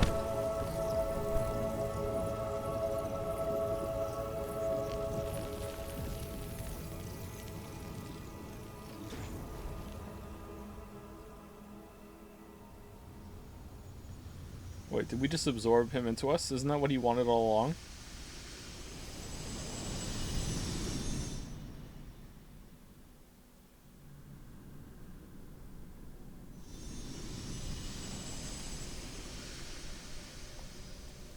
Blight is caused by magic itself, not chatter. Oh my god, I know that I was making a joke that Clive probably at this point still thinks that destroying the crystals is gonna somehow stop the... Oh my fucking god.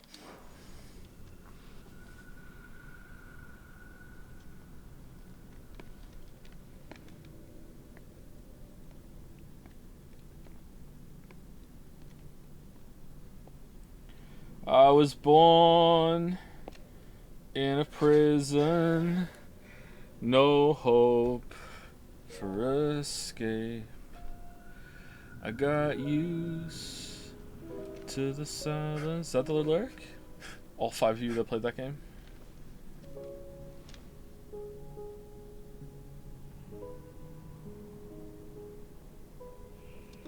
It's the Surge.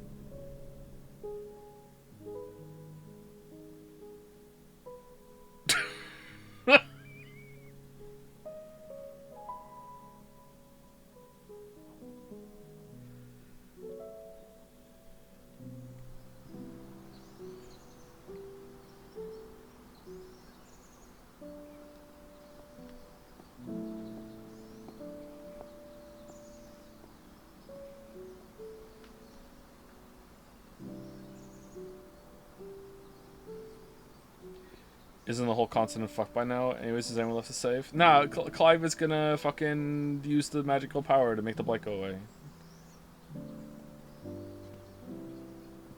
The aliens didn't have human creativity.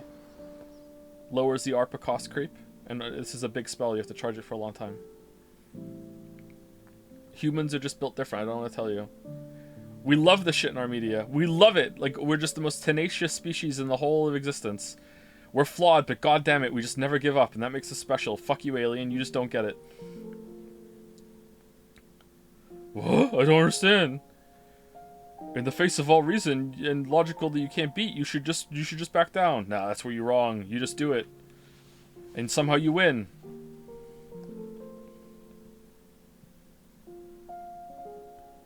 USA! USA! USA!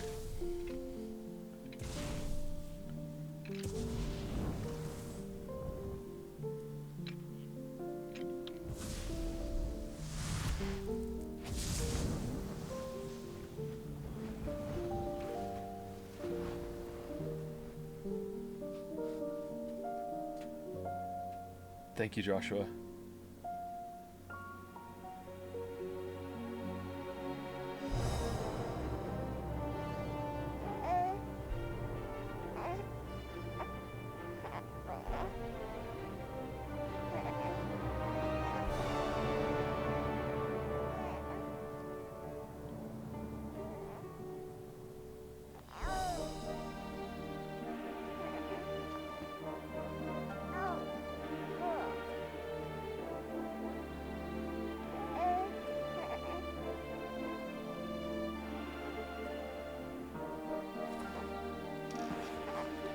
See, you're supposed to make me care and then kill the character, not kill the character and then try to make me care.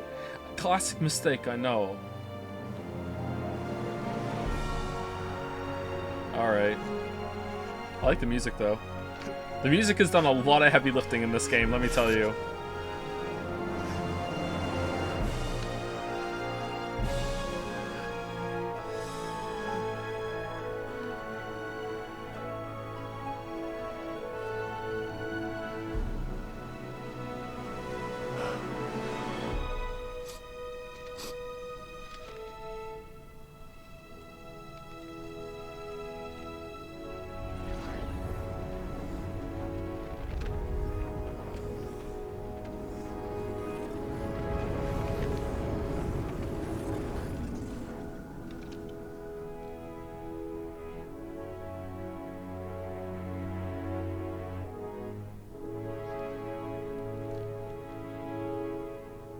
Was that him healing him, or was that just him, like, cleaning up the wound?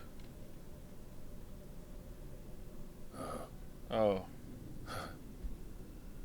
It seems Ultima's power was too great for this vessel all along.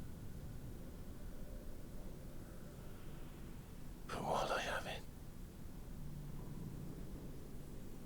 perhaps I can use it to set things right. And see Ultima's legacy. Bearers, dominance, crystals, magic, consigned to the flames.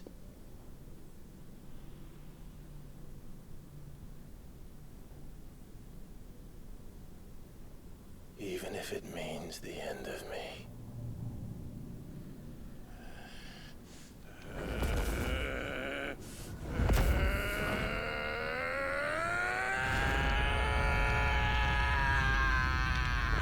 Yeah, fuck you, Jill. Remember you said save myself? Nah. Fuck you.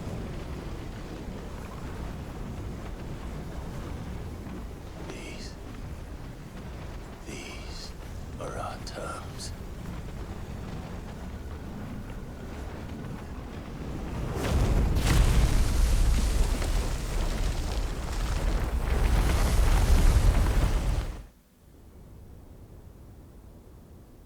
Could have simply just not absorbed Ultima's power and not show you his term trick.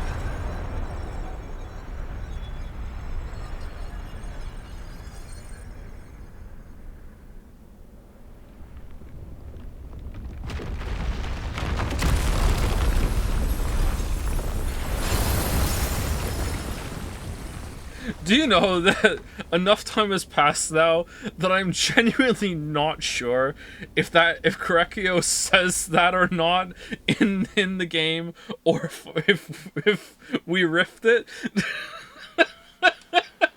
and not show you my seesaw trick? I don't know if he actually says it or not. Oh, we're done. All right, cool. All right.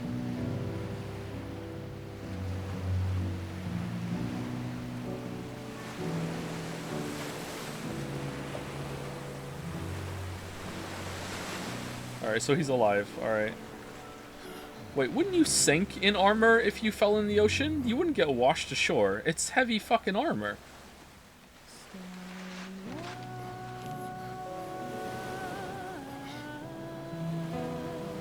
Oh man, look at the waves.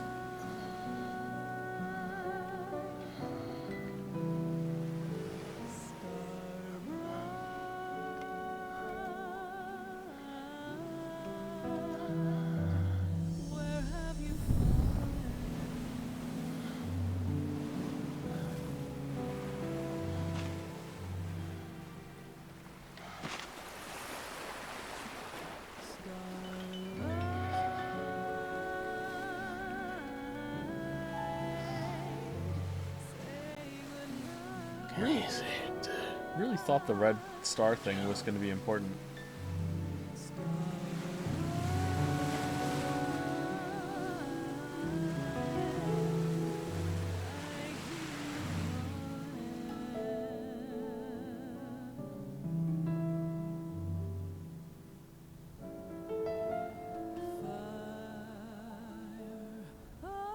I thought she was saying fuck.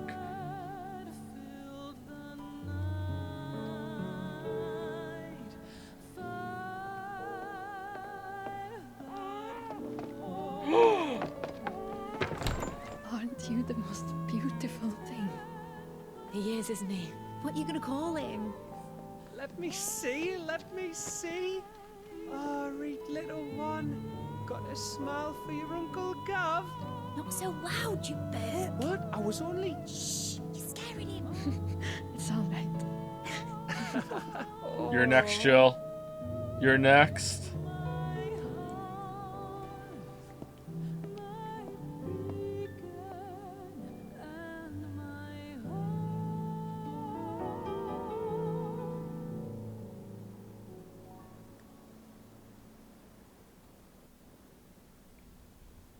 Wait, what? A sky of scattered tears, 1,000 years apart. Should they fade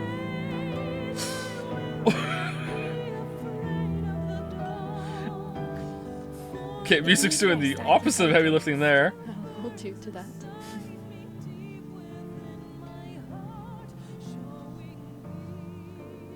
The world's yours now. Yours to do with as you please. That's what Sid wanted.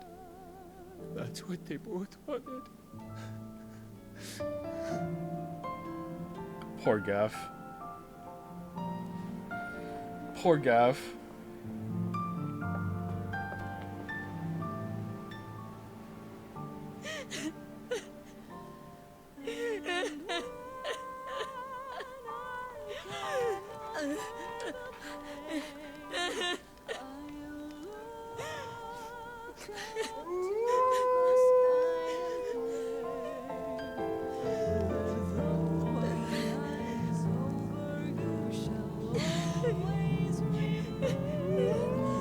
How do they know? Plot icon sense. You can always sense an icon, except if the plot doesn't want it to happen. If it does want it to happen, then they can do it. Right now, they want it to happen.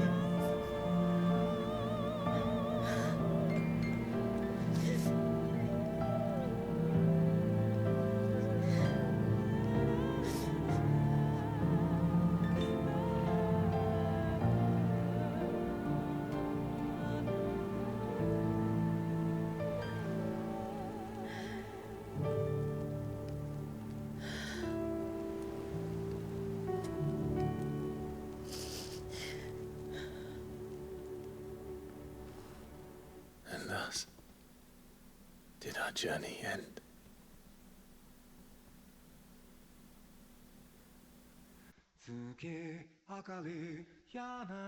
A farewell to Fate. Well, this sucked. Enjoyed the final boss. I did enjoy the final boss.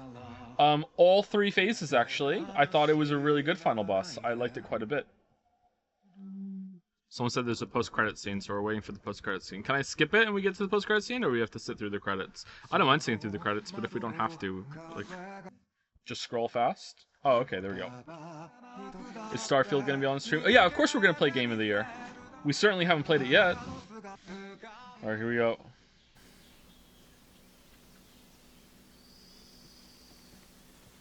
How is Babby formed? How did Jill get pregnant?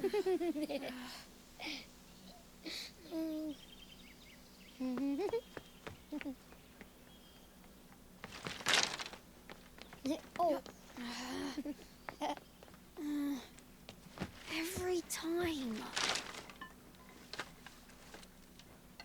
Will you light it? Yes, Mother.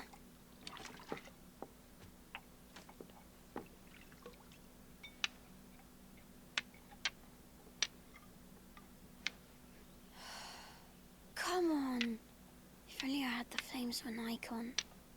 Icon? Have you been reading that silly story again? Magic belongs in fairy tales, and fairy tales don't boil kettles. You see? Well done. Now, be a good lad, and play with your brother until supper. Okay, we're gonna see the Statue of Liberty. Hurry! Hurry! Right. Oh my god, I was wrong. It was Earth all along. We were in Australia.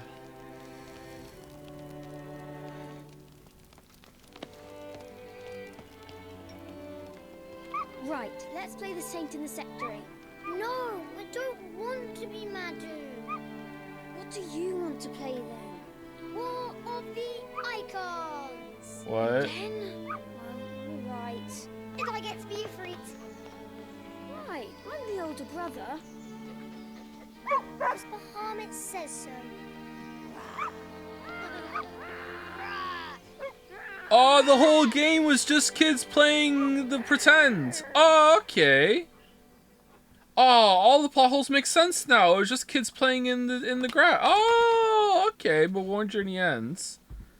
Oh, I get it. All right, they just like it's the story, and they were just acting out the story. Okay, yeah. All right, I get it now. You know what? 10 out of 10. I get it. It all makes sense. Wow, that was a waste of time. Okay. New Game Plus is now available on title screen. The option allows you to start a new game with the player in the IMDb character and previously completed playthrough.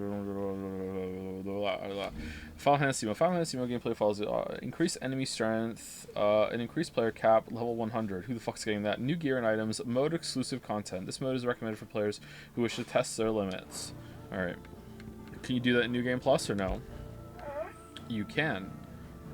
Are you meant to? You can only do that in New Game Plus. Hot diggity damn. How much harder is it? Alright, so this was really bad. The gameplay was pretty good. I liked the combat, especially most of the bosses. The mini bosses, some of them were used too much. I don't know if maybe they should have made some of the hunt bosses part of the mini boss roster to have more variety, but then that would like take away some of the specialness of the hunts, I guess. I don't know, like but yeah, this was apart from the gameplay, this was like really okay. That's not true. Sorry, in my head there's just like two parts of the game, and it's like gameplay and story, and that's it. But that's not true. There's the whole presentation side that I keep forgetting because I don't really like to judge all that much. Presentation wise, game is excellent in most areas. It was shockingly bad in some parts visually and in terms of lip sync, and sometimes the audio was kind of messed up. Huge difference between like when the game is like firing all cylinders with the visuals and when it's like whatever, like the clouds are pretty bad. However, I do have to admit that I am insane because I took my dogs out earlier today and there was a light shining through a bush in the next door neighbor's house, and the bush was like, the light was casting a shadow of the bush onto their shed, and I looked at it and I thought, wow, that shadow's low res. So, you know, maybe you shouldn't listen to me and only listen to me when I say it's good. It was the visuals were really good. The spectacle was awesome. I really liked the music. The main battle boss theme didn't get as grating on me as it did for a lot of people in chat, although it was wearing a bit thin by the end. I really liked the last boss music and the last boss presentation. The two battles that were when we were Ifrit and Phoenix together, were excellent, and I'm surprised that they were excellent. Maybe they're not excellent when you replay the game. It's only like a one-time thing that they feel good, but I'm surprised at how the moveset was different. It was only a little different, but it still was different. And the scale was like a big spectacle, and the scale was shifted. And yet those two bosses, the one against Bahamut and the one against Ultimus at the end, felt really good to play. They were really, really cool. So I liked those a lot. Most of the bosses were good. I wish that the gameplay had added more combat options sooner, and I wish that they were more flexible in how you could arrange your combat options. I feel like they're trying to push you to do a lot of side content in order to unlock ability points. I understand that makes the side quests valuable, and the side quests and the ability points valuable. However, the side quests, every single one we did fucking sucked balls. So I feel like if the side quests had been better, I would be more happy with that system. Like, I get a good side quest and I get a good reward for doing it, but now I feel like I missed out on a good gameplay system because there's no fucking way in hell I'm doing those side quests for the ability points. So I'm a little disappointed about that. So visuals really, really good overall, like 9 out of 10 for visuals. Music really, really, really good, 9 out of 10 for music. Like, whatever, like some of the presentation parts were bad, some of the music was graded a little bit, some of the sound was bad here and there, but overall, like, near flawless. Gameplay, I don't know what I would give it for gameplay. Maybe a 7 for gameplay, like 7-ish, 8-ish. It was pretty good. The gameplay was pretty good. I like the combat. There was just too much game for this combat system. However, I do want to praise it for being a very accessible version of Devil May Cry's combat. Like, I didn't really struggle all that much, and I wasn't even using the healing system, so imagine how easy it would be if you were using the healing system, if you were, like, staying on top of your upgrades and all this other shit. Maybe I'm wrong, maybe the healing system isn't that big of a deal to ignore, but I'm guessing that, you know, I think the high potions are like pretty much a full heal, are they not? They heal like so much. Yeah, so that's that. I think that as an accessible spectacle fighter, it's really, really good, and I don't mean that in a patronizing way. I think it's good even if you like these kind of games and you've played a lot of them, you're still gonna have fun with this because it has a lot of room to grow. It really does give you the full experience of the spectacle fighter genre, and you can like dig in. It's just not as deep with its base combos outside of spamming cooldowns than someone like Devil May Cry or Bayonetta or Metal Gear Rising Revengeance versus Predator. All right, story, I'm sorry, it's like a 2 out of 10. Like, the story was like, the visuals and the music are doing all the heavy lifting in the story. If it didn't have that, like, this is like a dog shit story. Like, I can't believe how bad the story is. Like, this is just come on, Sanda, it is that bad. It is that bad. Like, I'm not kidding, I'm not exaggerating. This is 10-year-old writing, and I know that for sure because I wrote when I was 10 years old. This is 10-year-old writing. The way that there's just constant coincidences and like, oh, they arrived at the city and it just so happens that that's the night that Dion stages his rebellion, and like just all this shit, you know, like, and that's just one example out of like pretty much every single beat the story has. It's just like, oh, it just so happens that when they come back to fix the ship, that's when the gates bust down and the Akashik come through the gates, and also Sleipnir's there again, and like just every single story beat pretty much had that. The characters don't make decisions that make any amount of sense. They're not engaged in the story. They're not exploring their options. They're not thinking. They're not talking. They're just nothing. They're just vessels to move the plot forward. With this like idea of like school kids LARPing on the playground, or someone who's 10 years old that's writing what they like from comic books and just writing it and not realizing the mistakes they're making. This story was absolute dog shit. Better or worse story than Ragnarok? It's not even close how much worse this was than Ragnarok's story. Ragnarok's story was disappointing, don't get me wrong. Huge letdown at the end, okay? And the pacing was a bit all over the place. I didn't like the Marvel shit. There's some characters I really didn't like in Ragnarok, but there's like no contest. Like, fucking like Ragnarok is so much better than this story. Dear God, this was bad. I can't even say that it had good characters because it didn't. It was like Dion was good, but he didn't have enough screen time. Sid was pretty good, but like he was a fucking moron. There was no good villain, and any villain that could have been good was killed off right when they were about to get interesting. There was no real interplay with any of the characters, including the ones that we have in the party. Jill was just a whole nothing character for the whole thing. There was no chemistry between her and Clive.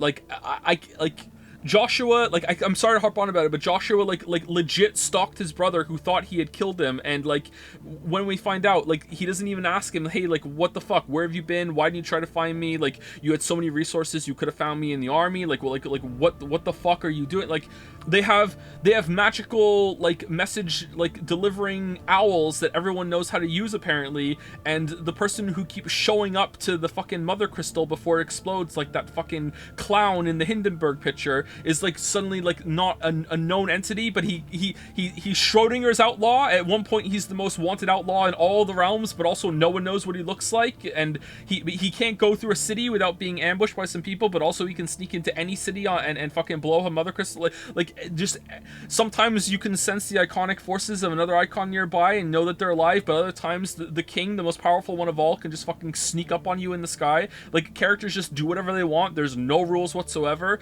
The whole whole entire plot hinged on Sid saying, I have an hunch that if we blow up the mother crystals, that's gonna fucking work. Meanwhile, Ultima, who was just like sitting in the corner eavesdropping, I guess, was like, yes, it's all according to Kotaku. And like no one ever thinks, as the situation gets worse, as the story goes on, maybe this is a bad idea, maybe we shouldn't do this. And then it turns out that the main bad is like, this is what I wanted you to do all along. Like, it's just like, this is like dog shit writing, man. Like, the jukebox scene just sealed the deal for me. And now the glass is shattered and I see it all over the place. Motherfuckers, Sid, fucking Clive, I almost called him Sid. Clive loses his whole entire family, his whole entire life, and he's in the army for 13 years, just living day by day with like no personality, hopes or dreams or whatever, apart from hopefully one day finding who killed his brother, who turned out to be him, but also not really. And then in the space of fucking 5 minutes, finds his long lost sister, forsakes his whole station,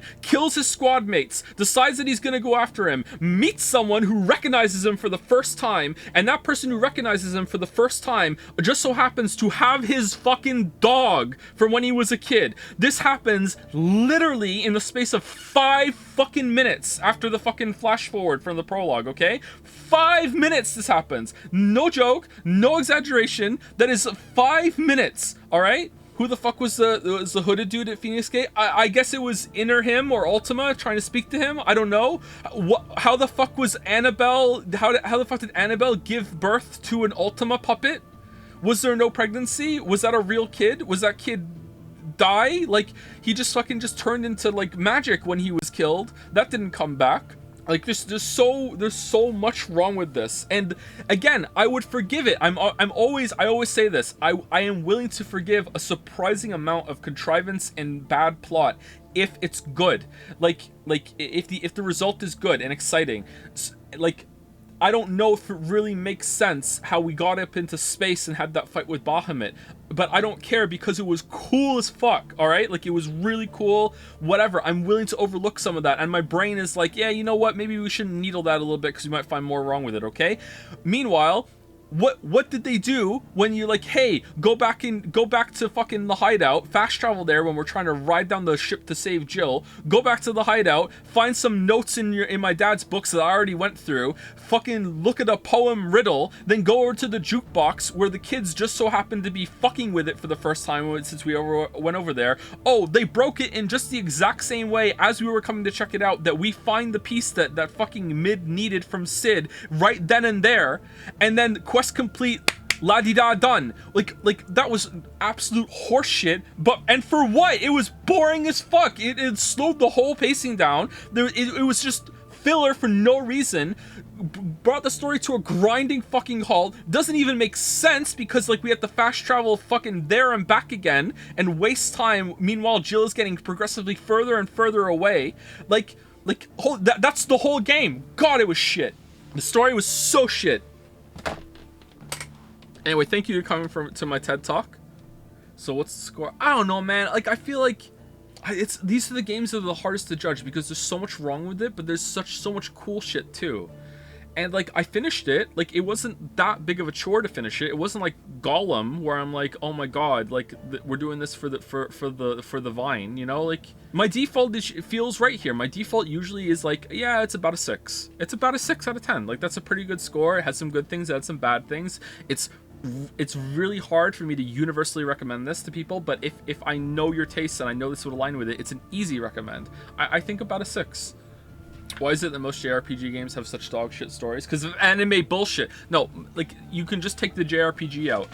Why is it most games have dog shit stories? There you go, done. It's because writing is not given the priority it needs when they are making the game, and that's for a really good reason, because gameplay and designing gameplay systems and putting it all together is really fucking hard. And also, I would guess, and this really is a guess, so don't like hold me to it forever, that writing for TV shows and movies, which it has happened a lot more now, is also difficult. However, it is a collaborative process that like really encourages improv. Whereas when you're making a game, you can't really improv a character, you know, doing something. Like, if it's motion captured and they have a lot of freedom and they understand the scene that they're in, maybe. But like fucking hell, like when voice actors like audition for games now, they don't even know what the game is. Like when the guy who did Clive, he didn't even know it was a Final Fantasy game when he sent in the audition, you know? So like things like that. Now I'm sure there are some games that can allow that, but I would say it's pretty fucking hard, right? So like it's a collaborative process. Like the actors can clean some stuff up. They can see in real time, is this working? Is it not right away? They can get two people who are playing the roles in the room, and they can see them in real time. These two have no chemistry. These two can't feed off each other. These two can't work. This person is not right for the role. Whereas here it's like it's just voice with character that they change how it looks, and it's really hard to have that form naturally, you know? These two can't what with each other? They can't work well with each other. Sorry, did I like delete a word in my head when I was talking? They have no chemistry. They have no they don't vibe well with each other. Like Jill and Clive's quote sex scene is one of the most awkward scenes I've ever seen. It was hilarious. Forspoken better story? No, let's not go crazy. Let's not go resetting the DKP, okay? Read some reviews, please. I kind of want to see new game Final Fantasy mode. I want to get to the Morble and see what it's like. How fast can we skip there? I want to see like what's the updated moveset and difficulties like. And then I can bitch, like, again, I can add another negative to the pile and say this mode should have been unlocked from the start. If a fiction acknowledges itself as fiction, but characters in it don't, is it still meta? Like the narrator is acknowledging it? I would say if the narrator acknowledges it, it's meta, yeah. The prologue is skipped in Final Fantasy mode. You start with the Jill fight. What if I want to fight the Morble, though? Do you think this trash wins Game of the Year, or is it Zelda? I will be devastated if this beats... I can't believe Final Fantasy 16 is making me say this, because I don't think Tears of the Kingdom deserves it. I will be fucking devastated if this beats Tears of the Kingdom. Okay? I'm devastated. Not because I want Tears of the Kingdom to win so bad, but I feel like if this is Game of the Year 2023, like why the fuck am I even working in this space in the world? I should just fuck off back to books or start looking into film, or just like seriously, like I will be fucking like critical spiritual damage will be dealt if this wins Game of the Year. All right, let's read some reviews. People really want that. FF16 Metacritic. Are there any good ones that people know about? The Metacritic score of Final Fantasy 16 has dropped to 87. Reddit post. Oh no. Oh no. Meh, I'm too busy enjoying the game to care, to be honest. Alright. Hey, poor player. Who the fuck is that? I may be a diehard classic Final Fantasy fan at heart, but there's no getting past the fact that this game, with all of its high-octane, DMC-inspired action, is an absolutely phenomenal example of RPG craftsmanship. When you get to upgrade, find a belt, and it's just two of the same stats, but better. My god, I'm in. I added that. Setting out in a new direction once again, the off-bitter yet irresistibly engaging story and addictive action-focused gameplay allow Final Fantasy 16 to stand tall as a phenomenal, you just used that word, example of contemporary video game craftsmanship. IGN Japan gave it 80 out of 100. While Final Fantasy 16 is a focused game that has no hesitation in eliminating the unnecessary, the breathtaking realm of Valisthea feels polished like a true AAA title. Something about that's like what? I was expecting... That's two positives.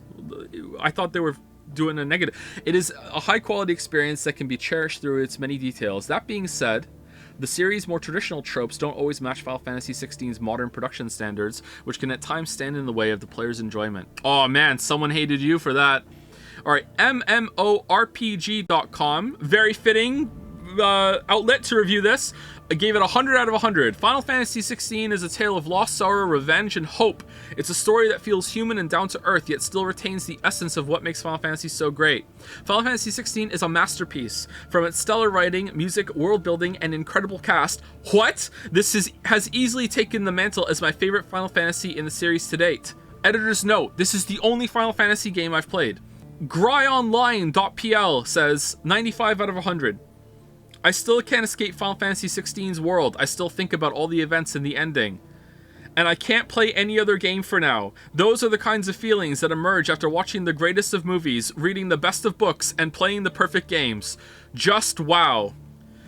The Sixth Axis. Alright, is this a troll site? 90 out of 100. If you're a fan of strong narrative experiences, Final Fantasy lore, breathtaking graphics, and a particularly sassy Moogle, He's barely in it, my dude. And you don't mind a sprinkling of The Witcher. Oh, what the fuck? The Handmaid's Tale and the many accents of Old Blighty. Then Final Fantasy 16 is the game for you. Heck, it might just be the best Final Fantasy yet.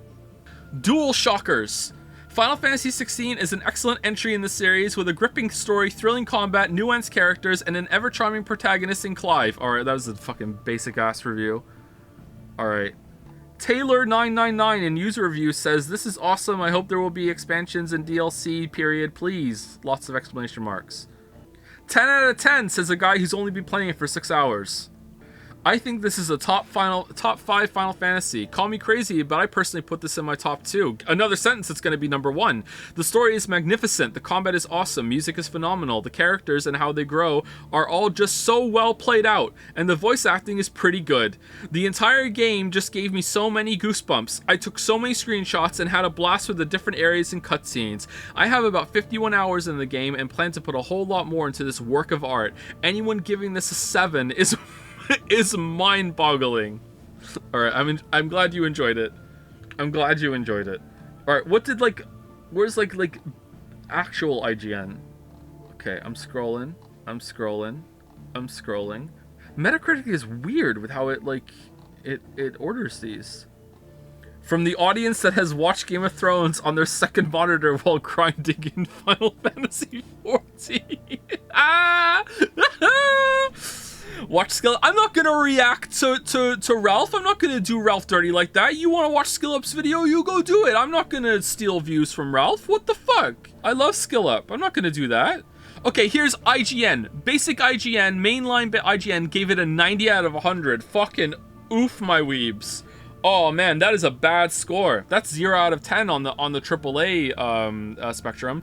Featuring fast, reflex-driven, action-heavy combat, Final Fantasy 16 is certainly a departure from what fans may expect out of a Final Fantasy game. But its excellent story, characters, and world building are right up there with the best the series has to offer. And the innovative action time lore feature should set a new standard for how lengthy story-heavy games keep players invested in its world. Fuck off. Easy Allies says, Final Fantasy 16 is a phenomenal game. It's just phenomenal all over the place. Phenomenal. Phenomenal. Through and through, a marvelous battle system, incredible story, and characters, a wondrous world, full of exploration and intrigue. What? Plenty of RPG tropes. Is that a positive? And an outstanding soundtrack all highlight why Final Fantasy 16 is truly something special. Some might even say it's phenomenal. The last few entries stumbled out of the gates, sowing some doubt about the future of the franchise. In stark contrast, Final Fantasy 16 is really good in the demo, but then gets really shit, rises to the occasion, restoring the lofty status the series once enjoyed, and taking the franchise in a new direction while still honoring its legacy. In a year full of amazing games, Final Fantasy 16 emerges as a frontrunner. 90 out of 100. Okay, what's the most negative review on here? Eurogamer, 60 out of 100.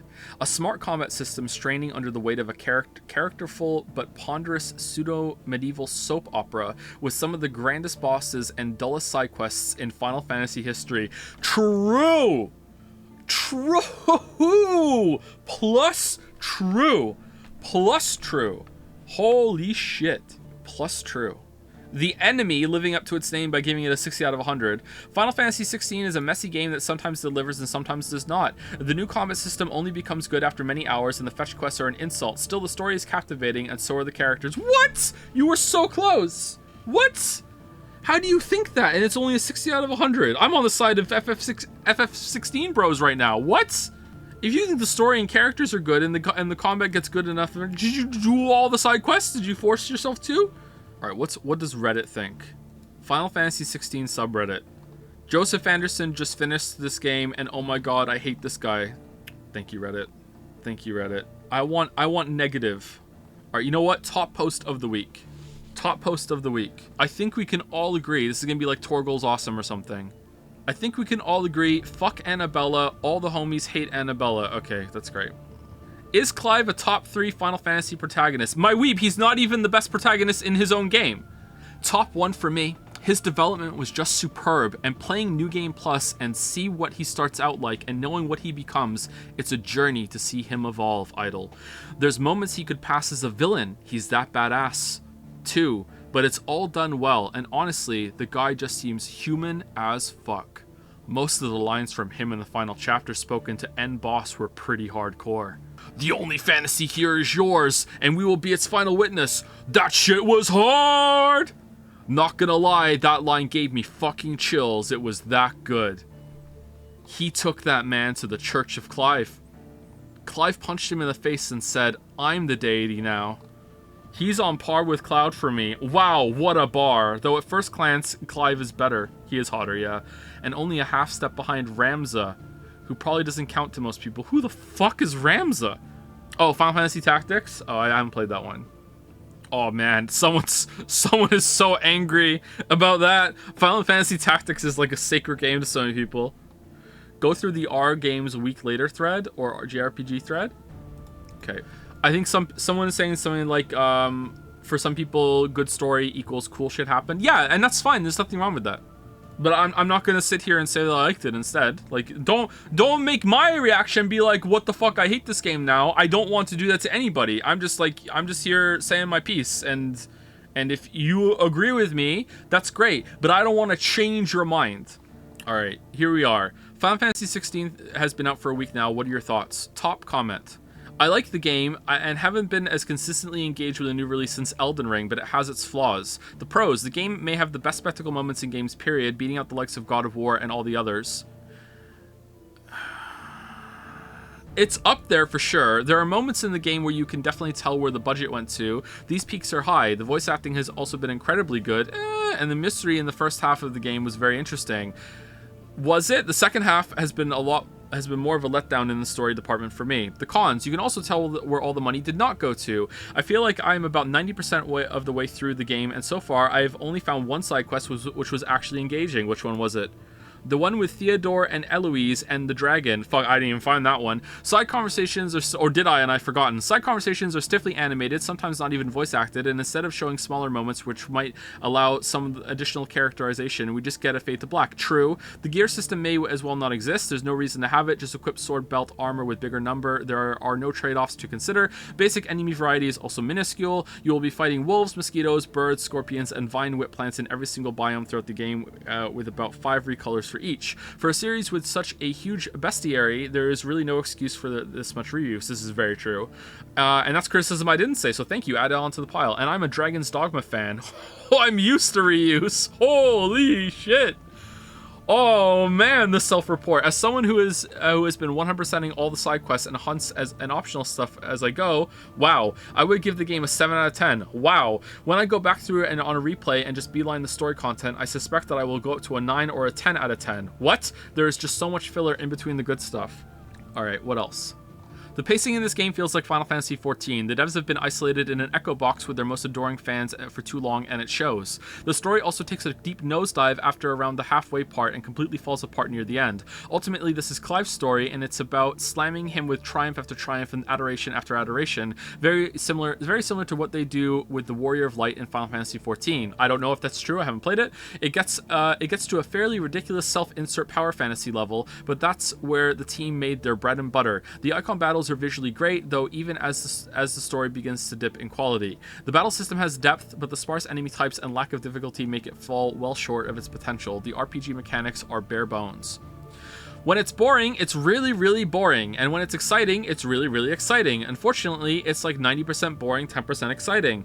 I also have a bone to pick. Oh, is this why? Oh man, did the fucking turntables turn on Final Fantasy 16 after the demo came out, and that's why everyone's been so defensive in chat? Because holy shit, I thought Reddit would be like fucking creaming more over this game, and it seems like a lot of people aren't blind to this flaws. Or maybe it's like, oh my god, people started saying this was going to be Game of the Year. Quick. Tears of the Kingdom bros, we can't let this happen. Joe is a Redditor. If I was Redditor, I would already have known about this. The first 6 hours or so are fantastic, then it becomes really repetitive and the plot structure just loops until the end of the game. Go to town, do quest to earn favor with leader of town, get badge from leader, unlock extremely bad side quests, do a real main story quest. It reminds me of Final Fantasy XIV where the side quests are atrocious but the main story quest is good. This game is like 90% filler though, and it's not even that long of a game. It's pretty long. It is. I think it is about 90% filler, yeah. Alright, well that's that. Alright, let's let's do this real quick.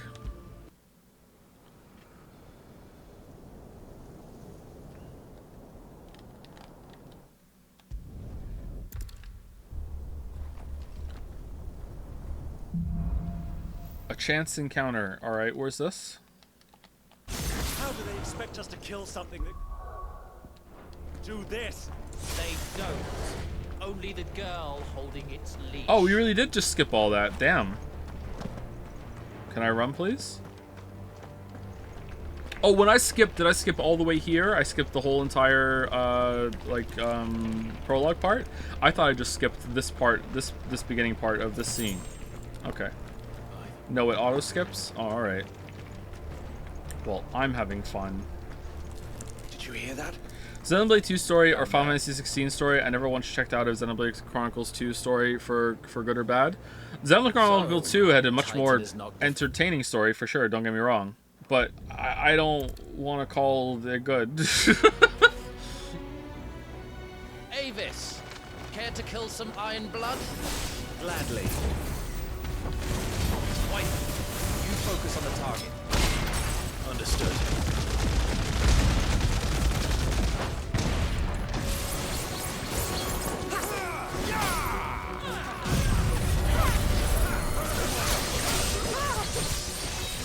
Man, look at how good Jill is at fighting when she's not with us.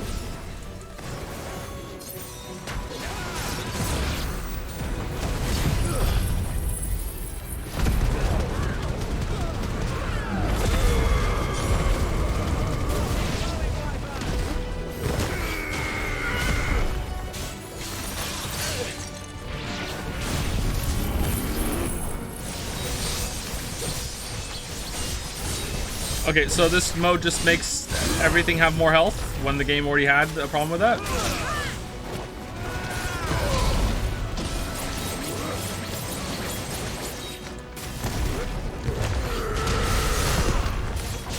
Okay, well this is like almost exactly the same. All right, so that's a big disappointment. Like, there was already a problem with fucking whatchamacallit, with the bosses with the enemies having too much health. All right, that's fine. It's fun to replay the game again with that, and you have all your moves from the beginning, so you don't have to go through it with like really low complexity from the get-go. But yeah, that's it. Okay, Marik, are you still here? Marik is still here. Marik, would you like us to show your fan art right now, or would you like it at the beginning of a stream that happens next week when you're here? We didn't look at it. We waited for you to be here for it. I haven't watched it either, although I have an inkling of what it is. I'm fine with either. Okay, let's do it now then. There you go. All right, so where is chat? Uh-oh. There you go. All right, so uh-oh. Uh-oh.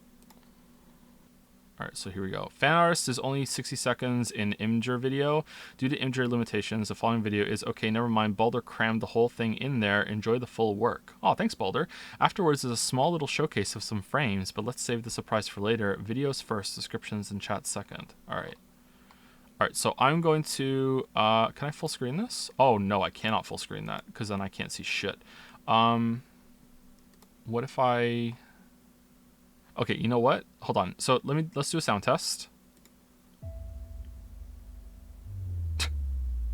The world is changing. All right, I'm talking. All right, so how is the sound compared to me? Yes? Okay. All right, so let's do it. All right, here we go.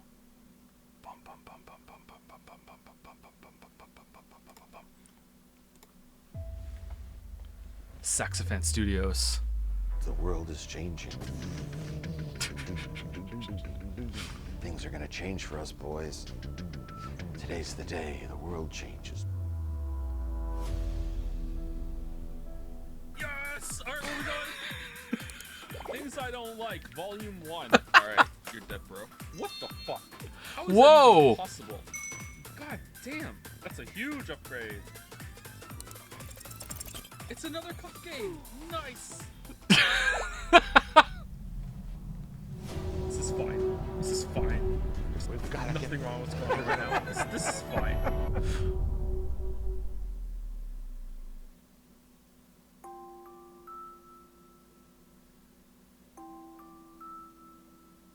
Who's that?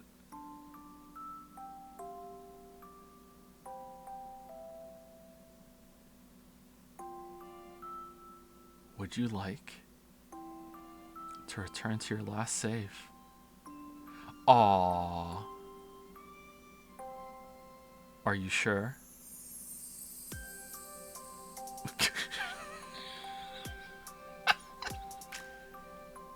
Mars needs senpais. Construction, look out!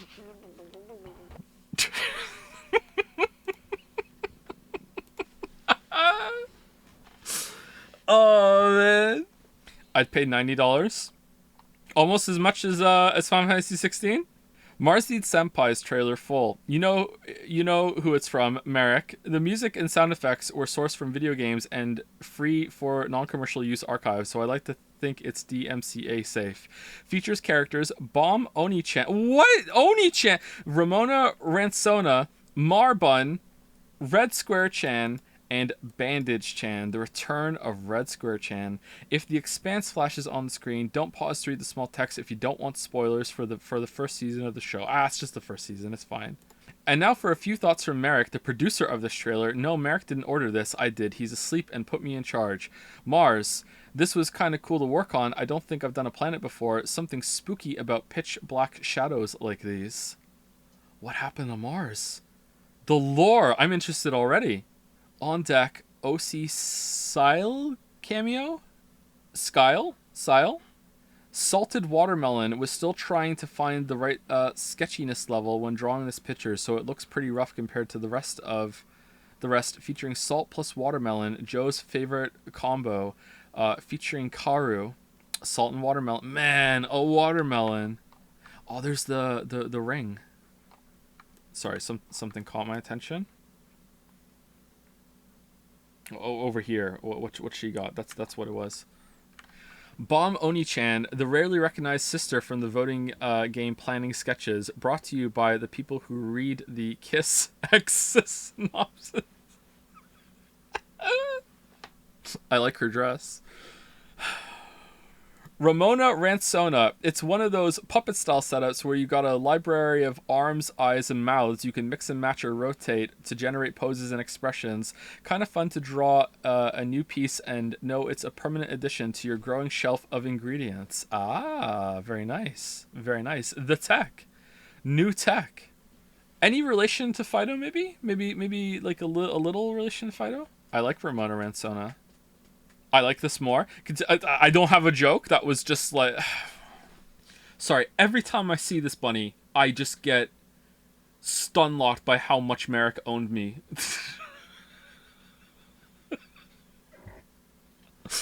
Continuing with the 3 slight variations of the Marbun sister, Joe didn't like the shibari on the original design, so instead of trying with this one, I went into a different direction. Hey, I just pointed out that when you do shibari, you never lock around the neck like that. All right, I'm just saying safety first. Safety first. The shibari in general is fine. Joe, Marik, or I can DM you the variants. Sorry, Joe, Marik, or I can DM you the variants, but to keep this brief, it's just her winking. Good decision, good decision. Bold bunny girl, ... Marik nearly forgot to post her. Oh, you like her, do you? Alright. That was me making that noise. What's her story? So the lore that I set up, and I'm not sure if this is still canon or not, who knows, maybe it's changed, is that the background radiation of space in like 1% of the population, when exposed to it on a long enough duration visit to Mars, after you get away from Earth shielding, even in low orbit, can activate some latent genes that can turn some humans that are going there to be colonists into bunny girls or moth girls, or it can activate some sort of like animal monster thing. Not in a full-on furry way, but in like a, like a augmented way. Does it also give them special powers? Huh. Into Chans, yeah. It turns them into Chans, yeah. What about the other 99% of the population? They're fine. Nothing happens to them. Cuff game. Oh, fuck. Oh, fucking... Marik could fuck me so bad. Like, holy shit. Cuff game. Featuring the OG fetish chimera.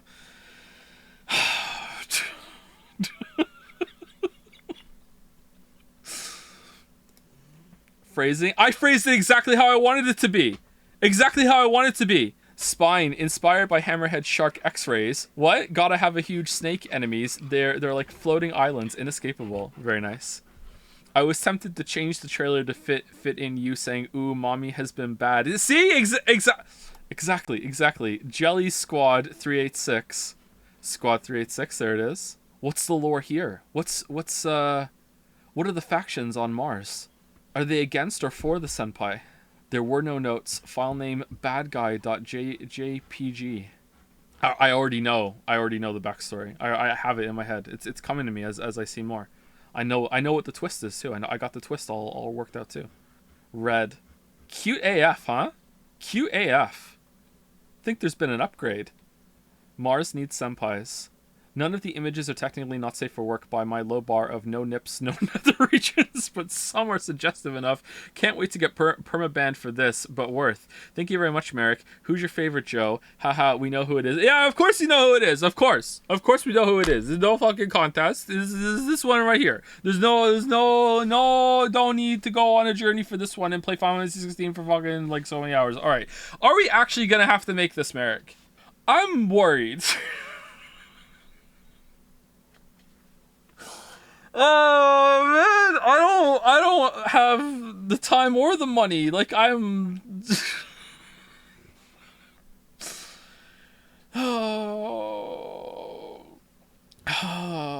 let's not, lol. I don't believe you. That's an unless lol. That's an unless lol. I don't get me wrong, if I had the time, I'm in. I'm in for sure. Do it, but ironically. What do you mean ironically do it? What do you mean? Does it have to be, is it a lewd game? Or is it just like suggestive? When the joke was first formed, it was a lewd game. Like actually a lewd game. No one would expect it.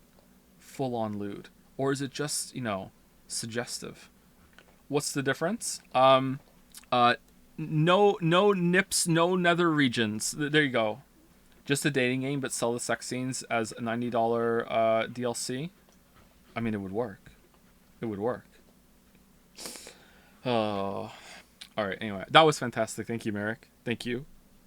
Anyway, what an end to this stream series where the best parts had nothing to do with the game. Very fitting. Very fitting. Mars Needs Senpai's trailer. Burger King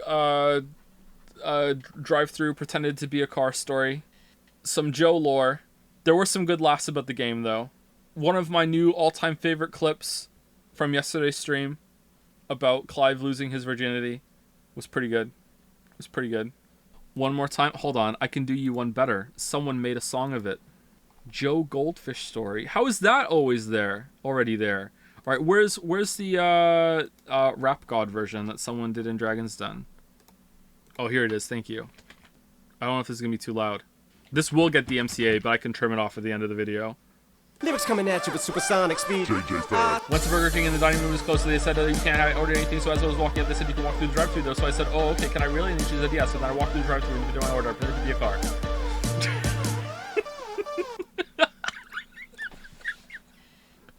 Is that sped up or did I actually go that fast?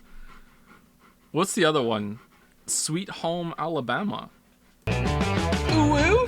Sweet Home Alabama, master.